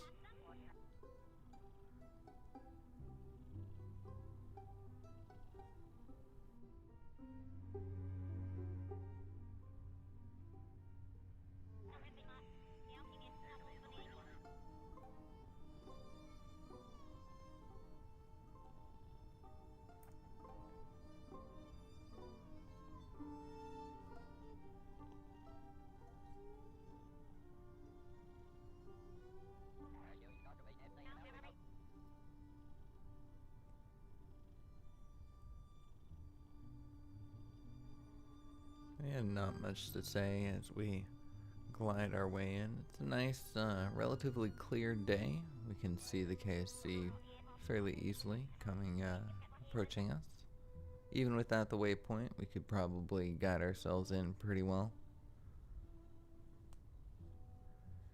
And with 90 some odd kilometers away from the KSC, and only going less than 200 kilometers, or less than 200 meters per second, there is not a lot of likelihood that I'm going to make it to the runway. So now I'm just going to try to do my best at a safe water landing, keep Heidi Weber and the cockpit intact, preserve the science.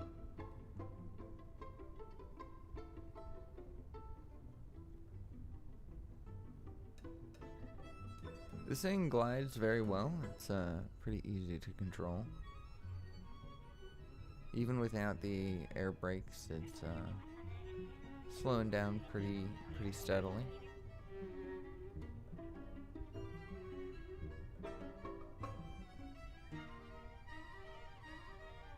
I am starting to approach the shoreline, so it is a wonder. I might have been able to make it. But instead, I decided to re-engage regular speed time warp and get our parachutes out, just to make sure we don't hit the water with too much force. But just like that, Heidi Weber and her craft are safe and sound. So we're going to pull her home and get them all ready for the next flight.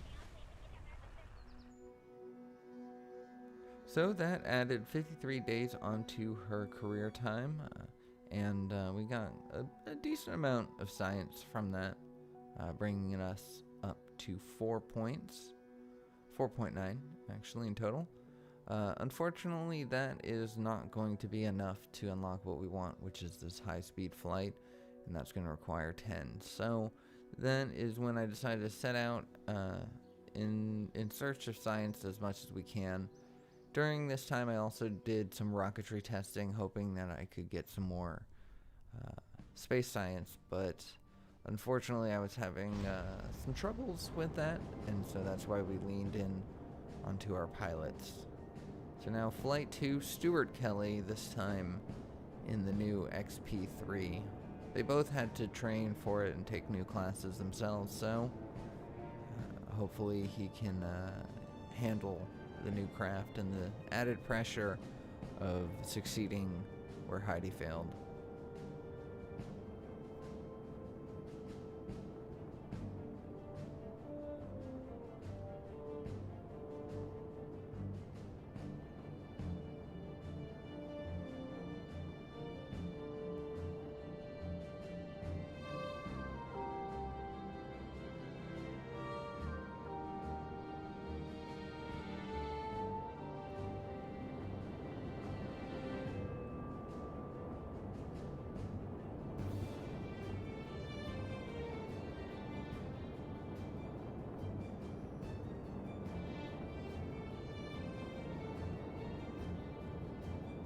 And our apoapsis is now past 40.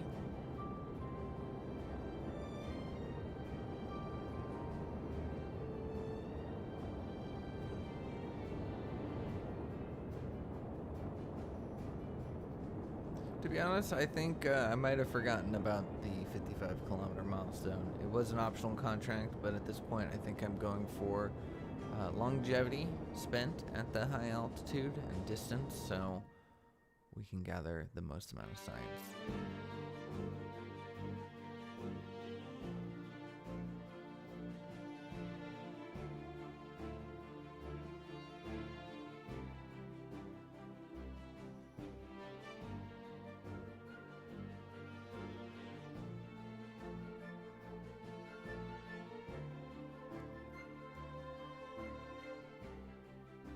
I believe we changed our distance to be a little bit closer, 350 kilometers, so we should have a much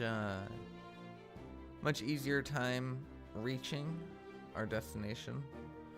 I adjusted the planet shine levels during our test flight, which is why it was so blown out. So I'll just take a second here to try to change that. I should have just hit reset on all of them, and I probably will at some point, but...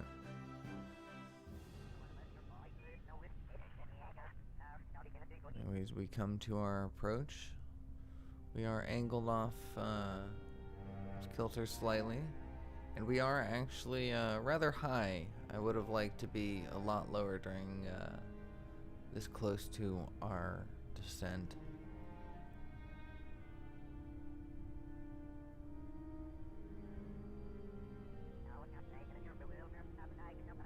I do hesitate on that. I should have immediately started pitching down to correct my altitude, but I wait for too long and becomes a situation.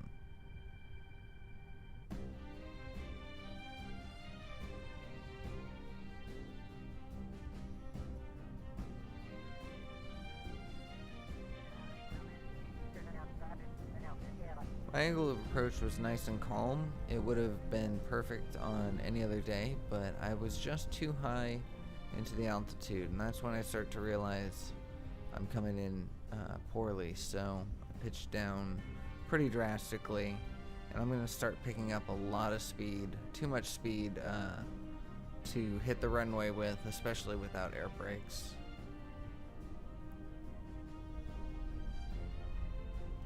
I pitch up hard, hoping to stall out a little bit, kill off some of that horizontal velocity. But in doing so, I only increase my altitude once again to a dangerous height. Neither Heidi Weber nor Stuart Kelly are very proficient in landing. So, once again, we are going to rely on our parachutes, but I greatly underestimate how quickly they're going to deploy, and I end up hanging myself face down for quite a while. But I have the second pair of parachutes, which will hopefully straighten myself out, and they do to some extent, but not well enough. So we rely on drastic measures to keep ourselves from putting all of our downwards pressure on our cockpit, because if that explodes and we kill Stuart Kelly and all the science gathered, then I mean we just can't have that. We're not even going to talk about that. So let's get him down safely and then move on from there.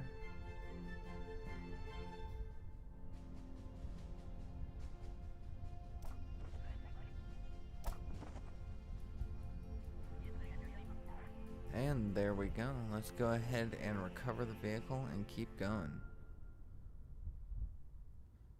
I do plan on building my planes a little bit more, relying less on the stock parts, stock wings, shapes and things like that. I am going to get back into procedurally building these airplanes myself, so hopefully we'll be able to achieve our contracts a little bit better and fly a little easier. But now we have Heidi Weber, I believe, once again back in the cockpit. Once again, aiming for some science, aiming for that 55-kilometer mark. But overall, just trying to push forward and keep our program afloat.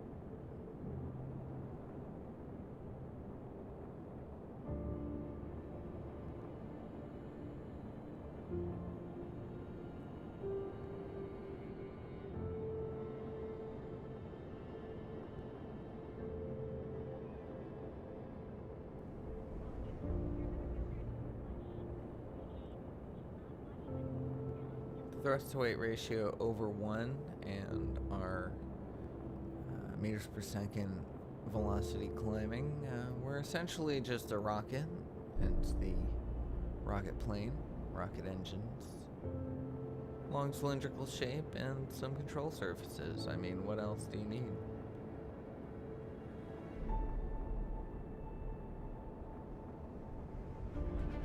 Get my science laid up so I can keep an eye on it. We've got 42 seconds of fuel remaining, and we are about to pass the 40-kilometer mark. Once again, mainly focused on the science gathering. Although, to be fair, I probably could have just gotten some altitude, and that would have given me enough time above 40 as well, but currently I was thinking more like a plane than a rocket. In the next episode, we will actually complete that challenge, and we will probably redesign our plane to get a little bit better performance on our high altitude flights. We also need to continue the jet plane program, or the jet plane part of our program. So we'll be doing that soon. And for all that, I spent barely any time above the 40-kilometer mark, so this flight could have been a little bit more productive.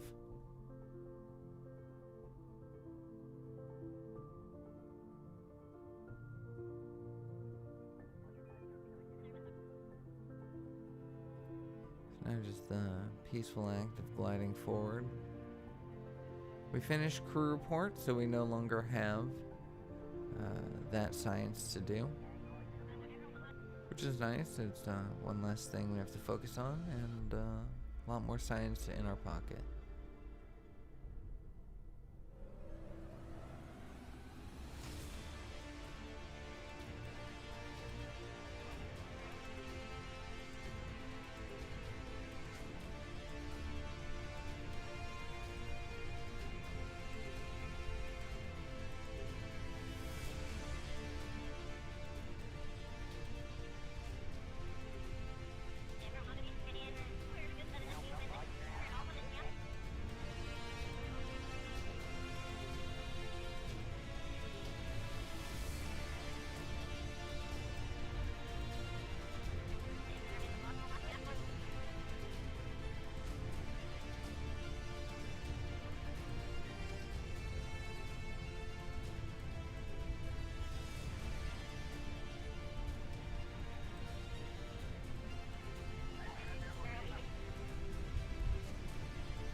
A little cloudier than before, so we are going to have no visuals on it until we dip below those. For some reason, this IVA is not allowing me to click on those screens. I'm not sure if I'm missing a dependency or not, if it's a bug. I also have Warbird's cockpit on here, but there also is a small graphical glitch on there, so I haven't been doing a lot of IVA flying here in RP1. However, once we get access to different cockpits, and I have a ton of IVA mods on here, so once we get access to IVAs that work, we may dabble in some of that as well. Nothing quite like seeing the world from space through two eyes. And I accidentally hit our stage a little sooner than I would have liked. I was close enough that I probably could have glided most of the way and potentially landed. However, we will once again be going for a soft, safe, watery landing. Heidi, Stuart, y'all need to get better at landing. Go back to class, and we'll see you in the next episode.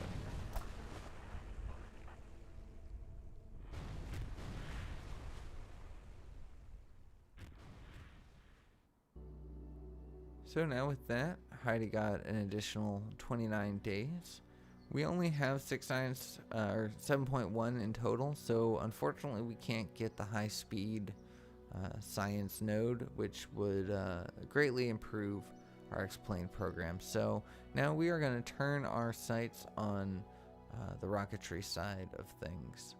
We do have the ability to spend that 7 science, however, in more advanced science experiments, and so we are going to take that, hire some researchers to get that science a lot faster. We're going to integrate those experiments into our orbital probe, and the contract that we're trying to go for today is to get our very first advanced biological experiment in orbit. small little dog or monkey that will unfortunately be a victim to circumstances, as throughout all of our testing there was no way we could actually complete this contract and get the science and the animal back home. So unfortunately this life will be lost in the name of science, but we will learn a lot and it will push us forward, and hopefully this creature will be the last. Anyways, this is a typical launch as always, pitching over 1 degree every 25 meters per second.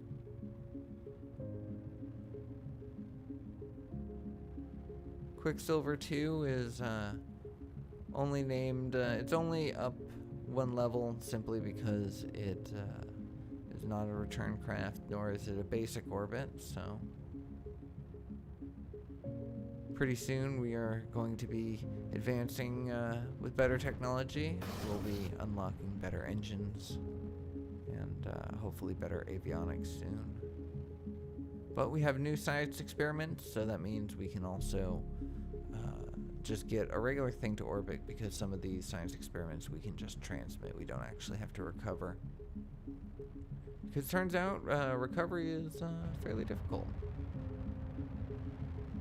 Here I am experimenting with the aim camera feature and focusing on different parts of the craft. So hopefully I can get a little bit of practice with that and add a little bit more cinematography to it. I have been practicing with the camera tools mod, but it is a little bit complicated for me. I need to kind of sit down and practice a little bit more. But I'm hoping to bring a little bit better quality to my videos, kind of all around in all sorts of ways. So I hope you appreciate it. I hope you like it. If you are enjoying my channel and you're not subscribed, maybe consider subscribing. I'm trying to improve in many ways, and by seeing that would greatly help. But anyways, we are getting close to our staging, so we are going to start rolling to get a spin stabilization going. And with the cutoff, we separate, let our next stage float forward ever so slightly, so that way when we push forward for our ullage, we don't explode the part behind us and send us flying. In 3, 2, 1. There we go. And that is enough to push all the fuel backwards, which is easily enough to ignite our engine. I probably could have turned down the gimbaling on that. I'm not sure if I could have turned down the gimbaling on that, but if I could have, I probably should have, because it's a little bit wobblier than I would have liked. As you see here, we're kind of straying from our prograde marker, but nonetheless, in my tests, we've strayed from the program marker, and I was still able to manage, so I'm not too concerned. And even if I was, there wasn't really much I could do about it anyways, given that this is a science core, and we have no control. I checked out my solar panels just to make sure that each of them were active in some way.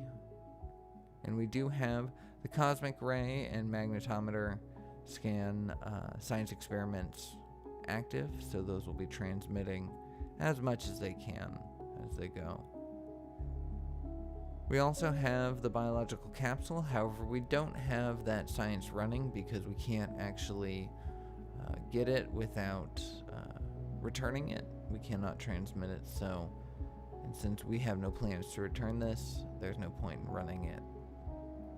But all we need to do in order to satisfy the contract is have it on us. So with that camera flip, we are now in orbit. We need to have an apoapsis higher than 1500, which we just passed, and a periapsis between 200 and 900, and sitting at 300, we are looking very good. So now we just need to check our stable orbit for 24 hours, which will be several passes around the Earth. Thankfully, the majority of our apoapsis is in sunlight, So our solar panels, while small, should be able to do the best that they can. So in order to save battery, because I'd like to pass the contract more than gather the science. We can always send up another rocket for science.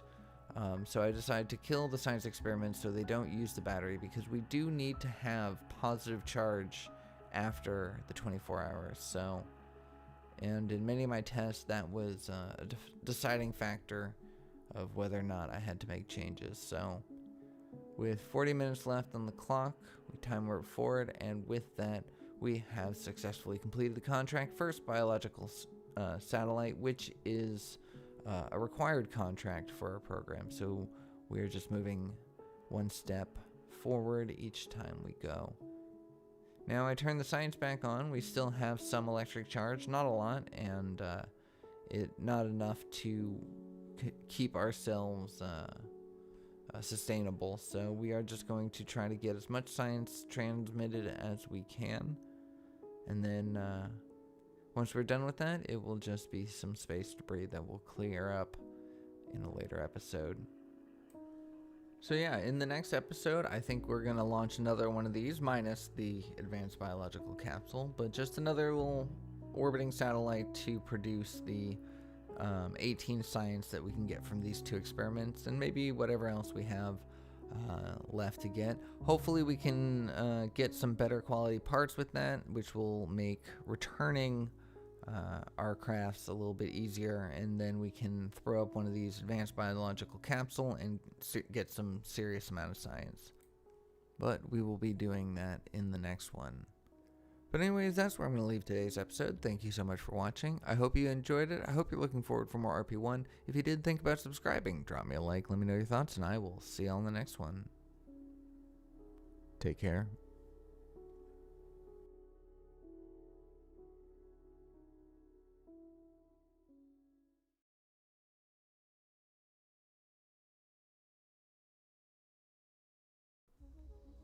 Hello everybody, and welcome back to RP1. It's no surprise that we've been struggling with our science, and we are in a dangerous place right now where if we don't act quickly enough and gather more science, we may end up locking ourselves out, and that would be unfortunate. So today we decided to experiment with a few new engines on both the X-plane and the rocketry side in order to hopefully accomplish our goals. So let's go ahead and hop in. And we're going to start off with our X-planes. As you see at the top, we only have 1.6 science, not nearly enough to do anything with.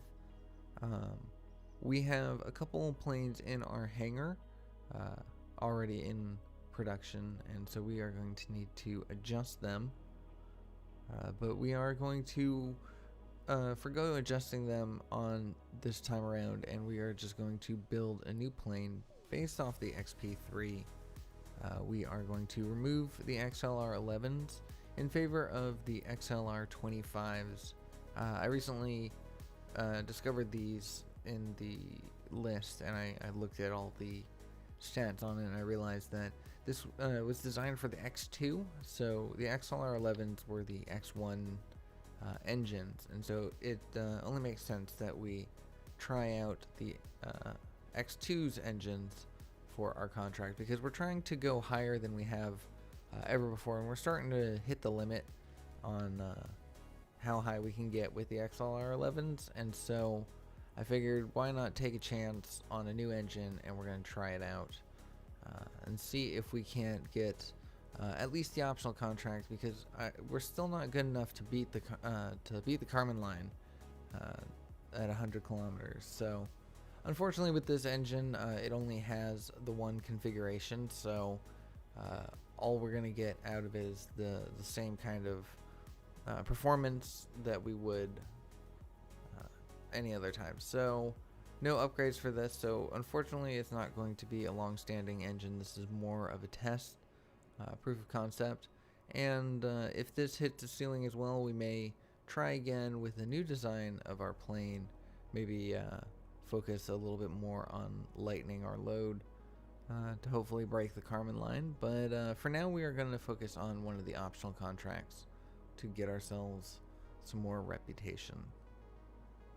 And for that, we need to cross 75 kilometers. And so we're going to test this out, and this plane is actually going to be successful enough to do it. So after a good simulation, we're just going to compare our stats real fast on the XLR11 to the 25 right here. So a much better thrust, kilonewtons of thrust, static thrust, and so hopefully that will translate into more power as we push our way through the atmosphere. We're gonna go ahead and tool this, because if this works, then we're gonna want to possibly make another one, especially considering that landing from such an altitude is more difficult the higher you go up, the less control you have. So we have plenty of funds, and so we're gonna go ahead and speed up the build time and cost of the launch pad necessary for our rocket program. But since we're only losing $137 per day, we can very well time warp to its completion without losing out on too much money. And now that we are back in the positives, we can go ahead and hire some engineers. We have 250 on the DR6000, so we can put those on the Goldbird launch complex, and we're going to go ahead and hire a bunch more. We have the money, and the max amount of engineers you can have is 585, so we're going to want as many as we can get. We're going to settle for 550 though. We have no science in the queue, so there's no point in hiring more researchers, but we will eventually have to do that. So now, this is the product of many hours of testing. So unfortunately, I couldn't really consolidate the build footage to this, but it's a pretty simple enough build. We're using the RD-108s and the 107s as the launch vehicle, and the difference that we are using, we are going for the RD-105, and then there's a couple other numbers attached to it for our orbital stage. But before we get into all that, let's go ahead and hop in the cockpit for a high altitude flight of 75 kilometers. We got Stuart Kelly in the cockpit, ready to fly. We do need to adjust our controls on our surface control surfaces to make sure that we can point ourselves up quickly enough. We have over a minute of fuel time, so it'll be plenty of time to get ourselves up there, as long as we can get ourselves in an appropriate trajectory in enough time. Oh, 70 kilometers, excuse me, not 75.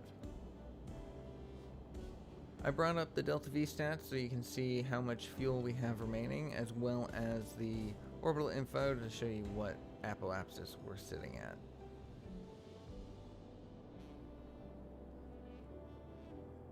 We also have our science tab up. We, of course, won't be making any science until we pass the 40 kilometer mark, but if we can stay above 40 kilometers for longer, and in going to 70 kilometers, that should be doable. We'll be getting more science than we had previously, and I'd like to try to get at least 4 science, because the solid rocket boosters, the next node, is going to be pretty useful going forward, having a decent SRB. There you go. Our total apoapsis is going to be 88 kilometers. It's going to drop down a little bit, but not too much. We, of course, though, have no control up at this level. As you can see from the below our altimeter, the atmosphere is practically non-existent, so our control surfaces don't do anything.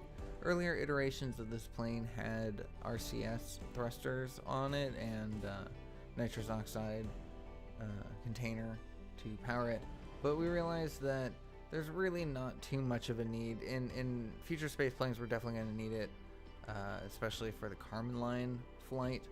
But in this one, there was no need. We could just free tumble our way down, because we only lost control for the last like 5 seconds of our flight, or our fuel. But if we're going to be going any higher than we are now, we're going to want to be able to maintain that control going upwards. So RCS will be in the future builds, but for now, Stuart Kelly is just going to go ahead and do his patented Kelly flip as he heads back for the KSC. Having a great old time, as you see in the bottom right. We've gotten a good amount of science from our high altitude flight, and we are rapidly approaching the 40-kilometer mark, so that will stop fairly soon. And with that, no more science is being had, so we'll close that in due time. But for now, we're trying to regain control of the plane. It's not very easy, but as you see now, our control surfaces are moving, so we have a slight amount. And as we peel through the thicker parts of the atmosphere, we can start to pull ourselves up. On our contract, we have successfully reached the 70-kilometer mark. We did that during the cinematic mode, so we didn't get a chance to see the contract tick over, but nonetheless, we have successfully done it. So as long as we can bring this craft into a safe landing, either on the runway or more likely as it will be splashed down, because unfortunately we did lose some of our forward velocity as we were tumbling around, and we ended up landing a lot closer, or a lot farther away from the KSC than we did in our test flights. Like I mentioned, with the we had RCS on a previous attempt, on the most successful attempt, and so we were able to successfully land there, but that was because we maintained control of our plane the whole way, so we were a lot closer. But with all that flipping around, Stuart Kelly lost a lot of forward momentum, so it's a solid 95 kilometers away from where his goal is. So he will be needing to touch down in the water, so as long as we don't break the cockpit and kill him, everything should go smoothly. We do now have air brakes on our craft, the first craft to actually have them incorporated. They shall be useful, but they're a little bit more useful for landing. With the way that we're going, they weren't going to be enough to stop us on its own. I had a momentary panic as the game stuttered a little bit when the cockpit hit. I thought it was surely going to kill him, but thankfully all it did was bust up our tail fins, so we'll have to fix that after we bring this back home. But there's still a little more life left in it, so we may fly this plane yet again. But anyways, with that successful splashdown, we're going to go ahead and recall him back to the KSC and then get focused on our rocket. So 34 days added to his retirement. Going to be with us till March of 1968. We have 2.9 total science, so unfortunately not enough to unlock the SRBs, which is it's very disheartening because that really could have saved the rest of this episode. We'll get into that when we get into that, but if we had those SRBs, oh man, that would have been so nice. But anyways, we are here on the launch pad. We're gonna do this footage sped up a bit because it does take quite a bit, and I do want to show you that we did try our best, but unfortunately I will let you know that this rocket does have some shortcomings. So we're going to start tipping ourselves over. Now that we're going over 100 meters per second, we're going to tip ourselves over. We like to do it every 25 meters per second of acceleration. However, in this launch, we're basically just kind of eyeballing it, clicking it over every few seconds or so, not really doing with any kind of consistency.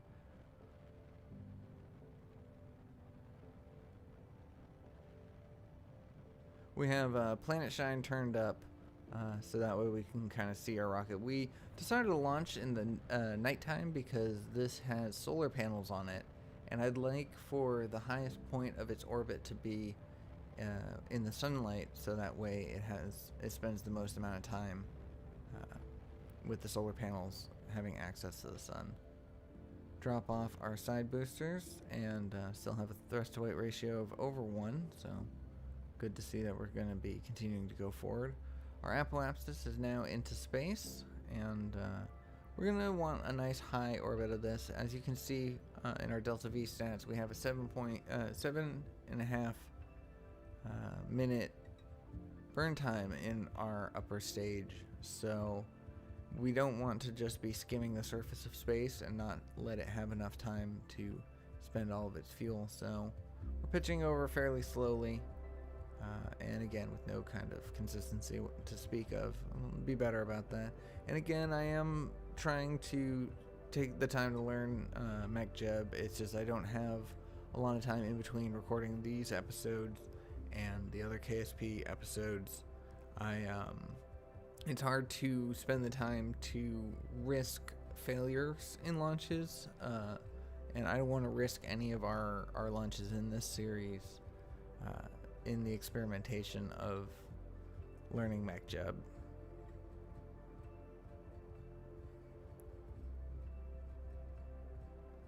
So we are spinning up to keep our spin stabilization going, and we jettison.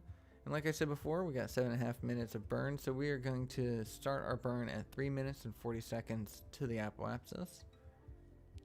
And as you see here, by having such a high apoapsis, it gives us the ability to kind of coast to our burn time instead of having to burn immediately. So we're going to time warp up. We have our RCS going, and it's kind of holding us in position, but it's also trying to counteract our spin, which is unfortunate. I don't know why it was doing that, why it was, I guess it was just trying to hold us steady and kill the rotation, but there was no need. We went ahead and lit up real easily, as you saw there, before I even had the chance to acknowledge it. The ullage motors safely pulled the fuel back so the engine can light. And this is the RD-105, yeah, I never experimented with this before in any of my playthroughs. I've typically just stayed to the AJ10 series, and so I'm pretty excited to see if this worked. And now here's the thing about the failure of today's launch, is that this actually worked in testing.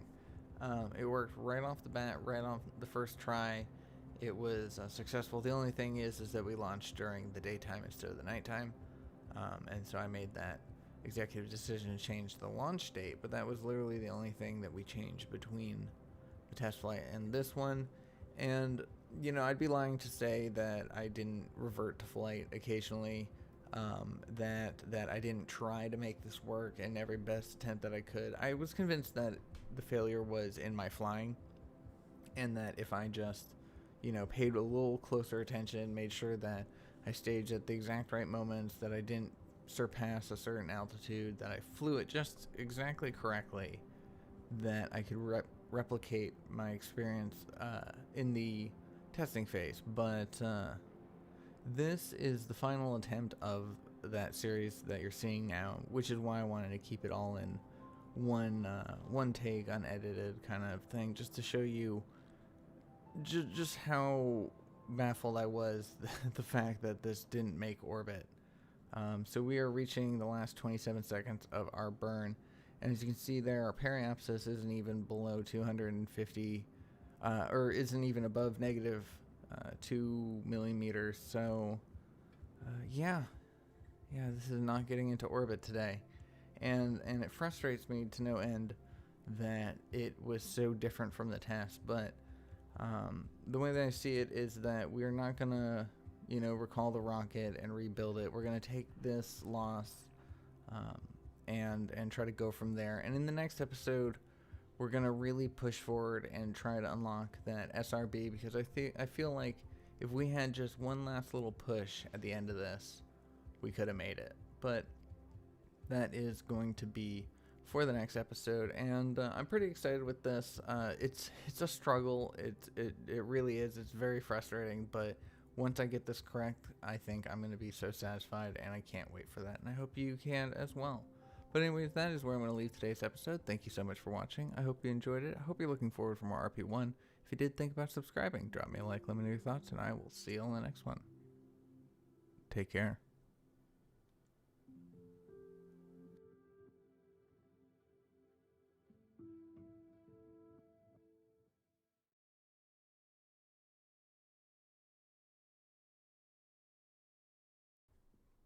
Hello everybody and welcome back to RP1. I am actually very excited to present today's episode.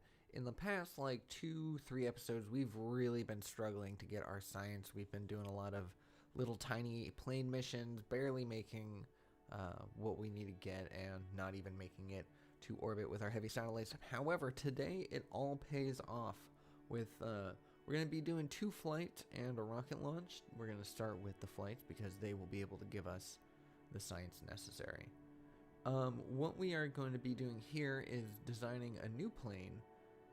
This would technically be considered the XP4, however we end up coming up with a little bit better of a title. But we're going to be using those new engines, the XLR-25s that we utilized in the last episode. I like their high amount of thrust, static thrust.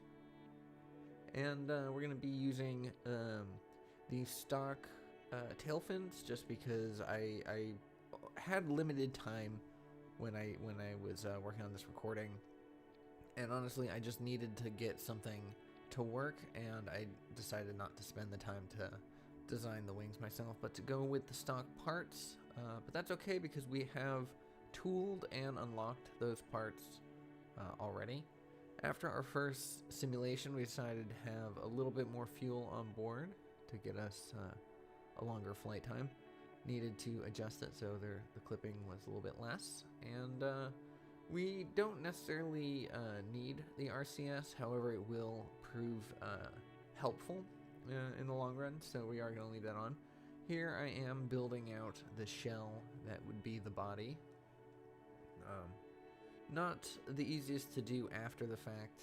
I really should have started with it, but I just wanted to get in and test and get the overall design first, and worry about the aesthetics and the outside later. But we're going to turn our nodes down to 2 and attach some recolorable fairings on there, and we're going to move out our tail fins so they don't clip into the body as much. And then we're gonna get some landing gear on there, and we are just about ready to finalize this design. However, we are going to make one notable change before we push it out. But let's go ahead and get our landing gear situated. We want them lined up and even. And we're going to put some air brakes on here because they're just so useful when we end up coming into approaching the runway at over 200 meters per second. It's very dangerous to land like that, and so having these air brakes on is just going to make everything a whole lot safer. So now I want to make sure that my staging is all correct and our gears are safely stowed inside. It'll save us a step when we air launch. Another simulation showed that the body that we had put on was just slightly too heavy. What actually successfully completed the mission beforehand no longer did. So we are going to forego the body in and of itself. We're going to take off that procedural tank that held our RCS fuel, and we're actually going to just store it in the capsule in itself, save us the part and weight. So now all that's left to do is final touches, put the air brakes back on, put the parachutes in. We're going to name it the Pluck Chicken because it is just such a silly looking thing. And yeah, this is it. We are not going to put a fairing around it. There's going to be no body to it. It's just going to be these tanks, some wings, engine, and a cockpit. So let's go ahead and get that out on the runway, and we are going to air launch it from around 430 kilometers, I believe, was what we ended up going with. So with a successful ignition of both engines, we can go ahead and tilt our way up, trying to get ourselves to around a 45-degree angle or higher. This essentially is kind of like a glorified rocket, thrust-to-weight ratio of over 2, so it should have no problem going up. The question is can we break the Kármán line? That is our goal for today, for this mission. Unfortunately, I did forget to grab the contract of breaking the Kármán line, so this will be a mission for science and science alone. Heidi Weber is trained for it, but was not given the go-ahead to do the cockpit, to do the flight, the contract. And so she's gonna grab the science, and then Stuart Kelly will complete the contract. But her flight is very important because we need enough science to continue our rocketry program. So with engine flame out and an apoapsis of 114 kilometers, this will indeed break the Kármán line. So we're just going to coast up as we go along. We're collecting high altitude flight science this entire time. And then we're just going to kind of belly flop our way back down to the surface. We're using RCS to kind of control ourselves in the low atmosphere, and because the control surfaces don't have any atmosphere to kind of grip onto in a way to move the craft around. And with that, our monopropellant is basically running out, our nitrous oxide. But that's okay because we are once again back in the atmosphere, down below 40 kilometers, so we have control of our flaps. And so now we are coming down a little bit faster than going forward, so we're trying to tilt our way up and try to change some of that momentum to go forward. It's a cloudy day, and so we're not going to be able to see the runway for a while. I accidentally time warped a little too fast and flipped over. Might have lost a little bit of speed there. And it's starting to look like we are not going to be able to make it to the runway. It's a good 69 kilometers away from us, so we are going to have to glide our way, try to break off as much speed as we can, and then we'll probably put this down in the water. But a water landing, doesn't give you as much reputation as a runway landing. However, any landing at all gives you the experience and the science. So we're gonna just do what we can, and try to get better last time. This distance from the runway was tested and it worked. So I think in our flight we must have lost a little forward momentum with that time warp that I did not too long ago. But with nothing else to do, we need to slow ourselves down. I realized that I waited a little too long to stage my parachutes, and we're actually going faster than I would have liked. But thankfully, it wasn't so fast that we lost our pilot. So let's go ahead and grab Heidi Weber, 35 kilometers away from the KSC, but nonetheless easy enough to get her safely back home. And with that, she had 216 days added onto her career. She's not going to retire until December of 1964. And she got us 4 science points for that, which is enough to unlock the 1956-1957 solid rocket engines, and that's going to give us access to better SRBs that will hopefully be able to push ourselves to orbit. Because as you may recall in the last episode, we put out this Goldbird science satellite in an attempt to pick up the science necessary for high-speed flight, which we still need. But now that we have the SRB, hopefully that will be enough to push ourselves into orbit. So we're going to go ahead and edit the Goldbird science satellite that we had already built. It was 98% complete at this point when we're editing it. So it was basically done. And we are going to end up redesigning this lower stage a little bit, using a lot of the same stuff, but nonetheless, it will end up changing a little bit before we're ready to go. But I take this SRB, attach it onto the final stage, and this SRB burns for 21 seconds, so it will be pretty good to finalize any orbits. We're going to go ahead and take off the near-Earth probe core because we could spin stabilize it well enough that we didn't actually need the RCS on there or the probe core to control it. So we're going to go ahead and adjust our staging, make sure everything is the way that we want it, and then we will do a simulation. And with the simulation coming back, it was still struggling to orbit, so I decided to kind of throw everything away and start again from the very basics. And we are going to adjust our probe core. We're going to turn it still into a cone, but a hollow cone, and we are going to tuck away this SRB inside. I typically don't like clipping that much, but I know that in Realism Overhaul it is part of the journey, but I feel like if we can utilize this hollow cone and make a space for that SRB, the clipping is not anything to worry about. So there we go. We removed 2 of the solar panels because they actually are fairly heavy, relatively speaking, to the craft, and I want to give this as much of a possibility to get into orbit as possible. We are quickly hitting a wall in our X-Plane program because we are just not able to go fast enough to do the contracts or collect the science, or even get to a high enough altitude that we can start making science. So we are relying a lot on this Goldbird's science satellite right now. I am building the second stage now. We are going to be using the RD-105s yet again. I kind of like that engine. And it's at this point that I noticed that it actually did have an upgrade. For some reason I thought that it didn't, but that might actually be... Oh, you know what? That's probably the XLR-25s that don't have the configuration upgrade. That's right. But this one can be upgraded at least just one more time after that, which is nice. So we have a little bit of longevity in its lifespan.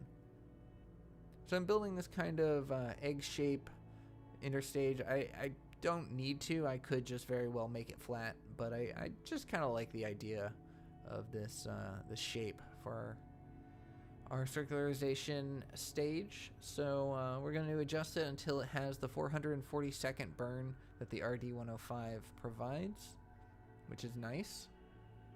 And it's about 7.5 minutes right there, so this thing will be pretty good as long as we can get it to a high enough altitude that it can spend all of that time in space and not come back down because the time to apoapsis was too short. So we are going to be using our tried and true RD-108 lifting engine for the center with 2 RD-107s on the sides as side boosters.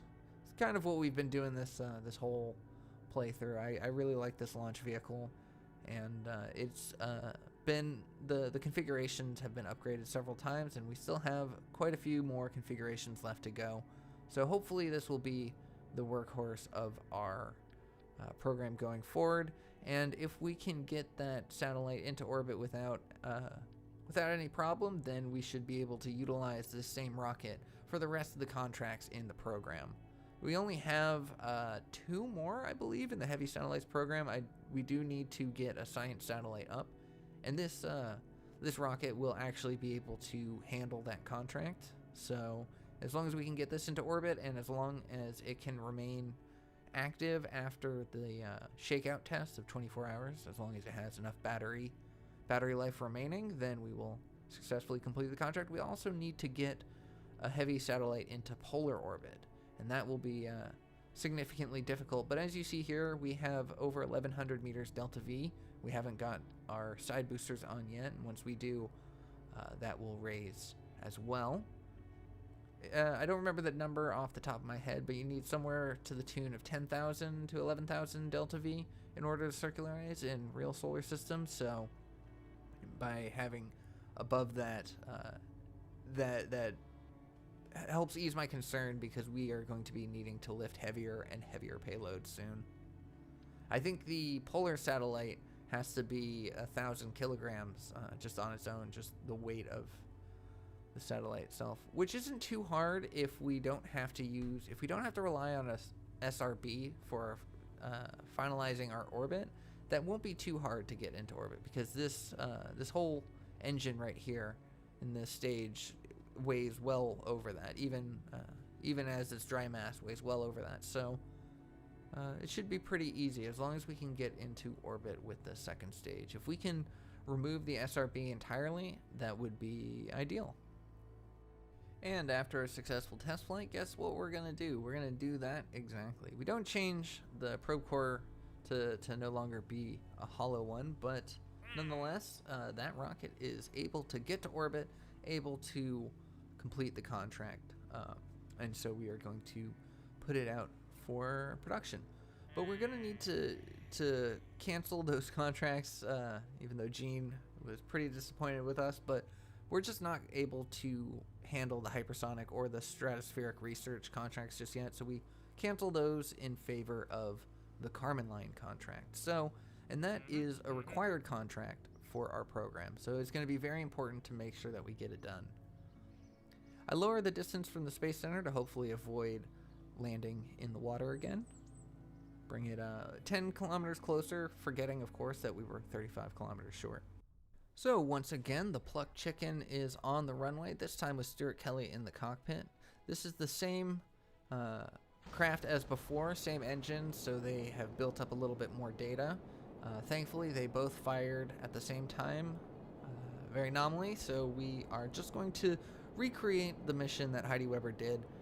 We're going to just point ourselves 45 degrees and burn until we run out of fuel.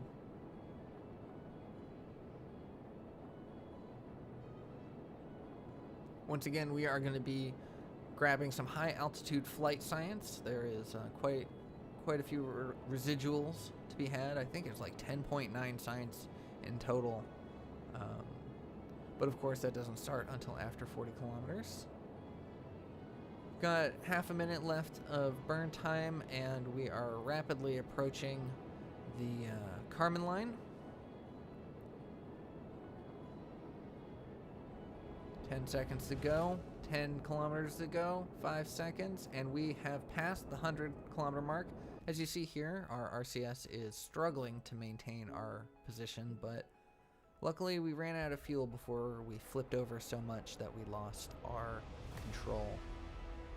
Mars is looking rather bright. I don't know if what is going on with that. I think it's a graphical bug. I saw someone else talk about it online that they were having it as well. My thought, my little headcanon is that Mars is beckoning us forward and wants us to go visit. So hopefully we can get there soon. But first, the moon. The moon! What am I talking about, the moon? This is realism overhaul and real solar system. There's no moon here. The moon.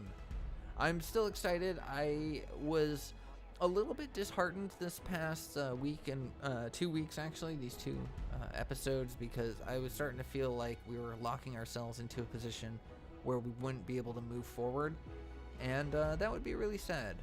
But after this flight and after the rocket flight that's going to be coming up next in the episode, I'm pleased to say that I am reinvigorated in this project, and I have a lot of goals moving forward. I have some ideas on what I can do. Once we get the science to do not high altitude flight, but high speed flight, once we get that science, we're going to redesign our aircraft with the new technology to go even faster than ever. Which is going to be, once again, pushing us closer and closer to getting humans out into orbit. So I'm very excited about that. This is the farthest I've ever gotten in RP1, and so just continuing to push the boundaries is a lot of fun. This game I've mentioned this before, this is incredibly complicated, incredibly hard, and then once you get the realism into it, it just furthers that difficulty.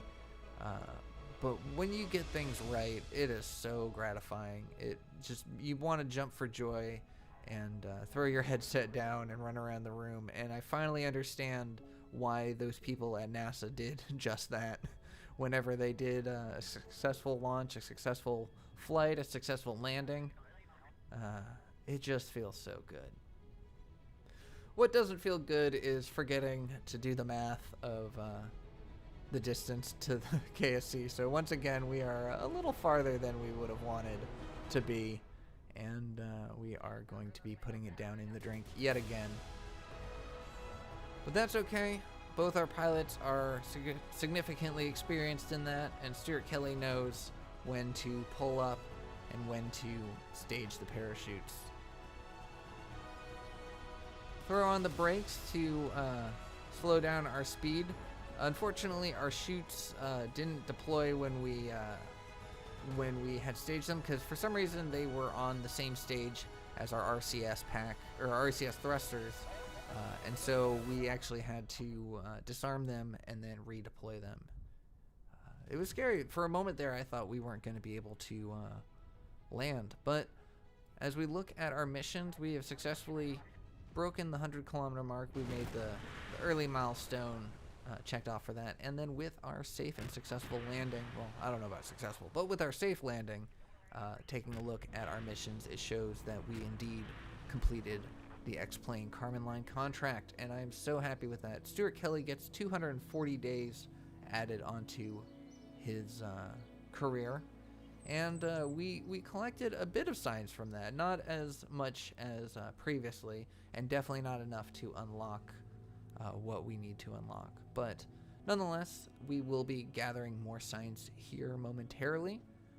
We are, however, going to spend some time in the tracking station and spend the day watching the Earth rotate below us until it is actually in the dead of night. Not the middle of the night, but pretty close to it. We want to launch a rocket at nighttime, even though it'll be harder to see, possibly less interesting to watch. However, by having our apoapsis, by having the longest period of our orbit be in the side where the sun is, we can guarantee the maximum efficiency for our solar panels. So, unfortunately, sorry for the dark screen, but it will lighten up eventually. That Mars bug makes it look like the moon, which I thought was pretty cool. The scientific satellite, as we see up there in the contracts, needs to be 1,000 kilograms. Needs to have an apoapsis above 1,500,000 kilometers, or 1,500,000 meters, and a periapsis between 200 meters and 900, or 200,000 and 900,000 meters. So, a significant orbit to say the least.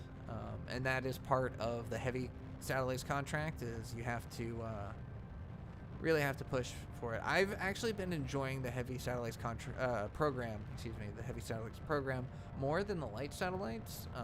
I just feel like I'm making a lot more progress with this. While I was doing the light satellites program, it was cool. It was very much like an extension of the sounding rocket stage, but I felt like I still had a lot more work to do before I could even begin to think about getting a human into space. But, you know, it's pretty fair. It did take a lot before we did that in life, so. Anyways, we are using Smart ASS to control our pitch as always, 9 seconds, and then we will have a separation of our side boosters. And there we go. Clean separation, no damage to our engines. We have a thruster weight ratio of 1.5, so we will continue to push forward. And I'm kind of eyeballing this ascent. You know, typically I do it very, very standardized with 1 degree every 25 meters per second of acceleration. But this time I'm just kind of tipping it over ever so slightly as I go along. I even did it during time warp, which can be a little dangerous sometimes. But with our apoapsis quickly approaching the 500 kilometer mark, we are going to start pitching ourselves over. That was just in all my tests I found that 500 kilometer apoapsis was a great time to start pointing ourselves horizontally, and 30 seconds was a good time to start our spin stabilization. So we're just going to use the rest of our fuel to push out our speed, try to gain as much horizontal orbital speed as possible. We have 10 more seconds, and then we are going to separate. And it's starting to rotate a little bit, starting to lose control.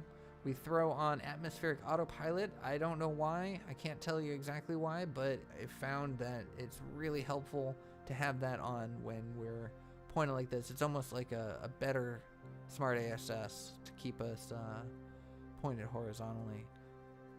But time warp a little bit closer to our apoapsis. At 3 minutes and 40 seconds we need a fire, because we have 7 minutes and 21 seconds of burn.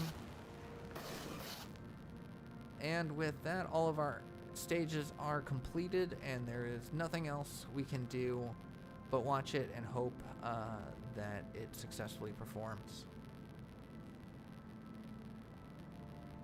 This was indeed the longest burn I've ever done in RP1, so it was a little hard to see. I wanted to speed up time as much as I could to, you know, just save myself some time, especially since it had been hours and hours and hours of testing by this point. I was very flustered. So I only tested this particular build of the rocket once. I saw that it got to orbit, and then I put it out for production. So during this time, I was so hesitant to physics warp, just on the off chance that something happens, our engine fires out, because that happened once in our testing, is that we physics warped and it caused our engine to shut down. So just gonna sit here, we're gonna hang out, we're gonna let this thing burn. We had an early TV camera attached to it, which unfortunately is a little bit of a waste. It would be better utilized in a polar orbit, because then it can take pictures over every single biome instead of just what is on the horizon.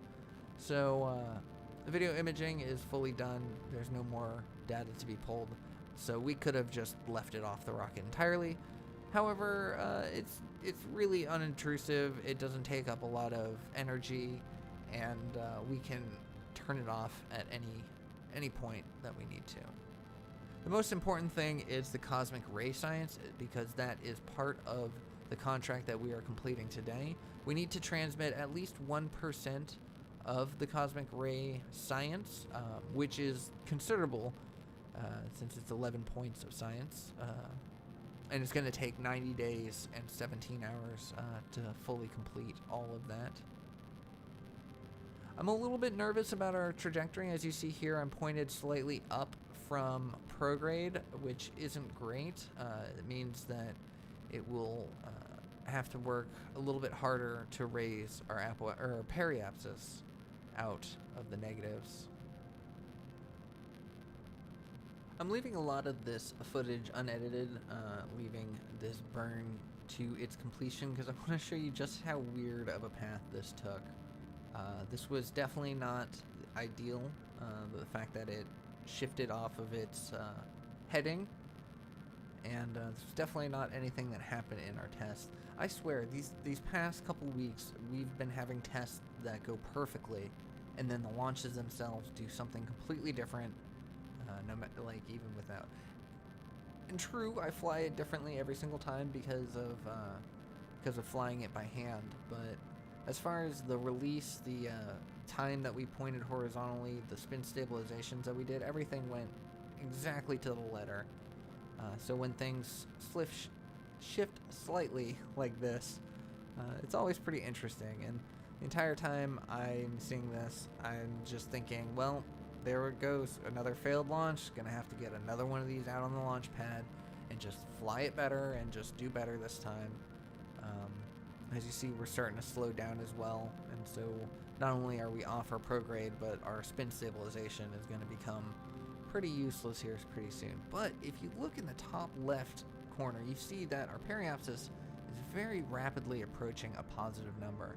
We have 1 minute and 52 seconds left of burn, and very soon we're going to be pushing our periapsis out through the atmosphere.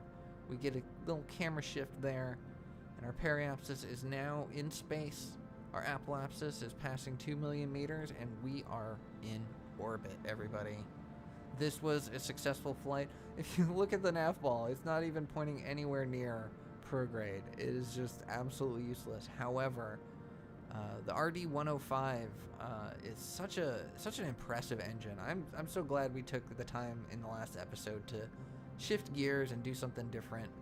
The AJ-10 early series was pretty good. It did what it needed to do, and it was mostly useful in the light satellites program. But here in the heavy program, this RD-105 is the business. So that we are about to run out of fuel, and 27 seconds left. We're about to slow down, and as we see on our map, our orbit is indeed passing fairly high in the sunlight. It wasn't as even as I would have liked. I would have loved if the apoapsis was dead noon. That would have been great, but nonetheless, it worked out, and we ended up finding ourselves pointing towards our horizon by the very end of that. Yeah, with no more fuel in the engine, nothing else to do but time warp our way. As we see from our contracts, we need to let 24 hours pass, several rotations around the Earth, and then as long as we still have electricity by the end of that time, we will have successfully completed our program. And the fact that we have, not only do we have 100,000 megawatts of power, we also have solar panels on this, so we have the ability to produce more.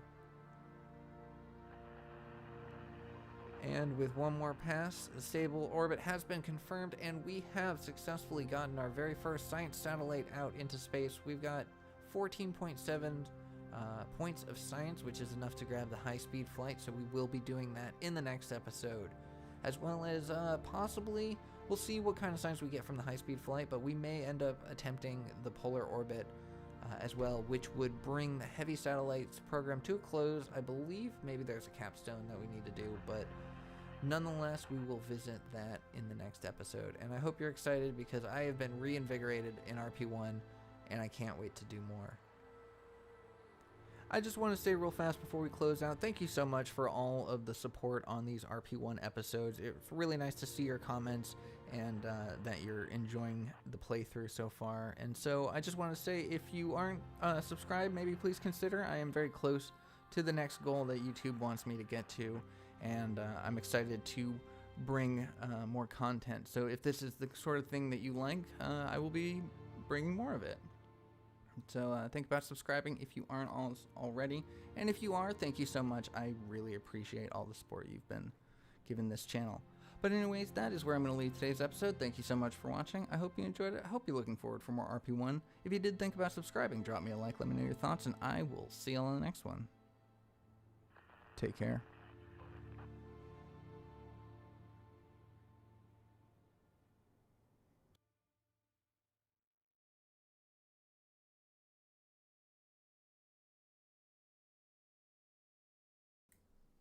Hello everybody, and welcome back to RP1. So we are just going to take a short episode today and work on a singular launch. I did some pretty good stuff with this launch, and it will be the capstone launch, as you can see here, the Polar Orbit satellite for the early satellites program.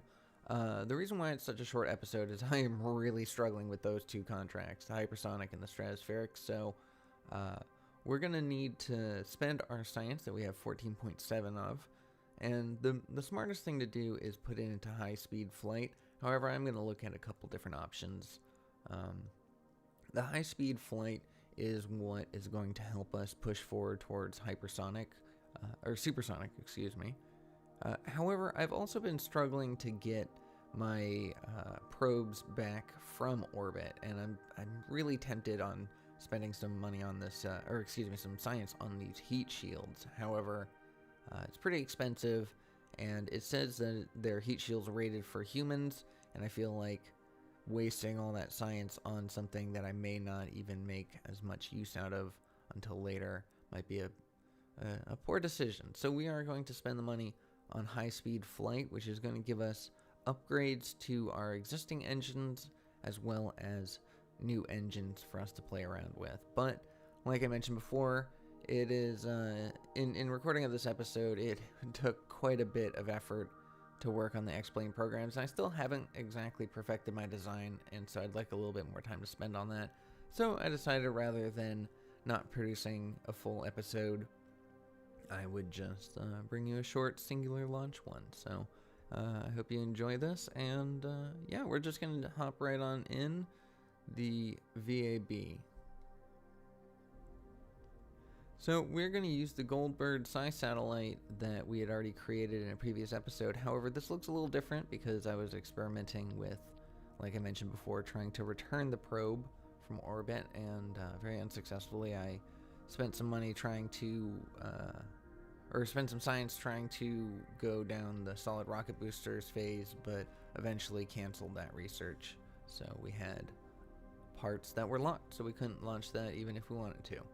But nonetheless, we don't need to return this. We are going to do an early TV camera on our probe.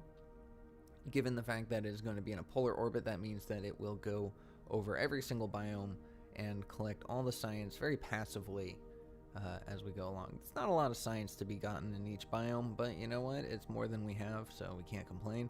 We're going to put some solar panels on here to keep it alive as long as possible. After a successful test, we were able to perfect our flight with it, and so I'm pretty comfortable that this will have enough. It's got 1300 meters per second delta V, and if I remember correctly, I think it's like somewhere to the tune of like 10,000 or 11,000 that you need in order to get to orbit, with a couple extra hundred delta V added on it when you're trying to get into a polar orbit. So pretty confident that our tests will prove fruitful with the reality of the flight. So I took the contract for the polar orbit. One of the notable features that sets it aside from the polar orbit of the light satellites program is you need to have a satellite of 1,000 kilograms, which is indeed pretty heavy. And it's actually pretty easy for us because our top stage is enough to get to orbit, and our top stage is quite heavy, easily enough to satisfy.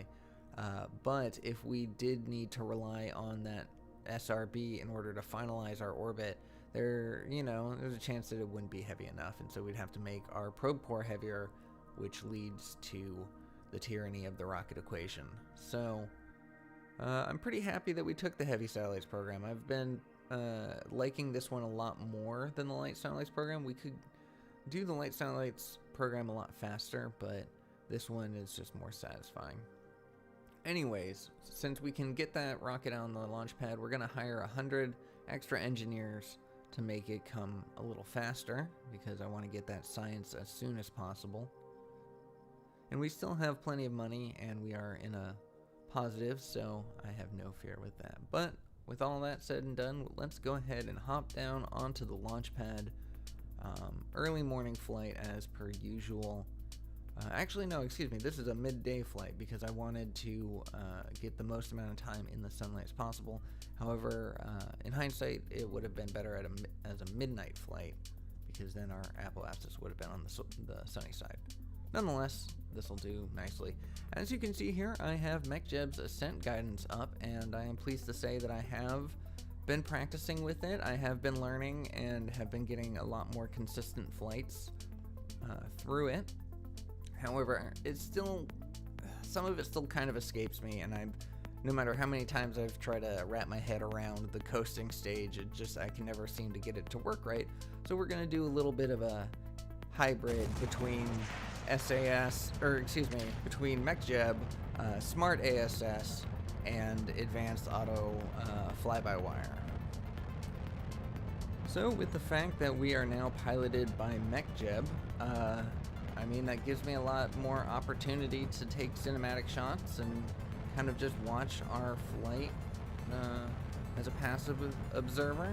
I don't have to worry about tipping over too far or in the wrong direction or not at a good enough speed. It just handles for me, so that's very nice. It's another reason why this episode ended up being a little bit shorter than my typical ones, is because I can just kind of focus on the parts that look a little more interesting and cut out the dead space in between, because we have some long burns on this rocket.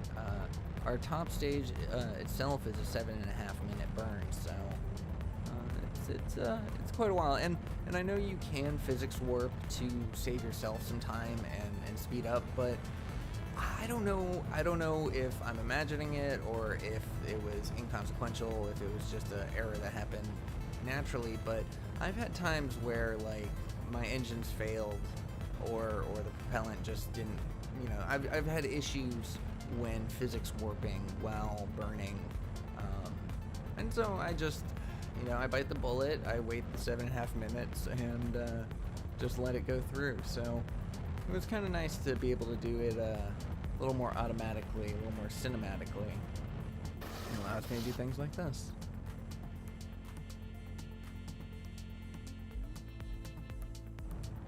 So back at our main rocket, we now are just going to burn the rest of the liquid fuel and oxidizer in our RD-108 stage.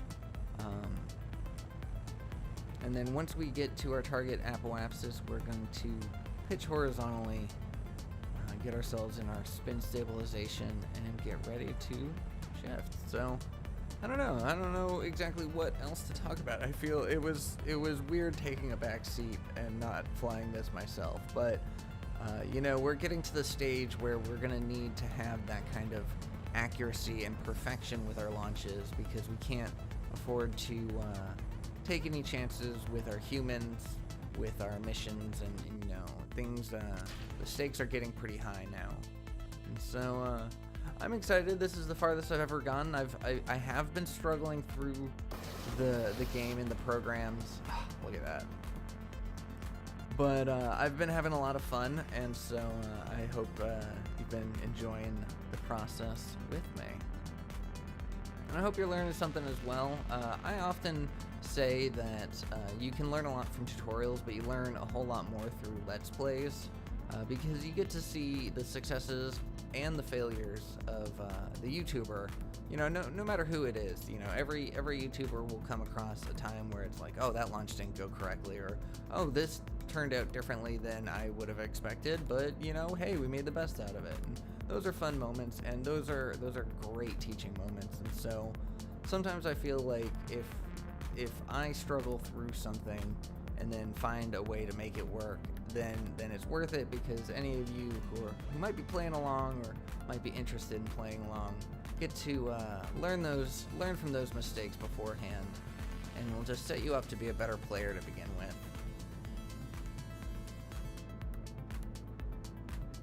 So like I mentioned, long 7.5 minute burn.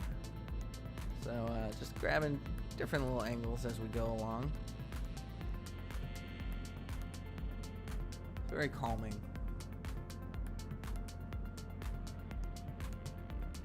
One of the things I've been working on in the X-Plane programs is trying to break the Kármán line, get into space, and then deal with the fiery re-entry. So with the stress that comes from doing one of those missions, it's nice to have a little bit of a calm before the storm. But I'm getting ahead of myself. That'll be in the next episode.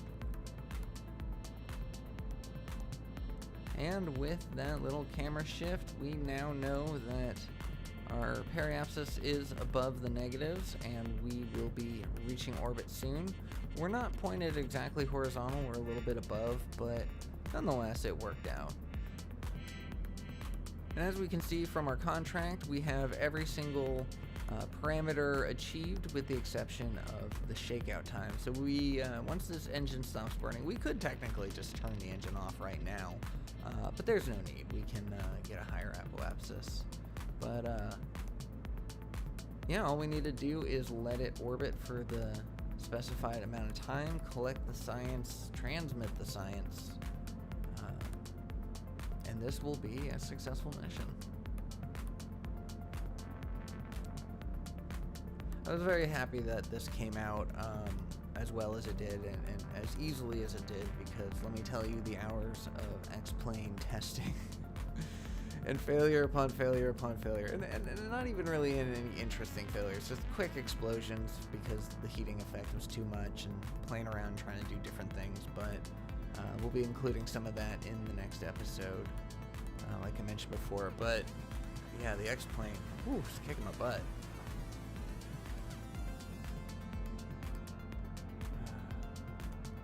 Reaching its final resting point soon. It will be reaching engine cutoff, coming to its final, resting place.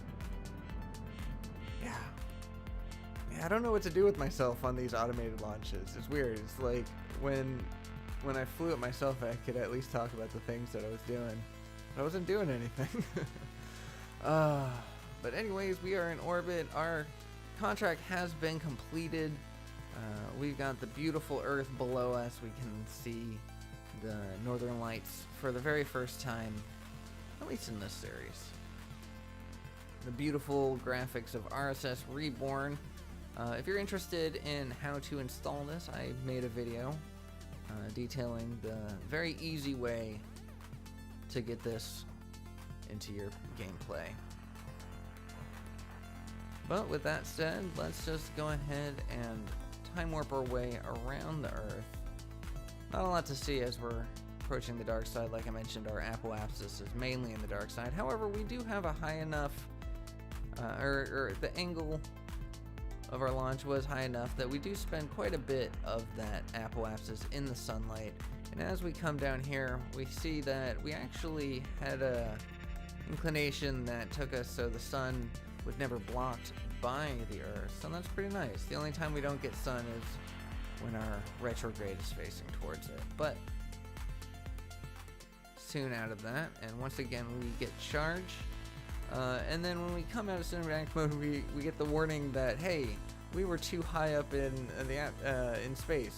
We need deep space avionics if we're going to have any kind of control or communication with that. So that actually made me really happy, because that is a good sign that we are progressing forward in our gameplay to the point that we now need better avionics. So it is going to be something that I'm going to need to think about with the better communications, better avionics. I don't have access to the deep space ones yet, so we will have to grind some of that science out. But we have 16 points of science, and I would really like to get the 1959 orbital rocketry. We can get access to better engines, not just for our orbital rockets, but even for our X-planes. And right now, power, it seems to be an issue. So we're going to go ahead and research that now. However, depending on how our test flights go, we may change that around next time. But as we come into the administration building, we see here that we have successfully completed all the contracts necessary for the program. We still have a little bit under a year left to go, so we're actually going to hold off on completing this program, because sometimes it is better to complete it early. You get a much better reputation chunk from it, and then you can use that on better programs. But we have a pretty good reputation chunk right now, so we're going to hold off on this. We're going to gain the rest of the funding, especially since it's flat funding, for the rest of the year, and then we will look into starting a new program next time. But if you like this shorter kind of episode where I focus on just one mission at a time, let me know in the comments below. But anyways, that is where I'm going to leave today's episode. Thank you so much for watching. I hope you enjoyed it. I hope you're looking forward for more RP1. If you did, think about subscribing. Drop me a like, let me know your thoughts, and I will see you all in the next one. Take care.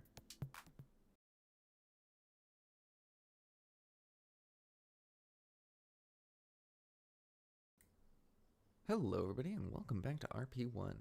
So we are just going to take a short episode today and work on a singular launch.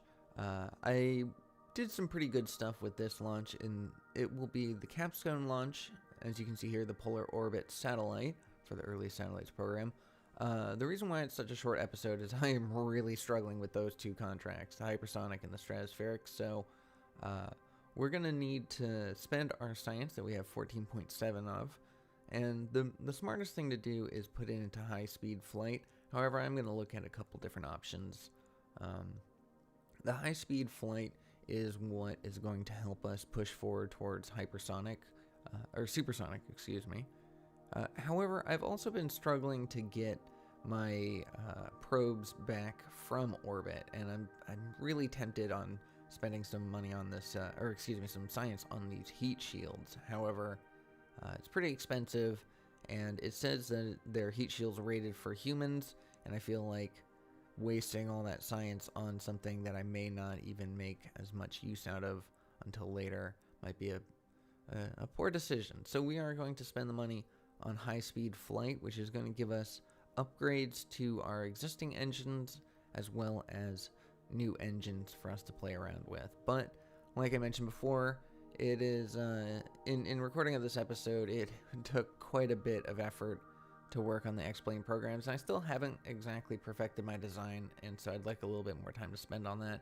So I decided, rather than not producing a full episode, I would just bring you a short singular launch one. So I hope you enjoy this, and yeah, we're just going to hop right on in the VAB. So we're going to use the Goldbird Psi satellite that we had already created in a previous episode. However, this looks a little different because I was experimenting with, like I mentioned before, trying to return the probe from orbit, and very unsuccessfully I spent some money trying to or spent some science trying to go down the solid rocket boosters phase, but eventually canceled that research. So we had parts that were locked, so we couldn't launch that even if we wanted to. But nonetheless, we don't need to return this. We are going to do an early TV camera on our probe. Given the fact that it is going to be in a polar orbit, that means that it will go over every single biome and collect all the science very passively as we go along. It's not a lot of science to be gotten in each biome, but you know what? It's more than we have, so we can't complain. We're going to put some solar panels on here to keep it alive as long as possible. After a successful test, we were able to perfect our flight with it, and so I'm pretty comfortable that this will have enough. It's got 1300 meters per second delta V, and if I remember correctly, I think it's like somewhere to the tune of like 10,000 or 11,000 that you need in order to get to orbit, with a couple extra hundred delta V added on it when you're trying to get into a polar orbit. So pretty confident that our tests will prove fruitful with the reality of the flight. So I took the contract for the polar orbit. One of the notable features that sets it aside from the polar orbit of the light satellites program is you need to have a satellite of 1,000 kilograms, which is indeed pretty heavy. And it's actually pretty easy for us because our top stage is enough to get to orbit, and our top stage is quite heavy, easily enough to satisfy. But if we did need to rely on that SRB in order to finalize our orbit, there's a chance that it wouldn't be heavy enough, and so we'd have to make our probe core heavier, which leads to the tyranny of the rocket equation. So I'm pretty happy that we took the heavy satellites program. I've been liking this one a lot more than the light satellites program. We could do the light satellites program a lot faster, but this one is just more satisfying. Anyways, since we can get that rocket out on the launch pad, we're going to hire 100 extra engineers to make it come a little faster, because I want to get that science as soon as possible. And we still have plenty of money, and we are in a positive, so I have no fear with that. But with all that said and done, let's go ahead and hop down onto the launch pad. Early morning flight as per usual. Actually, no, excuse me. This is a midday flight because I wanted to get the most amount of time in the sunlight as possible. However, in hindsight, it would have been better as a midnight flight, because then our apoapsis would have been on the sunny side. Nonetheless, this will do nicely. As you can see here, I have MechJeb's ascent guidance up, and I am pleased to say that I have been practicing with it. I have been learning and have been getting a lot more consistent flights through it. However, some of it still kind of escapes me, and no matter how many times I've tried to wrap my head around the coasting stage, I can never seem to get it to work right. So we're going to do a little bit of a hybrid between between MechJeb, Smart ASS, and Advanced Auto Fly-by-Wire. So with the fact that we are now piloted by MechJeb, that gives me a lot more opportunity to take cinematic shots and kind of just watch our flight as a passive observer. I don't have to worry about tipping over too far or in the wrong direction or not at a good enough speed. It just handles for me, so that's very nice. It's another reason why this episode ended up being a little bit shorter than my typical ones, is because I can just kind of focus on the parts that look a little more interesting and cut out the dead space in between, because we have some long burns on this rocket. Our top stage itself is a 7.5 minute burn, so it's quite a while, and I know you can physics warp to save yourself some time and speed up, but I don't know if I'm imagining it or if it was inconsequential, if it was just an error that happened naturally. But I've had times where like my engines failed or the propellant just didn't, I've had issues when physics warping while burning, and so I just I bite the bullet, I wait the 7.5 minutes, and just let it go through. So it was kind of nice to be able to do it a little more automatically, a little more cinematically. It allows me to do things like this.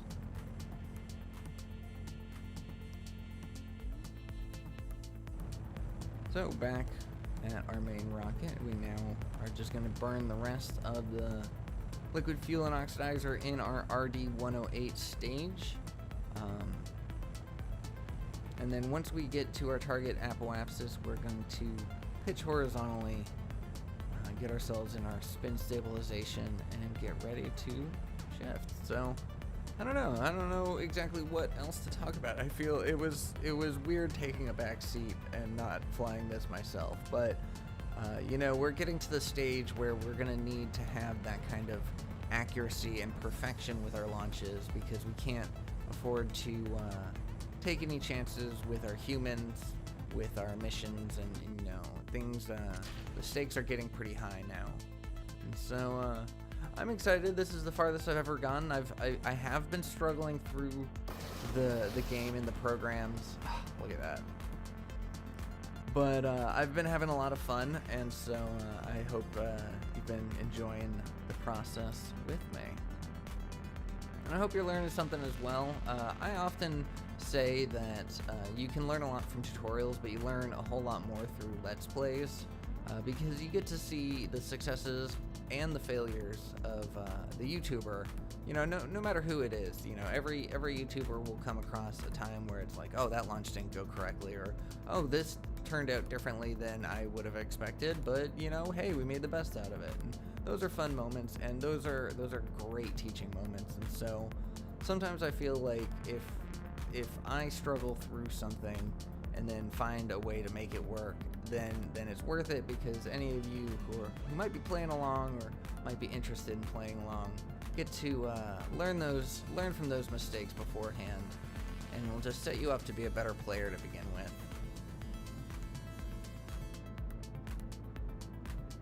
So like I mentioned, long 7.5 minute burn. So just grabbing different little angles as we go along. Very calming.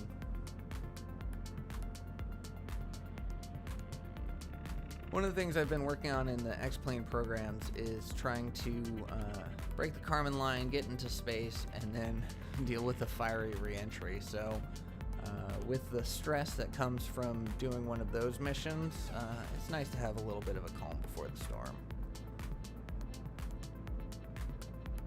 But I'm getting ahead of myself. That'll be in the next episode. And with that little camera shift, we now know that our periapsis is above the negatives, and we will be reaching orbit soon. We're not pointed exactly horizontal, we're a little bit above, but nonetheless it worked out. And as we can see from our contract, we have every single parameter achieved, with the exception of the shakeout time. So we, once this engine stops burning, we could technically just turn the engine off right now, but there's no need. We can get a higher apoapsis. But yeah, all we need to do is let it orbit for the specified amount of time, collect the science, transmit the science, and this will be a successful mission.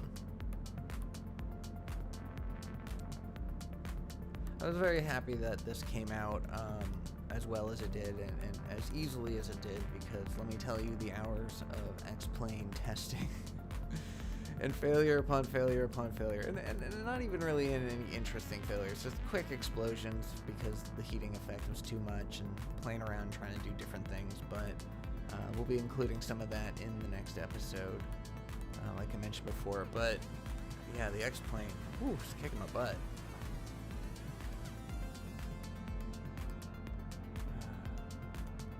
Reaching its final resting point soon. It will be reaching engine cutoff, coming to its final, resting place. Yeah, I don't know what to do with myself on these automated launches. It's weird. It's like when I flew it myself, I could at least talk about the things that I was doing. But I wasn't doing anything. But anyways, we are in orbit. Our contract has been completed. We've got the beautiful Earth below us. We can see the Northern Lights for the very first time, at least in this series. The beautiful graphics of RSS Reborn. If you're interested in how to install this, I made a video detailing the very easy way to get this into your gameplay. But with that said, let's just go ahead and time warp our way around the Earth. Not a lot to see as we're approaching the dark side. Like I mentioned, our apoapsis is mainly in the dark side. However, we do have a high enough, or the angle of our launch was high enough that we do spend quite a bit of that apoapsis in the sunlight. And as we come down here, we see that we actually had a inclination that took us so the sun was never blocked by the Earth, so that's pretty nice. The only time we don't get sun is when our retrograde is facing towards it, but soon out of that, and once again we get charge, and then when we come out of cinematic mode, we get the warning that, hey, we were too high up in space.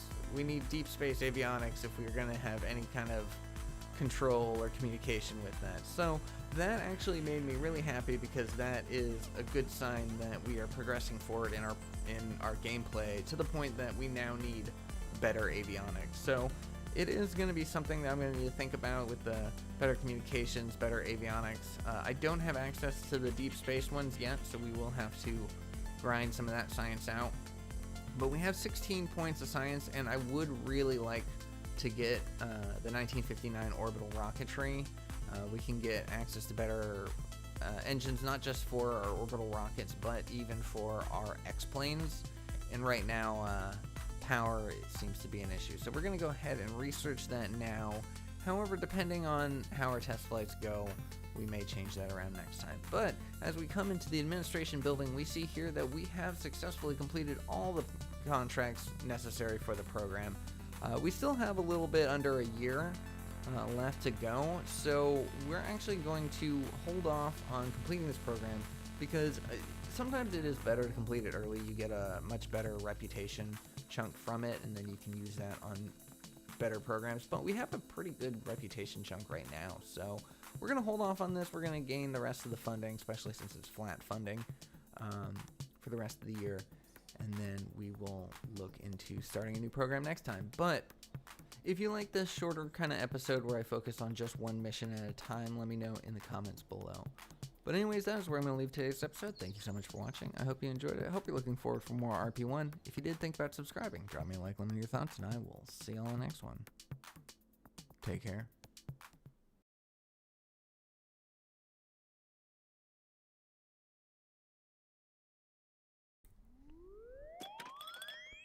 Hello everybody, and welcome back to RP1.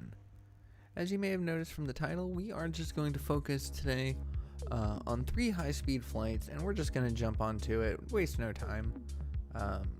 In the last episode, we proved that our F-104 recreation, or, inspired plane was able to manage high-speed flight. However, during the time when we were doing our mission, we didn't click and start the science experiments. So today we are going to spend some time and gather that high-speed flight, and this time we're going to do better with landing, and or we're going to try to do better with landing anyways.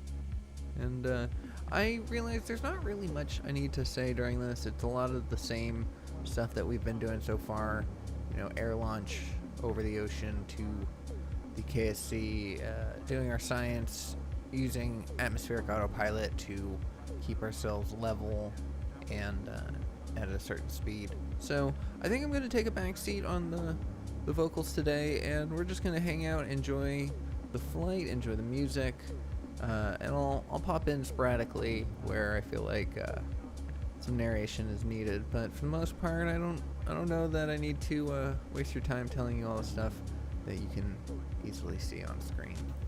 So now feel free to unbuckle your seat and walk around the cabin. Flight attendants will be around soon enough to take orders for drinks and concessions, and we'll be arriving at our destination soon enough. Sit back and enjoy the flight.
And with no parachutes on our craft, we're going to have to stop this the old-fashioned way. We turn off our engine, throw on our brakes, and hope and pray that we don't tip over before coming to a halt.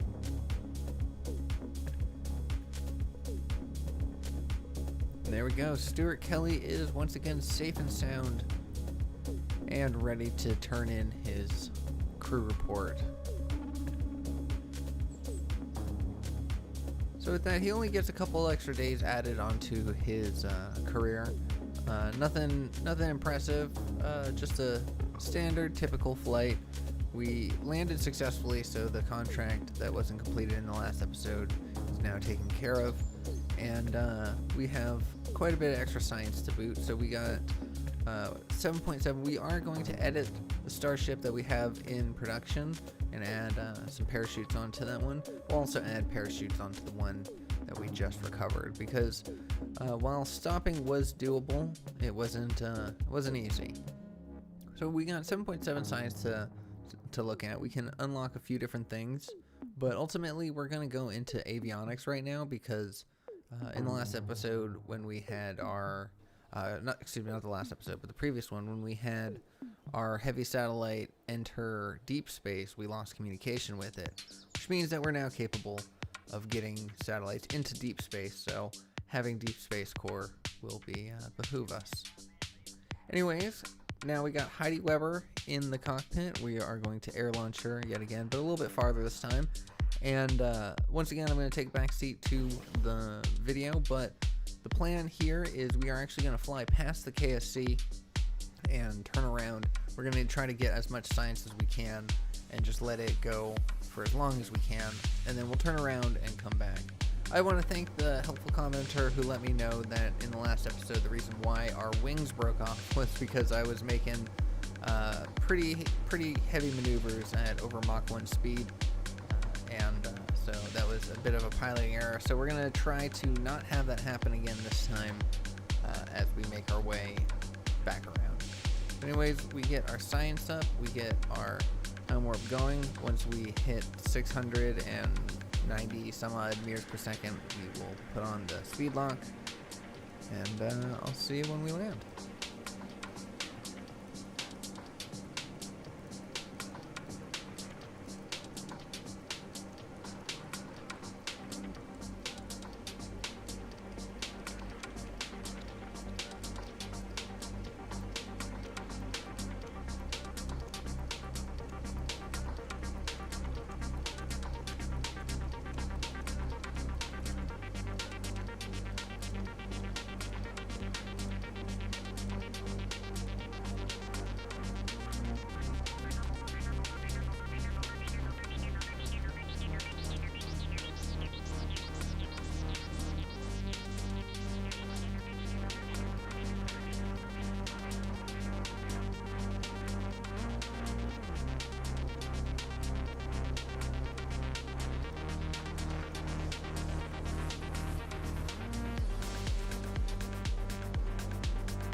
Well, as they say in the Air Force, any landing you can walk away from is a good one. So we will take that, we'll repair this craft when we bring it in, and Heidi Weber gets to thank her lucky stars that she was not a casualty today. But, you know, that's why having the parachutes on the plane really helped out. It was a smart choice. So now we are getting ready for our third and final flight today. We are going to have Stuart Kelly fly. This time we're going to backtrack another 200 kilometers so he can fly for longer. And this time we're not going to do the turnaround method. We're just going to land when we can. But, yeah. It's been fun. I had a lot of fun with these flights and doing these landings being a little bit better. The last one was, you know, left a little bit to be desired, but we've got one more attempt to make ourselves just be a little bit better, because soon it's going to make a lot more of a difference that we can fly well. But anyways, we're going to turn on our science and just do the whole flight yet again. Stuart Kelly has some pretty good confidence about his landing ability, so we'll see that.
I decided after 2 semi-successful landings we would attempt a third one in IVA mode.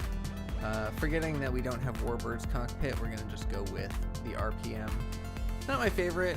I feel like there could be better usages of our screens, but I just open up one just to give myself a little bit of information on one screen at least. But we've got kind of everything we need in that little green translucent screen in front of us. Yeah, we're gonna attempt our landing in first person mode.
And we're starting to get a little bit of wobble. I'm having to fight using the Q and E keys to balance out, but thankfully our parachutes and our brakes stop us in time before we wobble out of control.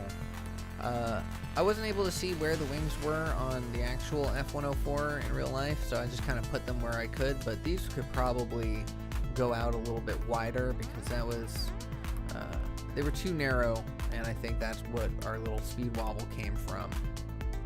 But nonetheless, let's go ahead and get this craft back into our hangar and get Stuart Kelly back into regular clothes and tell us all about it.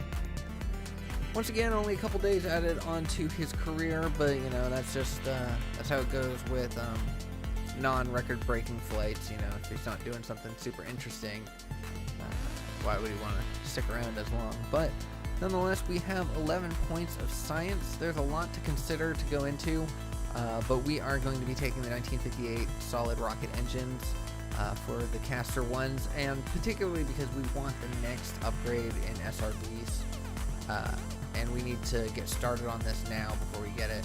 But we'll see where we want to go in the next episode. So now that we have finished today's episode, we come here into the administration building and see that we're only 2 days before our deadline on the Heavy Satellites program. So let's go ahead and complete that. I think that was pretty great. I'm glad that we didn't go over the time. But we have a lot to look at now. We've got 4 programs that we could go into: early Earth observation satellites. Communication satellites might be a good one because that'll help us build a network around our Earth. Ultimately, I think I might want to go to lunar probes. I really want to see the moon. And crewed orbit is possible. We have, 2 pilots, and it will pay us a lot more money than the lunar one, but I'm not sure what to do. And a big thank you to the other helpful commenter who let me know that I had let these contracts lapse and I no longer have leaders. But we're going to wait until the next episode to pick them because I want to utilize them as best as possible, and I'm not sure exactly where we're going to go. I do know that I am going to work on recreating the X-15 plane because that is what got them past the Karman line, and that is a contract that we're struggling on right now. But we also may start pursuing that extra satellites program or crewed landing programs. We'll see what we got. If you have any suggestions, if you'd like to see a particular one, let me know in the comments below, and I'll give it a thought. But anyways, thank you so much for watching. I hope you enjoyed it. I hope you're looking forward for more RP1. If you did think about subscribing, drop me a like, let me know your thoughts, and I will see y'all in the next one. Take care.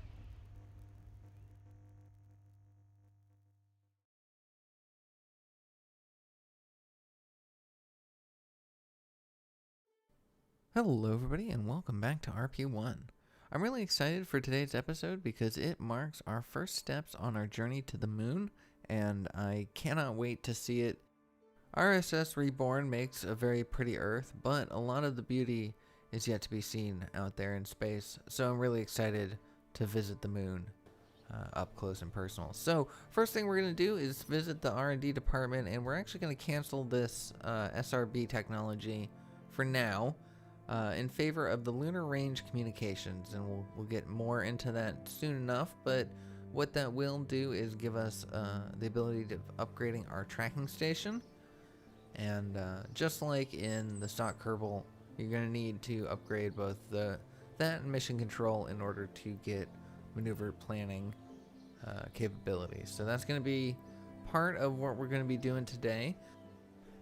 As much as I'd like to continue the X-Plane and push forward through to the last couple contracts with it, the high altitude Karman line contract and the supersonic, but we'll be picking up that in probably the next episode, depending on the outcome of this one. But for now, we are going to take a look at our programs. We have 4 options like we looked at the end of last episode.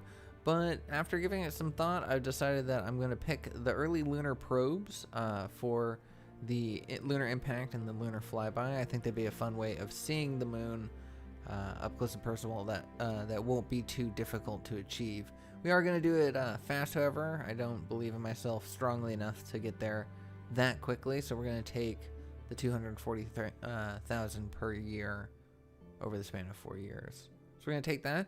And then I was actually surprised to see that we can actually take another program here because they have they take up just 1 contract slot. So we're going to grab this early Earth observation satellites because this allows us to do a lot more science. This is more science focused, getting 2 different experiments out beyond low Earth orbit, getting an infrared radiometry satellite, reaching orbital speed and returning safely. And then a dedicated Earth imaging satellite. Very cool stuff. I think that'll yield us a lot of science that we can use later. The commercial applications would be good. It would give us a communications network that would be much stronger than what we have currently, but I'm not entirely sure the best approaches to handle all of those contracts, whereas the one that we took is a little more straightforward. Just, get that satellite up and going. But now we have... like I mentioned at the end of the last episode, thank you to a helpful commenter who pointed out that we didn't have practically any leaders or contractors selected. So we are going to go through our administration and choose the best solution. We will eventually settle on Satish Dhawan. I really like the science transmission gain that he gives, and the fact that his only shortcoming is that it's negative 8% funds from the program. It's not too bad. Moving down to the chief scientist, we're going to go look through all of our options.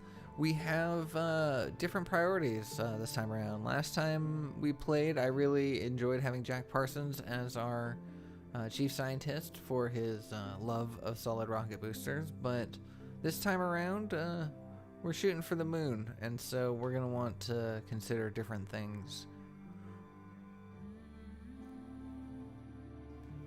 Ultimately, we're going to go with James Van Allen because he gives a boost to the science nodes of the research tree. And ultimately, I've decided that with our pushing towards the moon, having access to more biomes, having a science-focused mindset about our program would be very beneficial for us, because science begets science, and then that science can make bigger and better things, cooler rockets, better programs. So with our leaders in place, let's switch over onto our contractors. These are good for adding little bonuses, tiny little gains. The people are good for really structuring how your administration handles their approach to each of the programs, but the contractors are kind of like these little bonuses, 15% flight research, 75% funds to air launch, things like that. And so they matter a little less and can be changed out depending on the projects. I do want to have one thing focused on airplanes in our contracts, because we still have our X-Plane program going on. However, I do now want to change my focus to more rocketry-focused contractors. Ultimately, we're going to go with JPL, Bell Aircraft, and the Douglas Aircraft companies.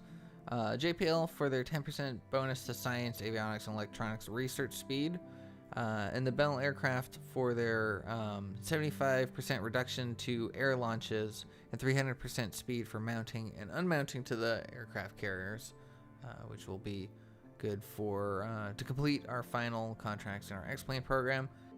And the final one is Douglas Aircraft Company for their 300% to integration speed of isogrid tanks. So that will get us set up for the coming future of our projects. So now we're going to warp our way to completion for the Lunar Range Communications science to be completed. So now we can work on upgrading our tracking station. We do have the money. It's not too expensive, thankfully. So we can go ahead and plop that in there.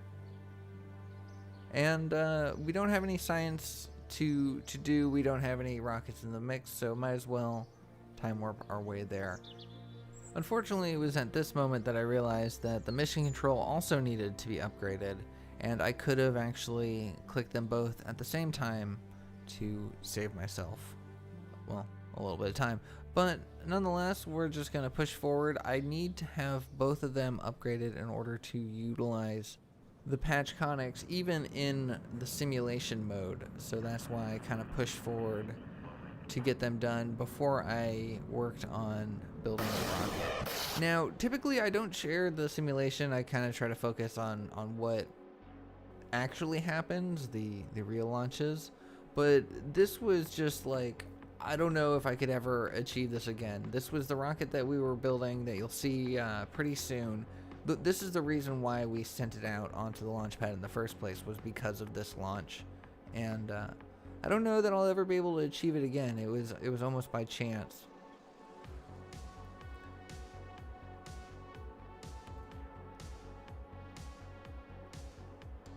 And the problem that we had with this rocket is it actually ends up overshooting the moon. No matter what we did, it kept overshooting the moon. But we ended up developing this short stop system that allowed it to cancel out its forward velocity at a certain point.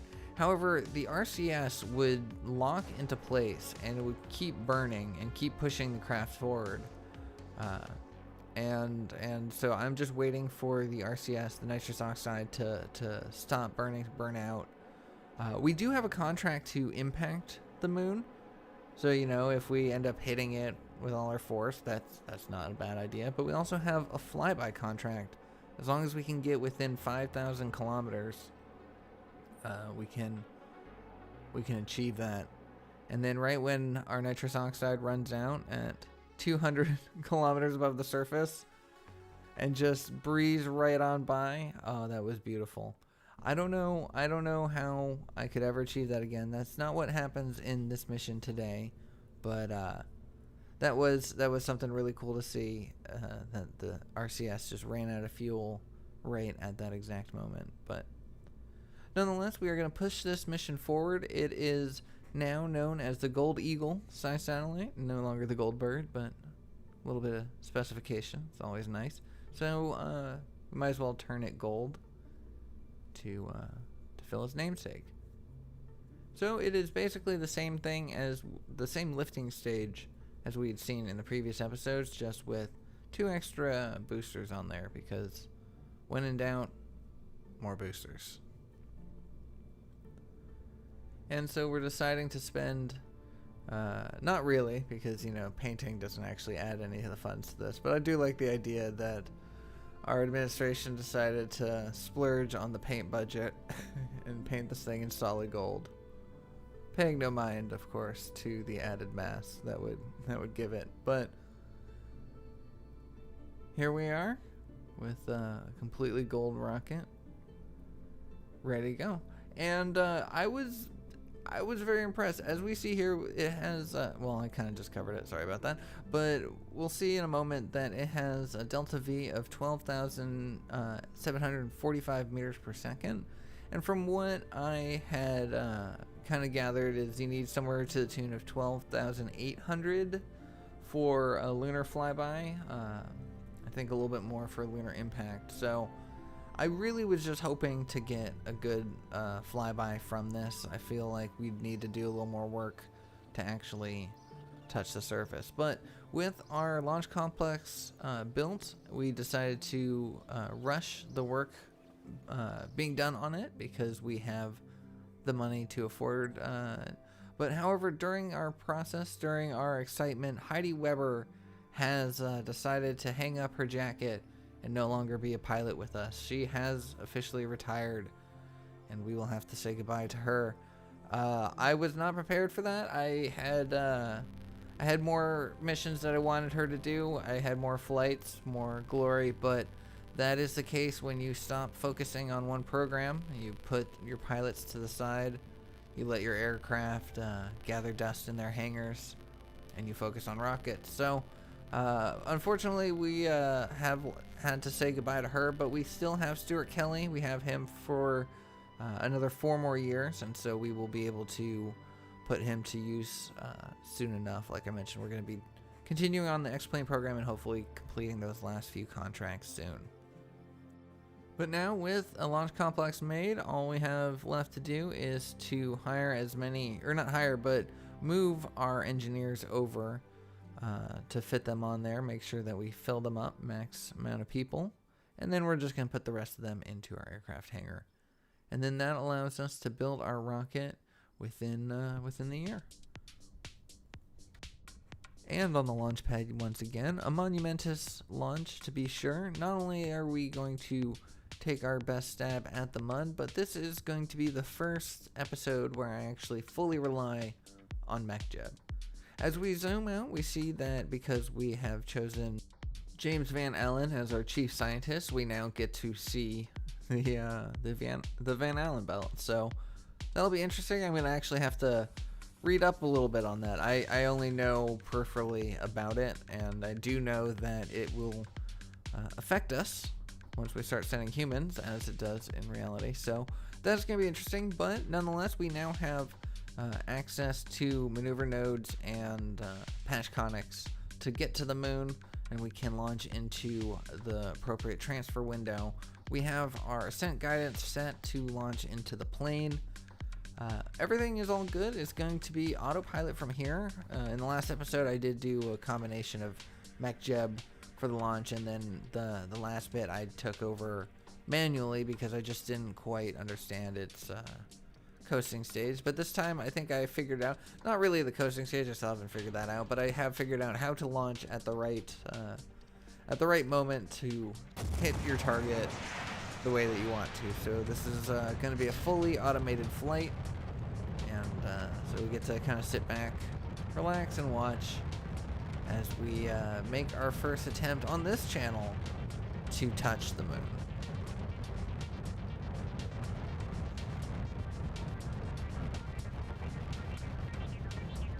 And I have learned that you can actually physics warp a little bit, save some time, save some effort. So I will be utilizing that a little bit. It's a bit shorter of an episode today, but I think what we ended up accomplishing was pretty fun, so I didn't want to pack in too many things. and make it extra long unnecessarily. We're going to have different goals in the next episode because of what we got in this one.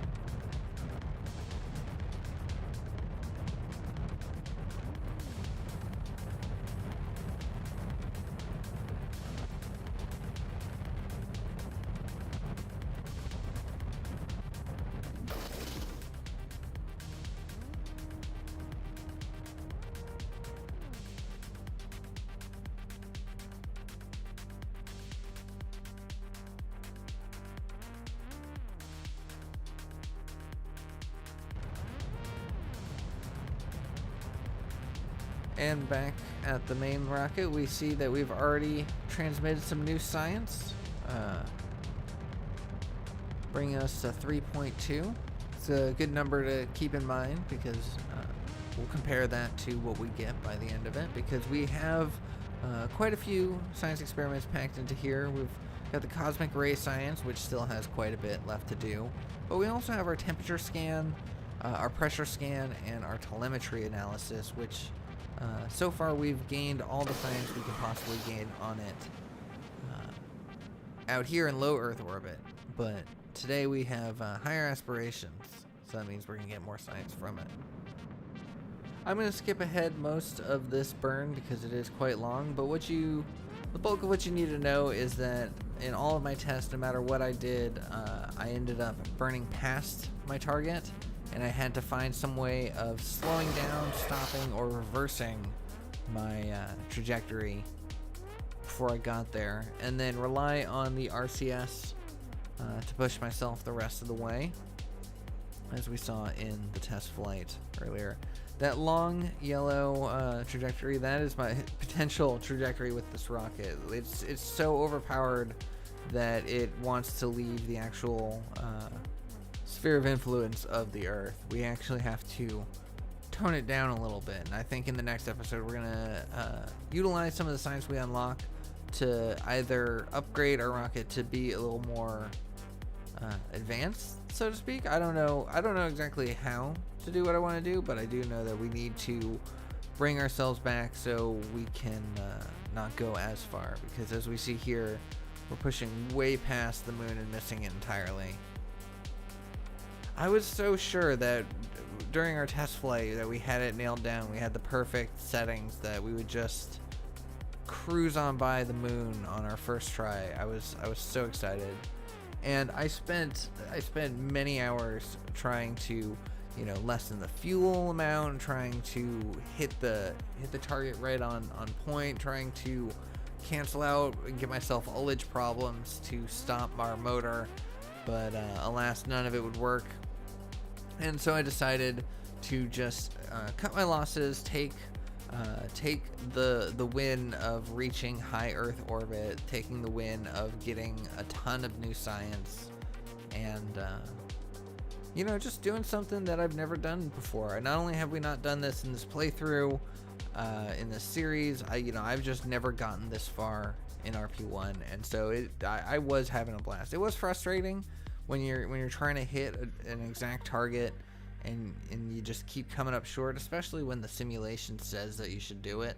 But it was very cool to still break those boundaries. So now, with no more fuel in the rocket, no more nitrous oxide in the tanks, nothing else left to do but watch our windows and see our science roll up and our countdown go down. We do have the ability of collecting cosmic arrays beyond low Earth orbit, and that is a contract that potentially this craft could accomplish as long as it can collect science for the next 44 days.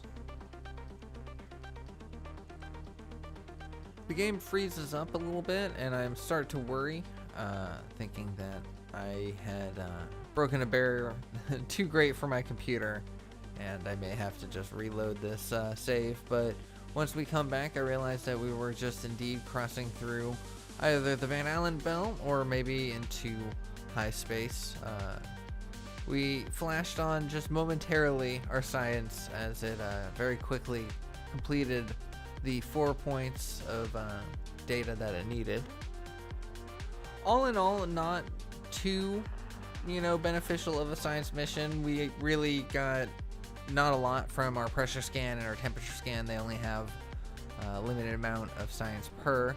However, it does show us that we can now reach higher altitudes with our probes, and we can get more advanced science experiments up here pretty soon. The micrometeorite detection, a lot of good options for science, and especially things maybe we haven't even unlocked yet.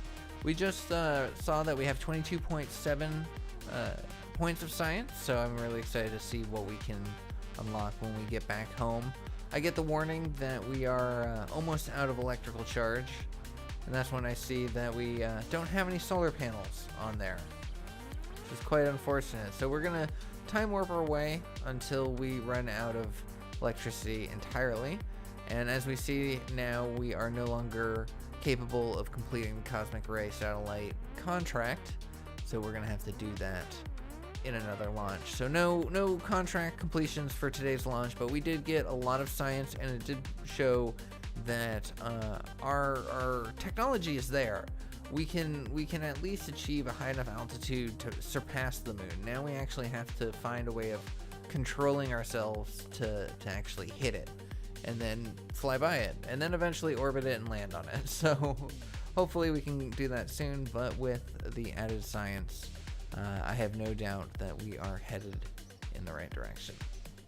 But in the next episode, we will continue that on. We may also, like I mentioned before, revisit the X-Planes and see where to go from there.